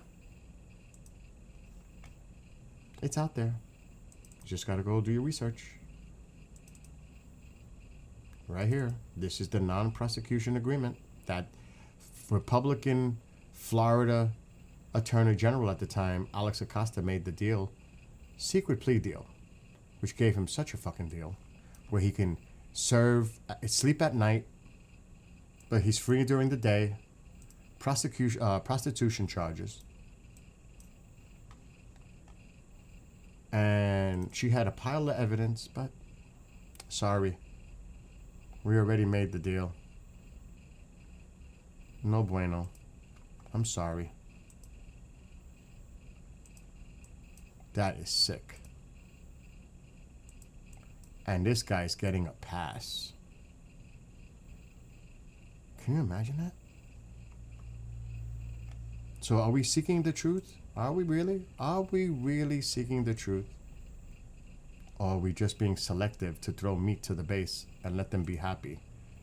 And hopefully it will subside for them demanding more answers, but there's no way. Because people are going to say, what are you hiding? What about do not people know that they protected named and unnamed co-conspirators in the Epstein case in Florida? Republican Attorney General of the state covered it up. No? It's right here. Right here. This is the actual document. Right here. And this is it. This is the document. They got him for indicting with solicitation prostitution. What a fucking crazy sweetheart deal he got. Look at, I mean, this is just so insane. Foreign, knowingly and willfully conspiring with others, known and unknown, to commit an offense against the United States. That is, to use a facility or means of interstate or foreign commerce, money, to knowingly persuade and induce or entice minor females to engage in prostitution, knowing and willfully conspire with others, known and unknown, to travel in interstate commerce for the purpose of engaging. Look at this. Unknown and known. Who are they? Who are they? And it's at the bottom about the agreement. It's down here, signed, and its attorney, it says it right here at the bottom who was responsible. Alex Acosta, United States Attorney. Epstein signed it. Look. Wait, let's read this.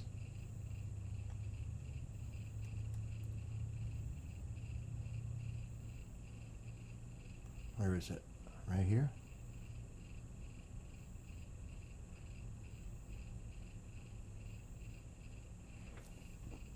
Okay.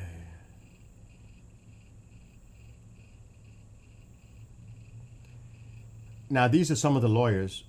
I mean, look at this. In consideration of Epstein's agreement to plead guilty and provide compensation in the manner described above, that's a civil settlement. If Epstein successfully fulfills all of the terms and conditions of this agreement, the United States also agrees that it will not institute any criminal charges against any potential co-conspirators of Epstein. Look at that. What? They gave them a free pass. A free pass. No further criminal charges, federal criminal charges against them. Acosta made that deal with his lawyers. And he's not called to be subpoenaed to this phony bullshit banana House Republican hearing on this, but they call Hillary and Bill and all these other people. But the guy who made the deal, who knows the names and has that information, knows about the case and how they built the case against him, but yet this happened? Do you think they want to go there? No way. No way. But that's the truth.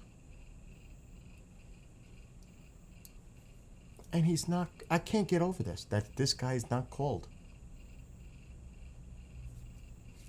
That covered this up in Florida as a Republican attorney general for the state.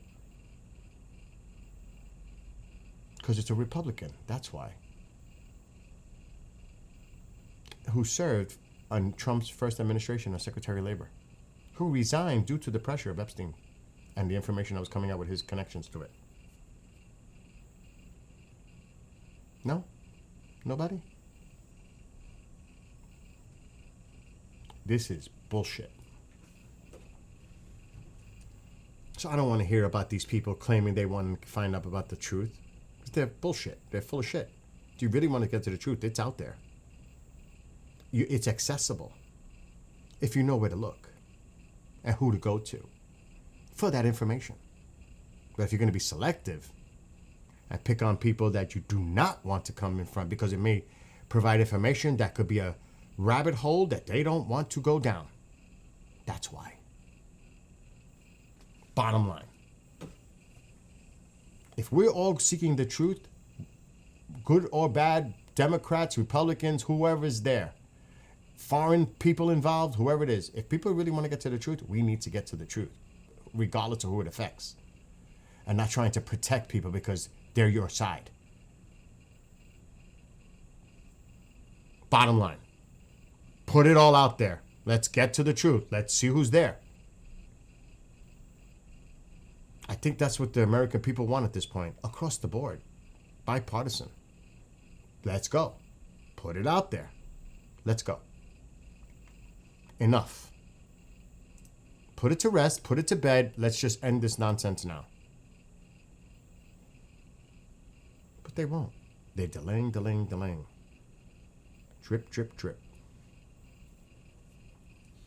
This smells of such a conspiracy on so many levels. But only the blind would not see that. Figuratively speaking. It's right there in front of you. You just got to know where to look. And stop watching whatever media you watch and being manipulated by it, because they're not talking about it, or they're throwing their own spin on it. Look for the documents. Look for the information. Look at who was involved. And maybe we'll get to the truth at some point. Hopefully. Until then, who knows? And I'm sure there are people out there that feel for their safety because they may know something and they're afraid. Would you come out? Would you come out with anything incriminating about anyone? You know they're going to be attacked.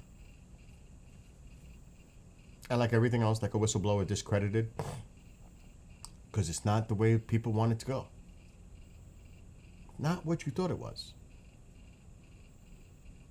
The hype for what, 9 years? It's not quite what you thought it was going to end up to be. Careful what you wish for, because it may not be what you thought it was. And I say let the chips fall where they may. Democrat, Republican, whoever it is. Foreign leaders, look at Prince William. Look at all these people that he made a settlement with a victim, who then later, I mean, come on. Who's involved? Who are these people? Shouldn't we know? There's so much money involved. Where's that money trail lead? Who is it point to? Bank records. Transactions. Who is behind it? They can get to this. They can get, but we'll see if they do. True transparency? I highly doubt it. Because it's too big. This is too big. To me, this is too big. to those in power, money, billionaires. Who knows? I'm speculating, but this must be really bad in order for them to go out of their way to cover it up this much and delay. They're doing everything they can to protect these people. I really would like to know who was given immunity on that named and unnamed co-conspirators of Epstein in Florida. Don't we want to know that? Who are these people that were given immunity, amnesty in Florida under a Republican state attorney general? Can't blame the Democrats on that one.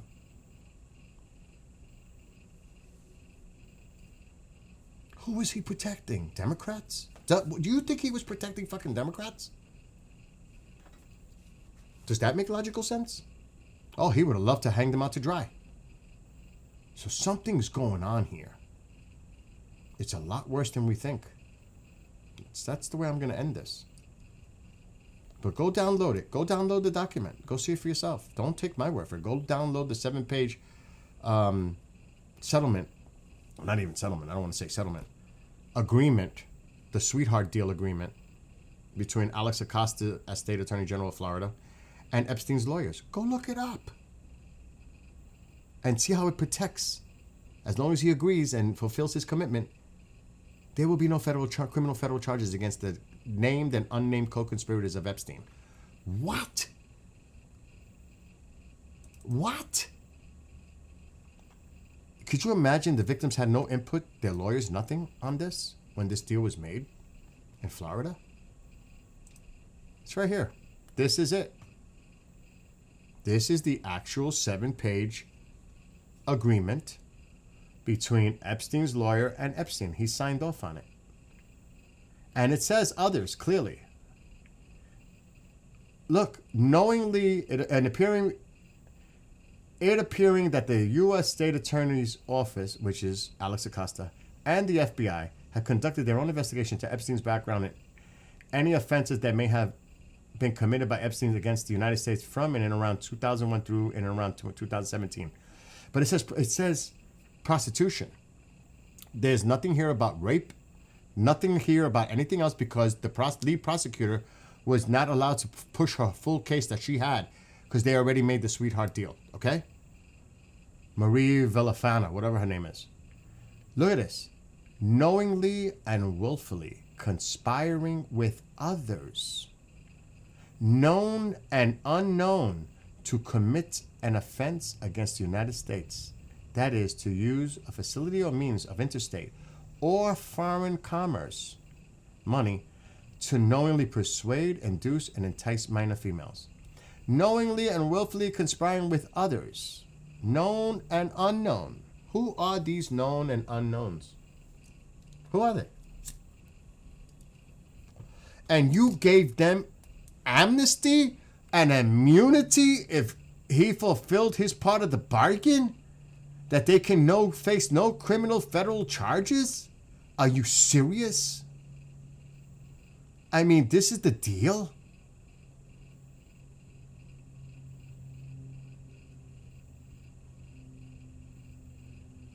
I mean, what the...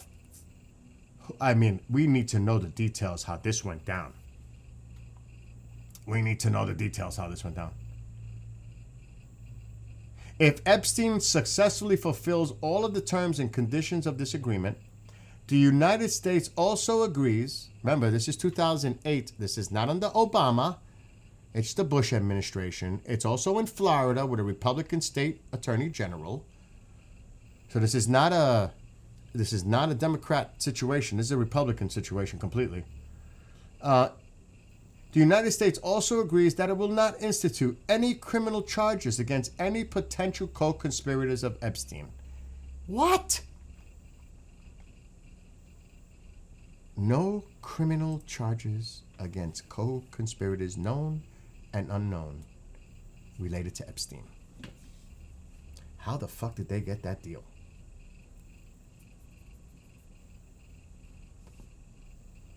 Some powerful people got protected. That's what that means. Some powerful people got protected. And again, I'll say it one more time before I get off.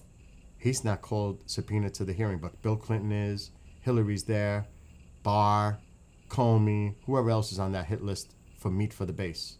But the main person, who's a Republican, that was involved in this sweet deal, that knows a lot of information, is not on that list for a subpoena.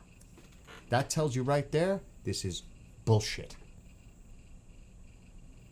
Because if you wanted to get to the truth, you call Alex Acosta. You subpoena him. Who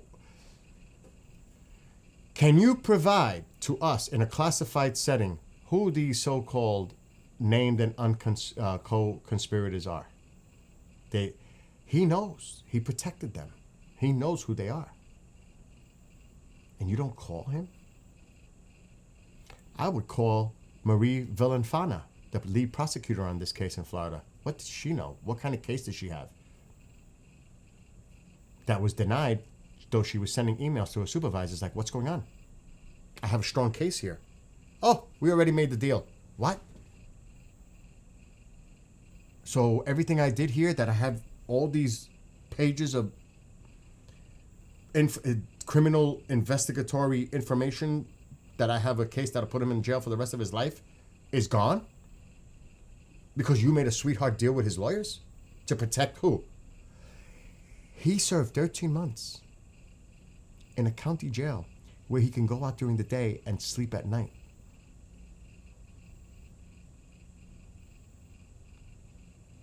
Ho, something is fishy here. This smells bad. We need to know. That information needs to come out. DOJ has it. DOJ has it. FBI has it. You think they're going to reveal it? I don't think so. Now, Luna, at least Luna, floated the idea of possibly subpoenaing him. Possibly. Not that it's going to happen. But she did float it around out there that they may still call him. Why wasn't he on the original list? He should have been your number one. Luna floats idea that Acosta will be subpoenaed.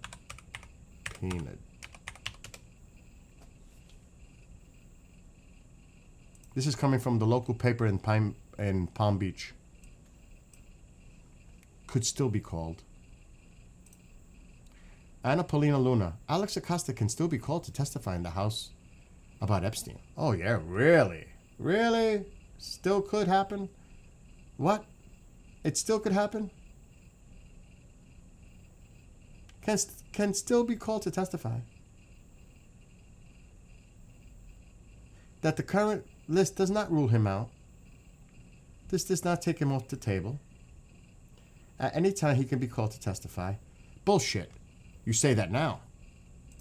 He should have been on that list immediately. Not that he could still be called in. What? That right there is a flag. Oh, he could still be called in. Are you crazy? He should have been on that list to start with. He could still be called in at any time. It's not off the table. But you got to have others to agree to that subpoena. Just can't be her. I know Democrats will jump on it. But what about other Republicans? What about Comer? This is the bullshit that's going on. It makes my head split, like shake. Like, really? Could still be called? Give me a break. He knows. Anyway, I'm going to digress and relax before I have a mental meltdown over all this insanity. Hopefully, everybody wants to get to the truth of what happened, right? Good or bad. Whether it's Republicans, Democrats, whoever's on that list. And where that trail leads. Because the money's where you go. Follow the money. Do you realize the money that was involved? How did Epstein make all this money? Oh, he just became a very wealthy person by doing what?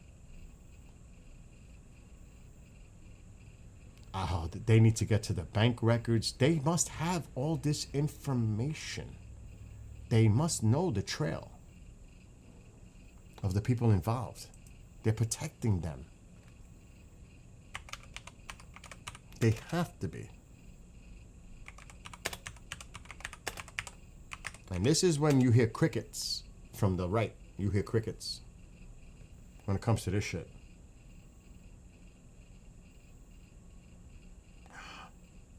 Oh my God. But that's a rumor. I'm not hitting rumors.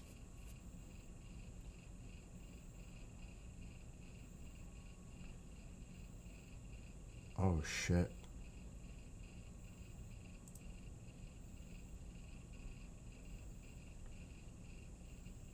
And I can't go based on what someone says.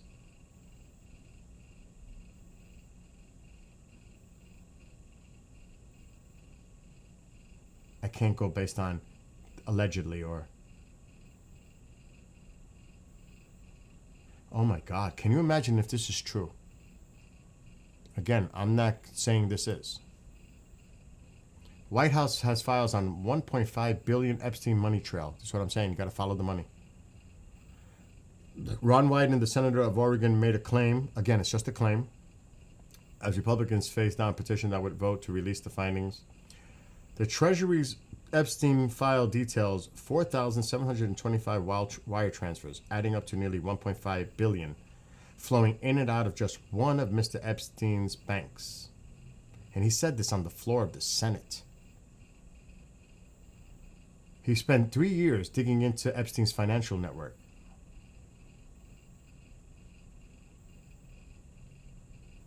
Oh, this is, see, we got to follow the money. We got to follow the money. I wonder who's involved with that money trail. Whose names are going to be associated putting money into his account. Woohoo! That alone is going to be like, what?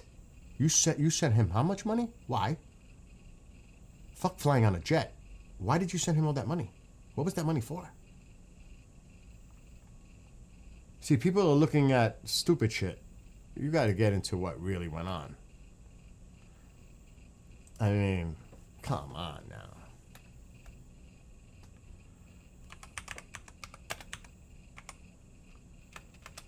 It's so BS. I want to see that money trail.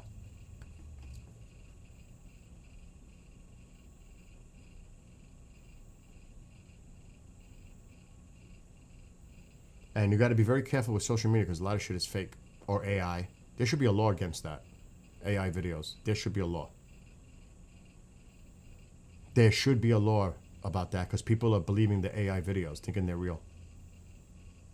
And it's total defamation of people. That is wrong, what they're doing.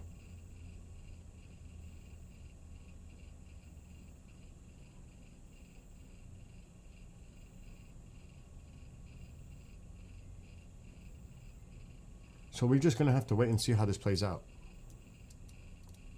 If they ever come out with all the details and the truth. Unless they're protecting people. You know, they talk about the deep state, the cabal. You hear all that. Well, what about now? Who are you protecting? I don't want to hear about the hypocrisy when the shoe's on the other foot here. You talk so much about the deep state, the cabal, blah, blah, blah. But what if it's your own people? Then what? What do you do? To me, it's across the board. Corruption is everywhere. I would not be surprised if it's involved so many different types of people from different political party backgrounds and so many other countries. Who the fuck knows how big this is? But to say this is a Democrat pedophilia ring thing is so stupid. Because they want it to be that. They want it to be politicized, where it's against one party. And to demonize them and call them satanic cult, blood drinkers, all this. That's what they want. But the truth doesn't necessarily reflect that from a conspiracy. Because usually when the facts come out, it's a different story.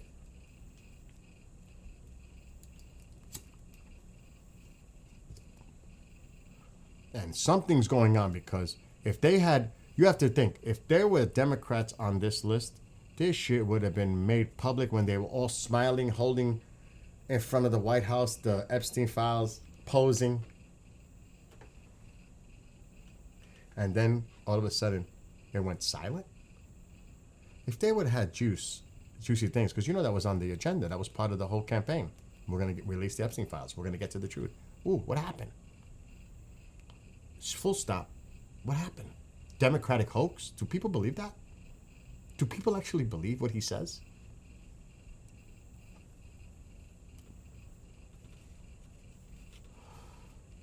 It's crazy. It's crazy. And I hope people just have rational thinking. Exactly. One bird, two wings. It's both sides. This is not to pick on the Republicans or to pick on Democrats. It's got to be. The law of average tells me this is going to affect a lot of different people from all backgrounds. Exactly. One club, we ain't it.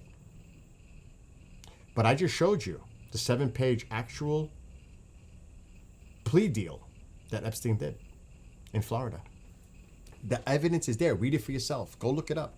Don't take my word for it. Go look it up. Look at the deal that Alex Acosta did with Epstein's lawyers, because there's no evidence of any criminal activity by any of them. Trump, Clinton, any of them. None. Zero evidence. Regardless of what side you're on. There's zero. You want it to be. If you're a Republican or a Democrat, you want it to be, but that doesn't mean it exists. You want it to be. So people need to tread carefully here and go, wait, let's hope the facts come out. Go easy. Let's see. Let's see how this... Oh, here it is. They released it. They released Ghislaine. It's interesting how they released that, but we want to see the Epstein files. We don't want to see the transcripts of what the DOJ released with between the interview with Ghislaine Maxwell, even though people want to hear that. Okay, so here's the actual stuff coming from this. Is breaking news. I read this earlier. Justice Department releases transcript of Ghislaine Maxwell interview.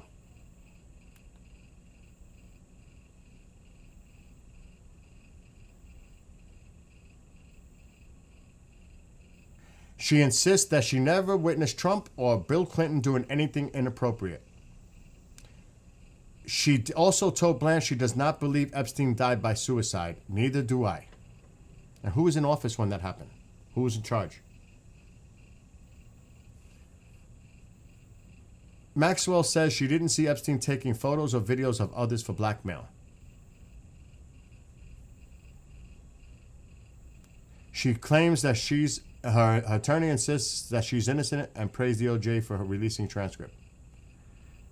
She never committed or participated in sexual abuse against minors or anyone else for that matter. Oh, she's done. The victims are going to come out now. She's toast. She already got caught for perjury.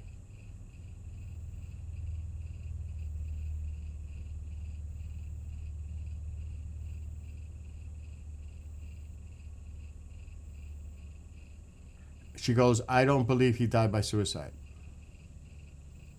And the main thing coming out of this right now is that she never witnessed President Trump or former President Bill Clinton doing anything inappropriate. That's like the big takeaways from the release. It's all over the place. I'm going to have to go check this out. We need to see if I want to see if there is a transcript that I can get. I would love to be able to download. If they release it, it's got to be available to the public.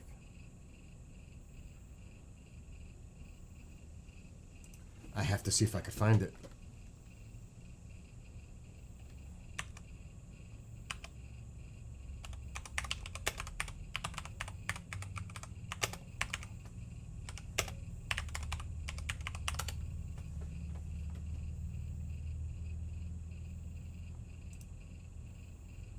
Somebody's got to have it.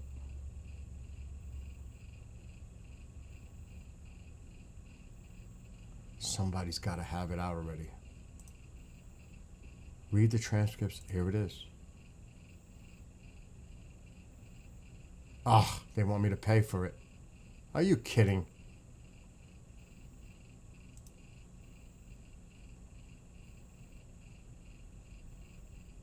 This is breaking. We need to see the whole damn transcript.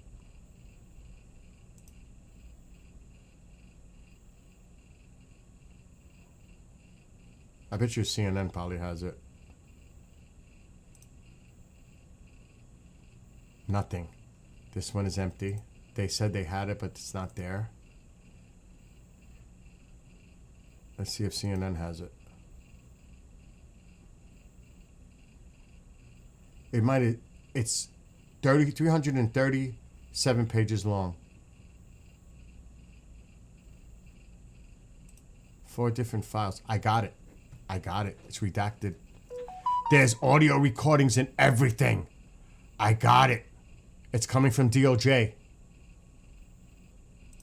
Oh, I've got to download everything. I found it. Of course I did. Oh shit, I just lost it. Here we go. I need to bookmark this. I've got them. Page 1. Download. We should hear some, no?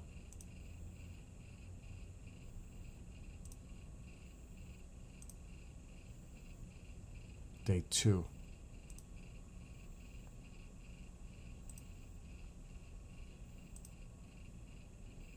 Okay, I got day 2. I need the audio recordings. Cause they got the audio recordings. Holy shit. There's 1, 2. Download. 3, 4,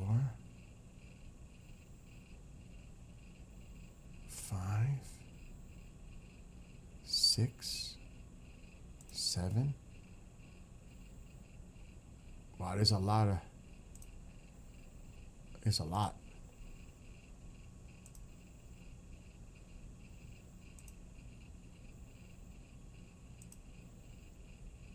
I'm downloading everything. I just want to hear one. Let's see if it works. I got them all. I got everything. Oh, I got it all. Now let's see if they work. Oh, I'm gonna have to put this in its own file. I'm gonna have to create another folder. I got them all.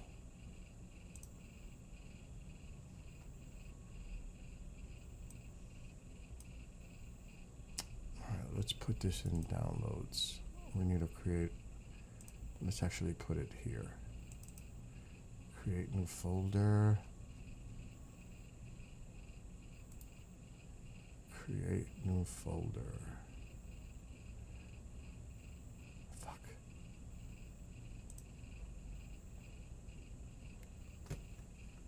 Maxwell DOJ. Now let's move everything there. It's a lot.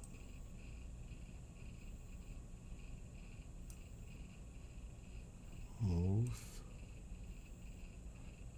I put it in pictures. Choose location. Pictures. Maxwell DOJ. Move. There it goes. Let's just see. Part 1. Tallahassee.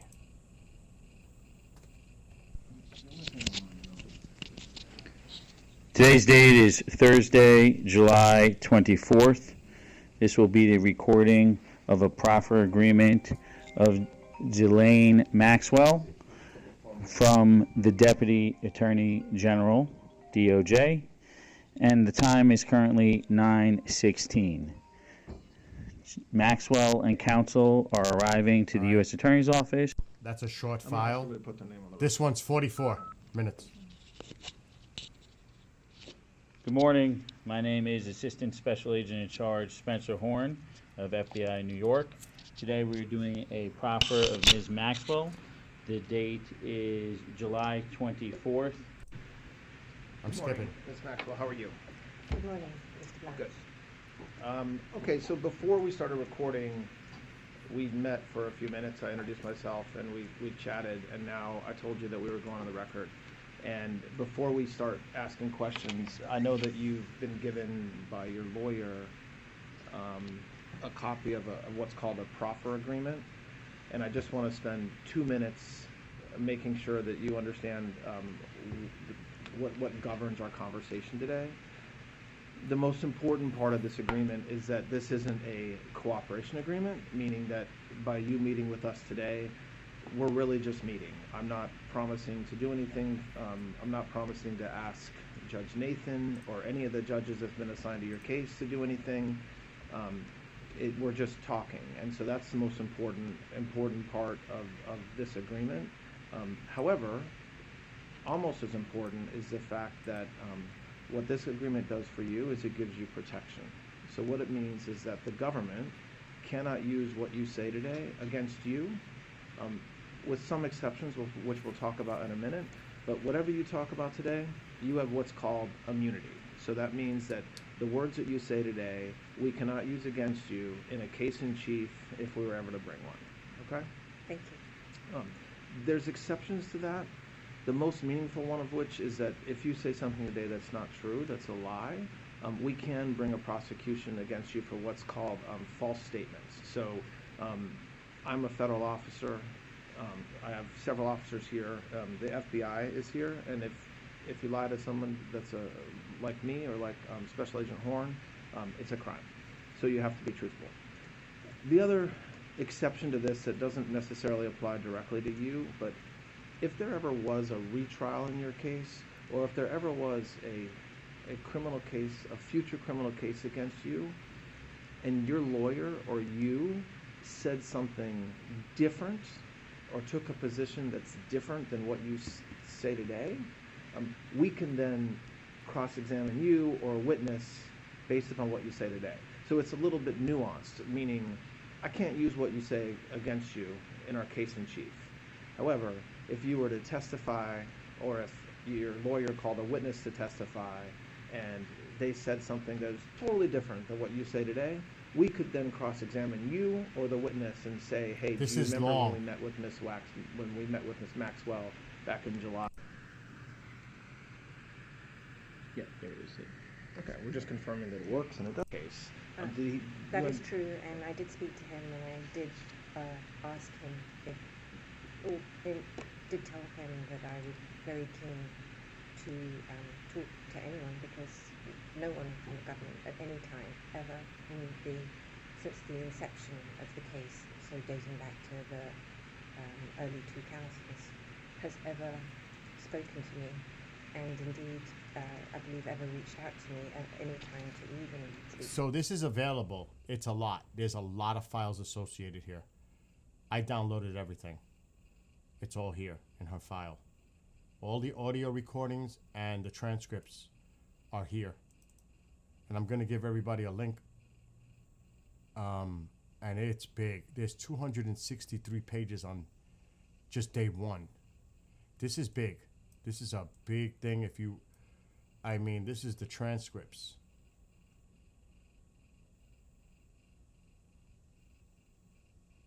Okay. They're talking about what we just heard about the exceptions. We just heard that. Talking about when she first met him, 91. She moved to America. So there's a lot here, folks. There's a lot. There is just a ton of information. So it's all available right now. And And I'm sure the media is going over every fucking word right now. You know that.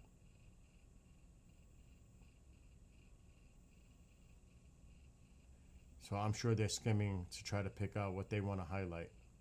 You know what I mean? Whether it's a Democrat or Republican, they're probably going through this and make talking points about it for their media. You know what I mean? It makes sense. Father, whoa, whoa, whoa, whoa, whoa, whoa. Whoa, whoa, whoa. Whoa, whoa, whoa, whoa, whoa. Something caught my eye. Were you in a romantic relationship with him at this point? No, just friends. And while we're just, with respect to your father, there have been multiple questions about whether he worked for any intelligence agency. Her father. I think, well, certainly my father had background in intelligence because he was, I believe he did in the Second World War. He was a British intelligence officer. I think that, I sort of believe that once you're in the intelligence office, you're kind of always. It doesn't mean that you're formally employed. So you don't think my dad, so I don't think my dad in any formal sense, employed by any agency, but when you were a businessman, my father was, you just met people over time. And this is going to be an interesting fucking read. Did your father and Mr. Epstein have a business relationship over the years? They never met, so that doesn't mean none. So as far as you know, they never met. No, they never met? Yeah, but did they ever communicate? I know they never met. But how do you know they never met? But did he have communication with him? I got to see how this questioning is. Okay. But he called. So they never met. Why is he emphasizing about the met? Why is he saying did they ever communicate via phone, text, email? What the fuck? He didn't even know who he was. But they knew some of the same people. He doesn't even ask the question about other communications. Todd Blanche. Did they know other people that, you would think just because they never met doesn't mean that they never spoke. That's questionable in itself right there. But they knew some of the same people. It sounds like, certainly the Bear Stearns connection was something that you knew they had. No, well, he never had a connection with Epstein. He had a connection with the bank. Ooh. Epstein, I never heard of him or knew of him before. I want to see what his questionings are. Now, I'm going to make a point here.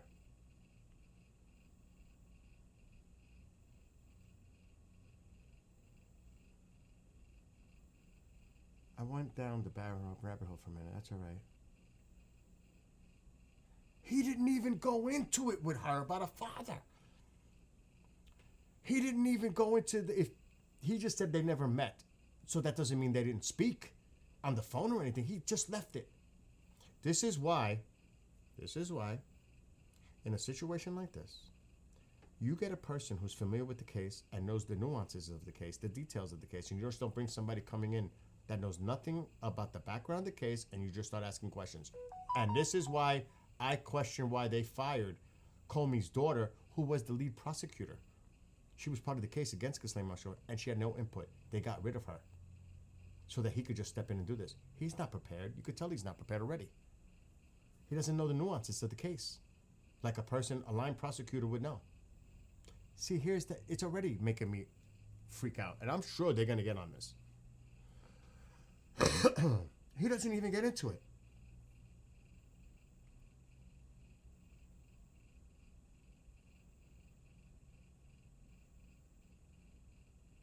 I'm looking at his questioning. But you he doesn't even know how to, but you said a minute ago that you had slept with him on some occasion at the time. Remember thinking, that this meant you were in a relationship. Well, I thought did that change over between 1990? Okay. So we go to his house in Palm Beach. He only had that house. Actually, no, that's not true. He had the house in Palm Beach and he had a house in Ohio. In where, Ohio? Okay. So, see, I'm not...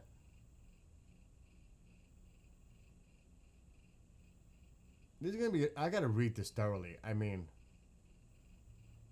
This There's too much here. This is just one PDF. There's 4 of them. Actually, there's 2 in different formats. Where's the juicy stuff? Is there any juicy stuff? So I'm going to give everybody the link because I got to get off. If you want to download the audio files and the video, the transcripts like I have, this was just released minutes ago.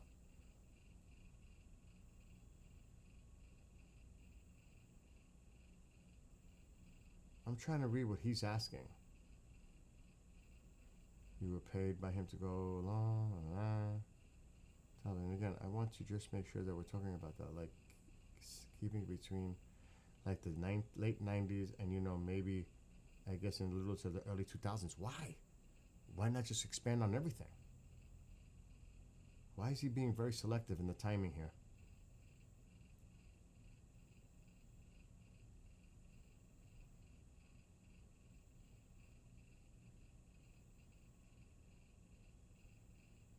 A trust fund.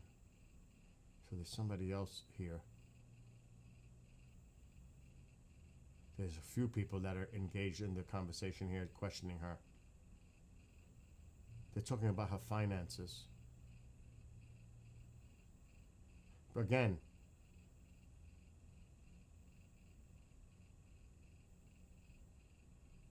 they're looking at the money. This is all about the money. Finances.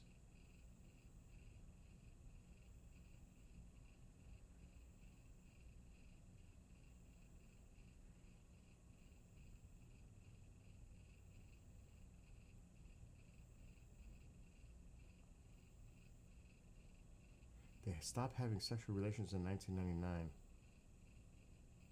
Not full. He had other girlfriends. I definitely knew that it was over after 9/11.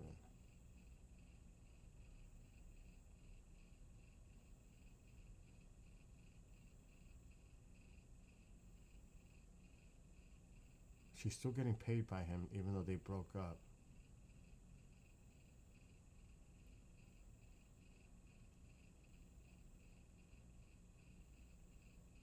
So she's saying it was pretty much over by 2001. They stopped having physicality. That doesn't mean we weren't friends.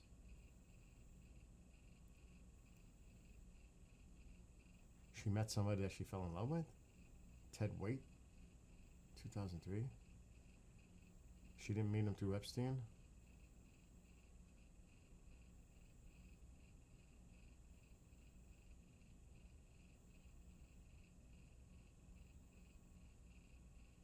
These questions look fucking stupid.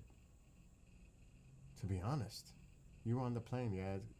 Who else that you can remember? I'm not sure that you only remember what you remember. Was President Clinton on the plane? Clinton, he would have had his guy Doug Vance, maybe Jason Cooper, maybe the two. And so why? So how did you meet? So what did you, this guy, his questioning sucks. So why did you say that's when you met him and that you met him through Clinton? Well, it was I don't think Ted would have been there had it not been for, it was President Clinton, it was at a President Clinton dinner and Ted came to be with President Clinton. I see. Not to be with Mr. Epstein. Does that make sense? Okay, so they're trying to tie Clinton into this. The questioning is going toward Clinton.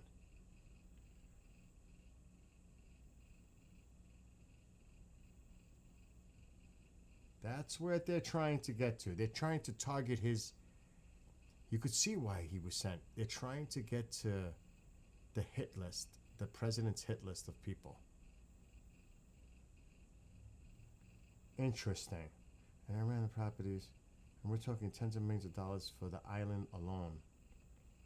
But it was never a significant project. Okay, let's see. They're getting into the island.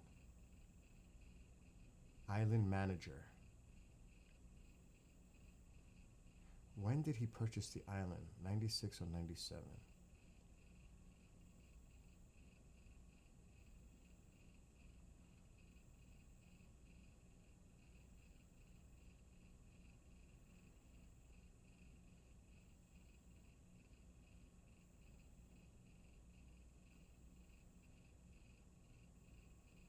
His questioning sucks.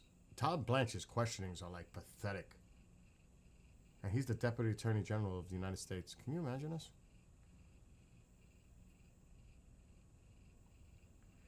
He's dwelling on their relationship so heavily.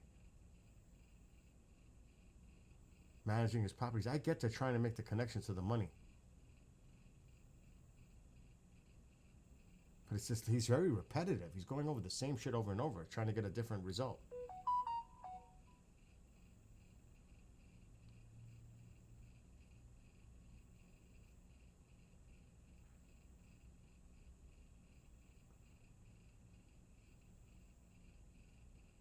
Okay.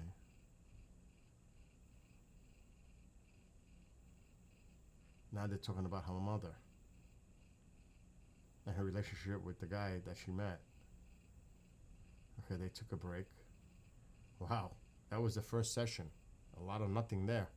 One tried to connect to Clinton.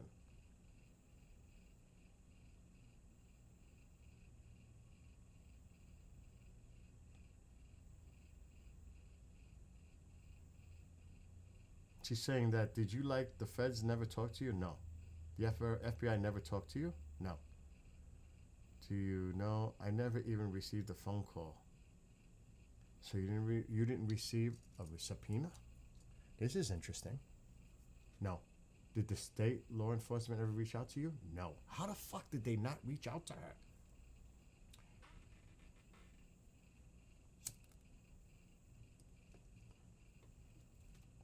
As far as you know, did the government, either state or federal, subpoena your bank records or subpoena anything from your financial life during that time? That doesn't mean they didn't. Elaine X, no, not as far as I'm aware. There's the key. Not as far as I'm aware. For her access to her records. Now, if they did, I don't know it, and I have no idea about that, to be honest. But I'm not aware of it, and I would say no, but maybe you guys do things that I don't know.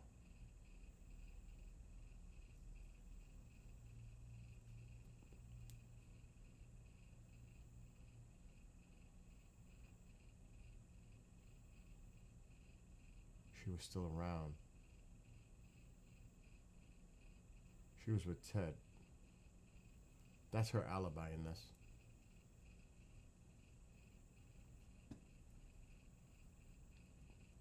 Remember, this is long. There's a lot here, folks. There's a lot. This will take me hours to try to go through all this shit. It's 4 o'clock.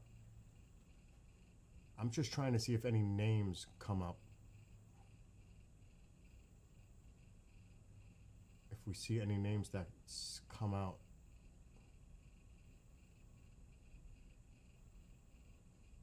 He keeps talking about the relationship with the other guy. And how he continued to pay her. $250,000 a year. When was that stop? 2008 or 2009? When did he come out of jail?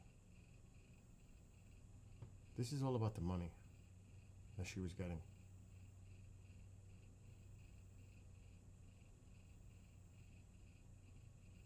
The island, the bill. She's fluent in French.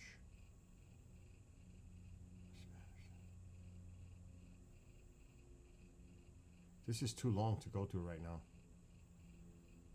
I'm trying to see if I see names.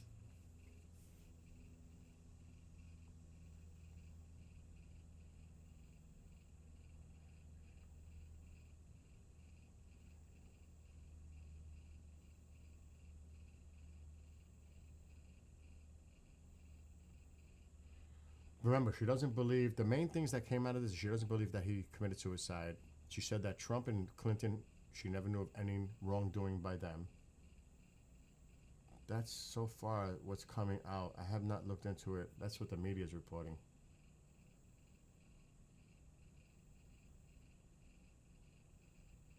Like I said, this shit is super long.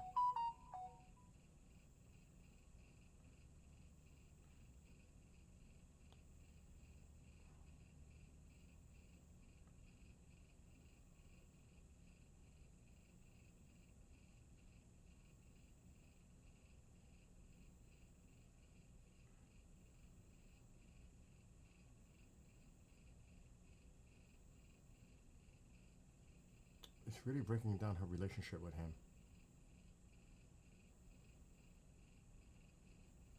And the money.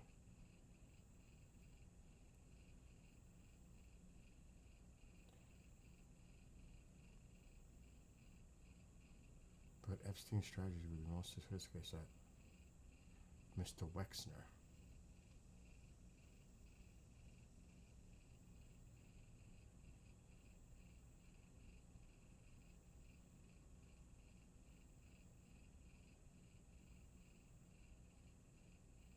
So this is just too much to go through right now. Look at where I'm at. This is too much. But I'm going to give everybody access a link. Because I'll put a link in chat. You can look at all these transcripts yourself, and the audio files are there, the recordings are there. Everything is there. It's been released. Right here. the DOJ released everything. It's all right here. I'm going to put this link if you want to download it, look at it. It's just too much to do right now.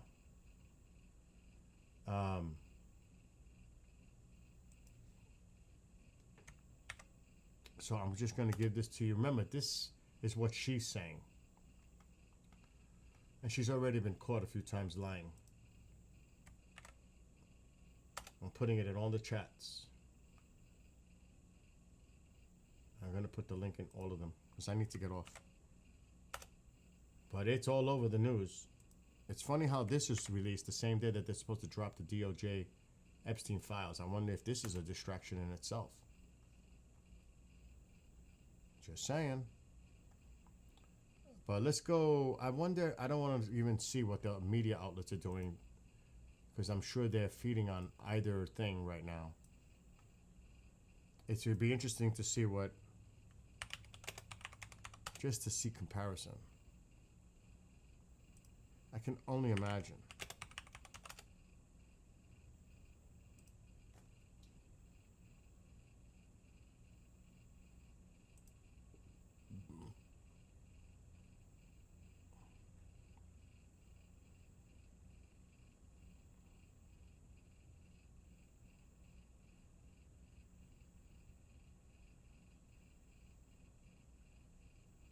Oh shit.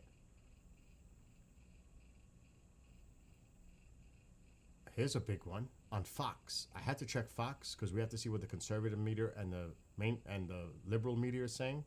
Here's an interesting one. On Fox.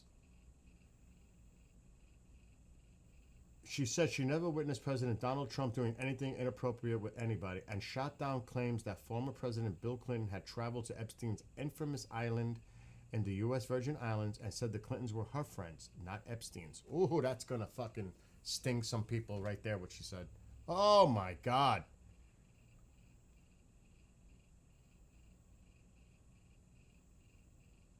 And shot down claims that former President Bill Clinton had traveled to Epstein's infamous island and said the Clintons were her friends, not Epstein's. Interesting.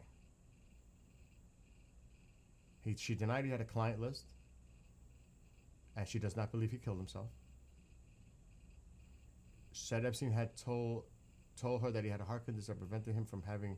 Okay, we know that. They're talking about the relationships that we just saw a little bit about.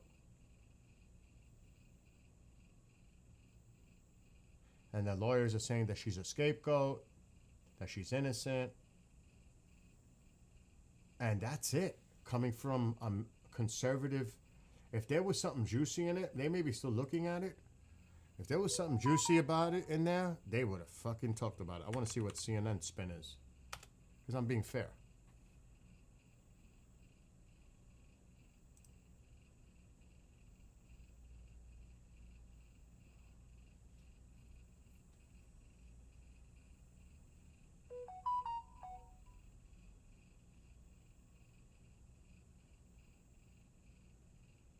Oh shit. I don't know Epstein's if he had whatever the nature of the president's friendship, if you will, or however you want to define that with Epstein. I was never witnessed.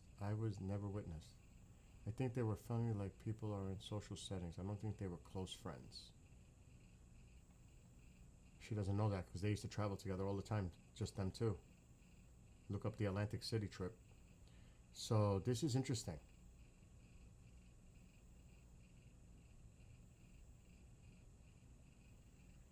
She didn't believe he died by suicide.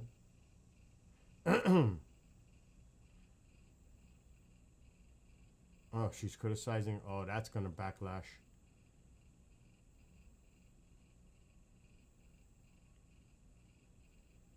So it doesn't say anything about Bill Clinton, and I'm surprised. Maybe here.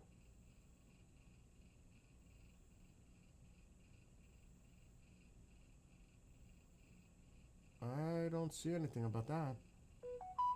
Let me try another news outlet. Let's try Newsmax.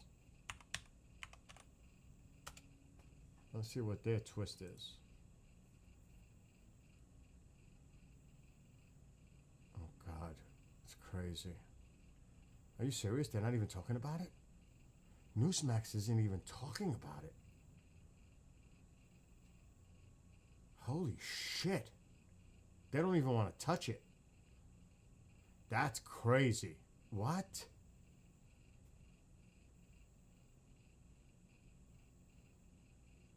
Is that for real? Breaking news. The breaking news is the Dow. Holy shit. They're not even up. Backs the Epstein file release. That has nothing to do with this. Wow, Newsmax isn't even touching this. I'm surprised. They gotta be. Look at this.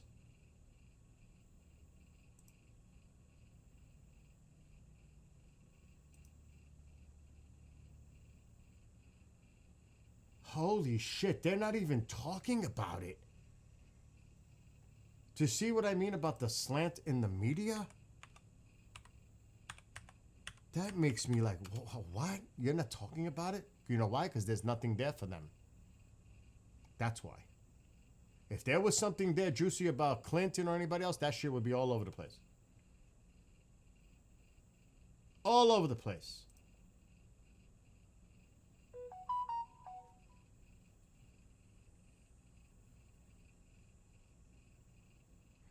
Okay, actually, according to the transcript, Maxwell says she never saw the president in any type of massage setting, though witnesses said that he was. The president was never inappropriate with anybody. In the times that I was with him, he was a gentleman.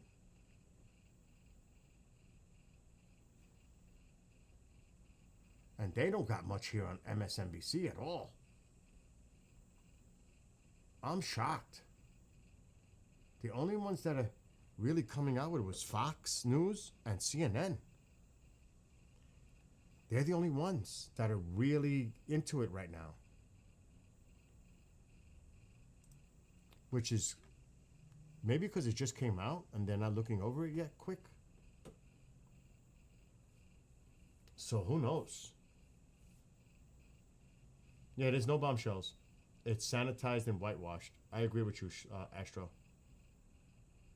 So there's nothing big. If there was something big, either the liberals or the conservatives would have jumped all over it. It would have been all over the news. So there's really nothing big there. The one thing I caught, though, she claims that because, you know, the president says he flew there 20-something times. She says Bill Clinton never flew to the island. That's got to send the shockwave. But then again, it says that they were her friends. So is she protecting Bill Clinton? You know that's going to be the speculation. But at the same time, she said that she never even saw him in a massage setting with President Trump. She wasn't there. Doesn't mean it didn't happen. We don't know. And he never saw. So both sides could take this and say, well, she never said anything incriminating against President Trump. The other side will say, well, she never said anything incriminating against Bill Clinton, so it's a win-win for both sides. Because both can say talking points based on their point of view. She didn't incriminate Bill Clinton. She didn't incriminate President Trump. So there you go. That's my take on it. The two ones that it seems like I'm sure they're looking over all these files because there's 337 pages or some shit like that. There's a lot. So I'm sure they're all scrambling to read it word by word. They have staff going over everything. And I'm sure people are going to say, well, are they skipping anything? Are they not putting anything out there that was said? Who knows? Anyway, I'm getting the hell off. I got to work tonight. I'm so focused on this breaking stuff coming out. So I gave all the links in the chat. You can go look this up yourself. It's available on DOJ's website. Yeah, I agree, Astro, on that. More of a distraction. I agree. So all the links are in the chat. If you want to go look at it, DOJ website, it's all there. It's up to you if you want to get into it, but it's all available right now. Anyway, I'm getting the heck off because I got to eat. I haven't had nothing to eat yet. Have a great day. Be well, be blessed, be safe, and have a great weekend. Love to you, Sweat, Astro, and Fringe. Anybody else who may be watching.